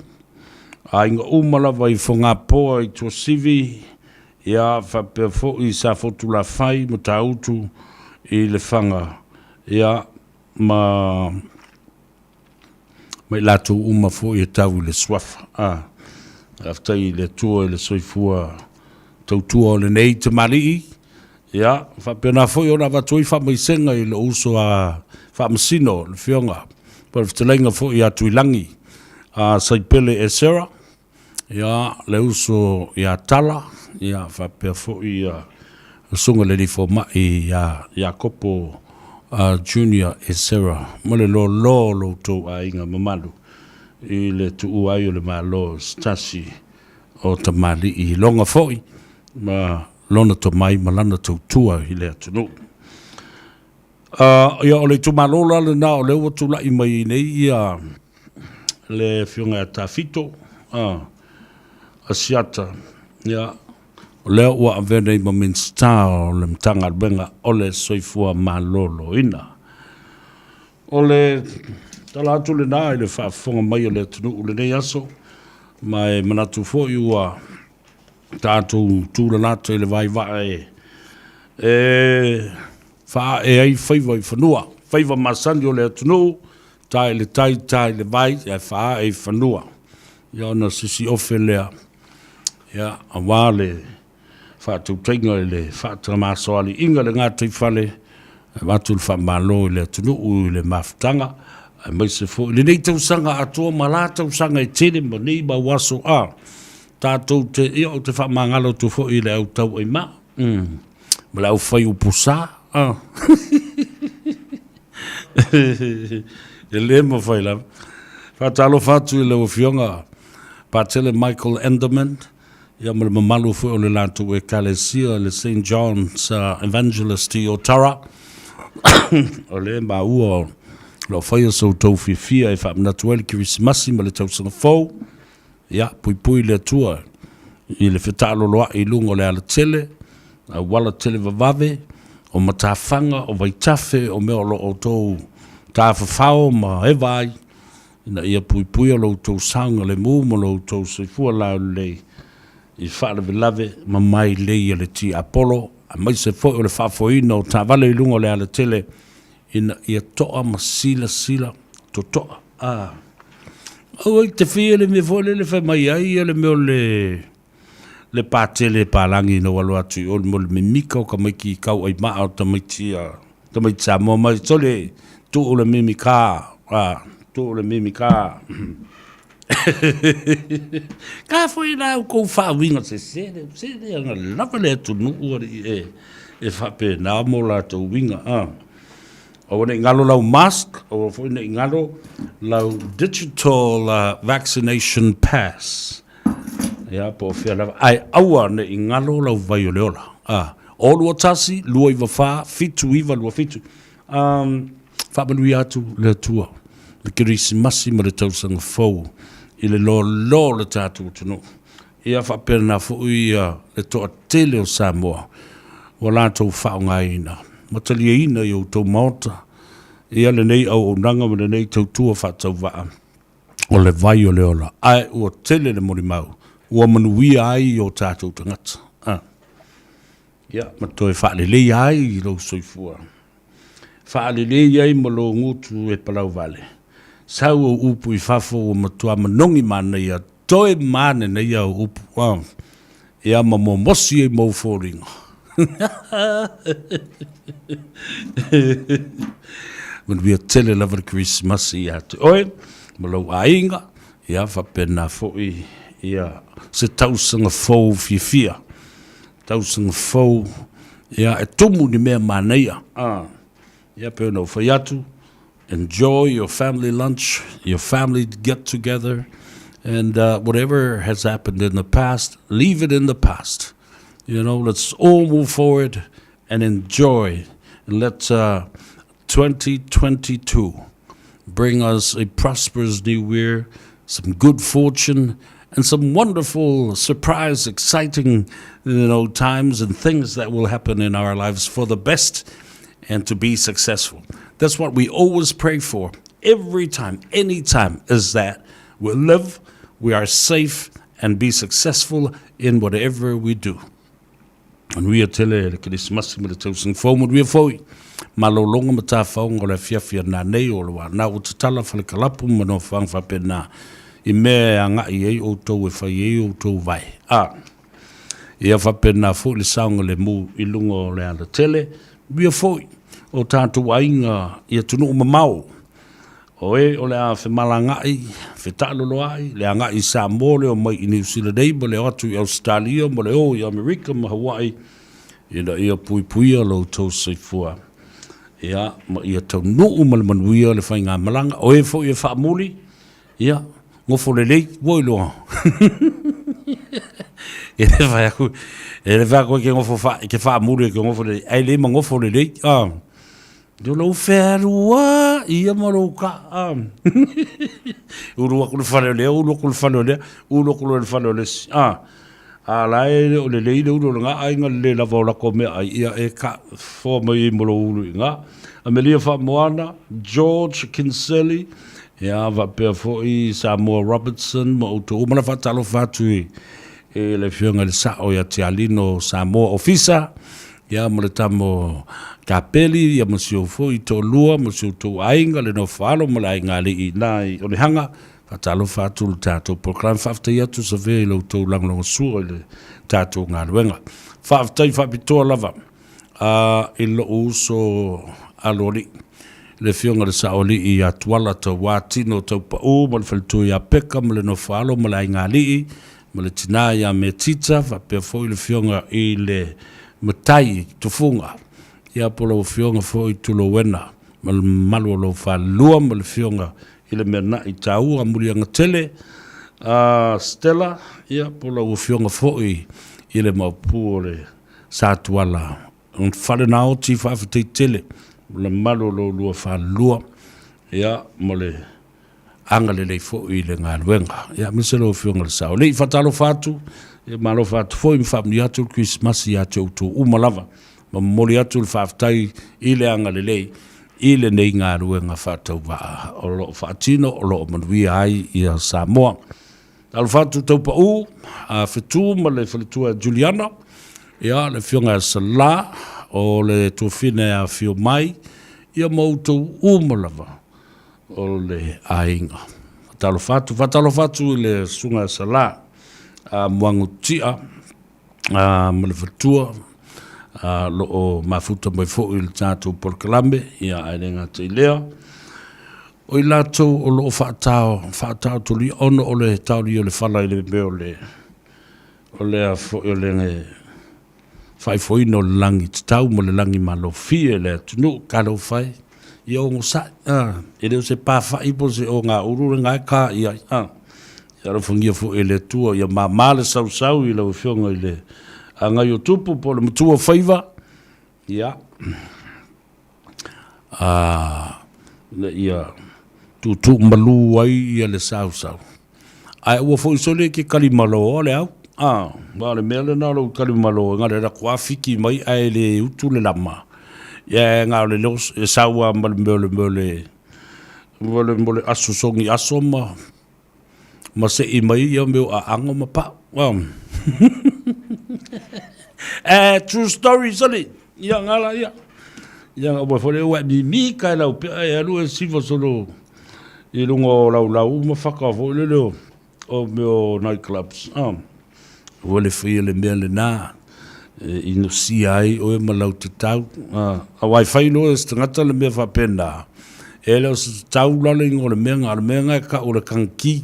Nā le mea kanki e liri whapena, ma lele le solo whapena. A le mea te tau o uma na whamiri ai o e le tua. Ia. E tau tua i lo wainga, tau tua upu, tau tua tua vai, tau tua mea le lei. E tau tua i lo wainga, le lotu ma le kalesia ma le tau no. O e foi nisi o futia le au pongisa e le nei aso wangalo ele o maua i la o talanoa. Ia o le mātou wanganga lalawa le nā e tasi, maise le nganga le tua. Ta mamtina mātua, ia inga whaiwhi au le aso atai au, ia mana fo i le upu folfola, mawalo malo stato whailo au tite iatu loutou seifua i le vai a sofau. Tu autou le pesa kilisi masi lea. Ja, kau ke siwa ia.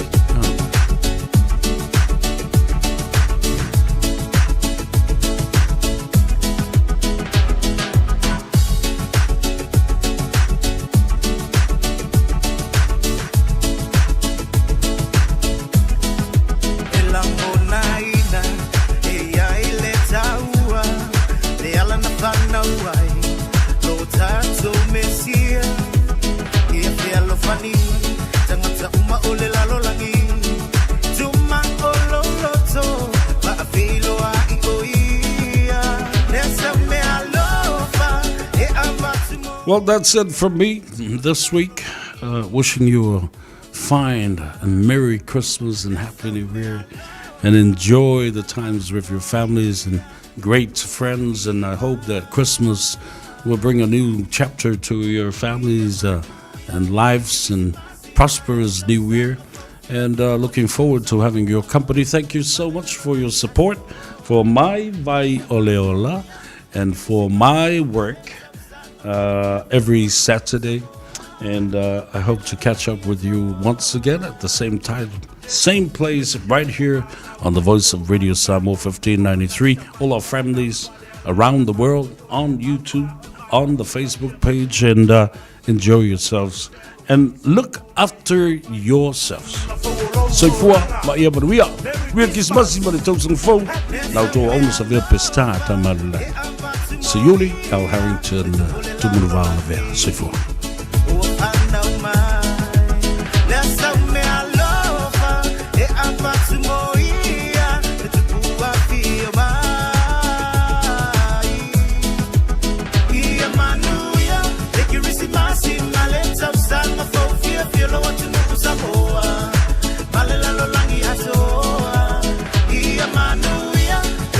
Massive, my lips up,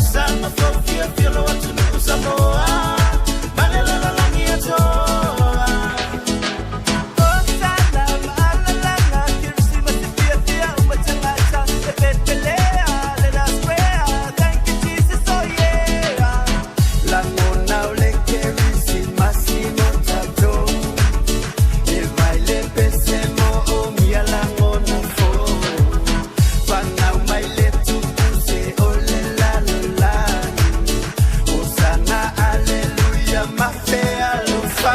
Me alofa, e amati moia, le tupole la lolangi, o panda umai. Le asa me alofa, e amati moia, le tupua fio mai. Ia manuia, e ki risi masi maleta usanga fofia fiolo watu nuku samoa. Malela lolangi asoa. Ia manuia, e ki risi masi maleta usanga fofia fiolo watu nuku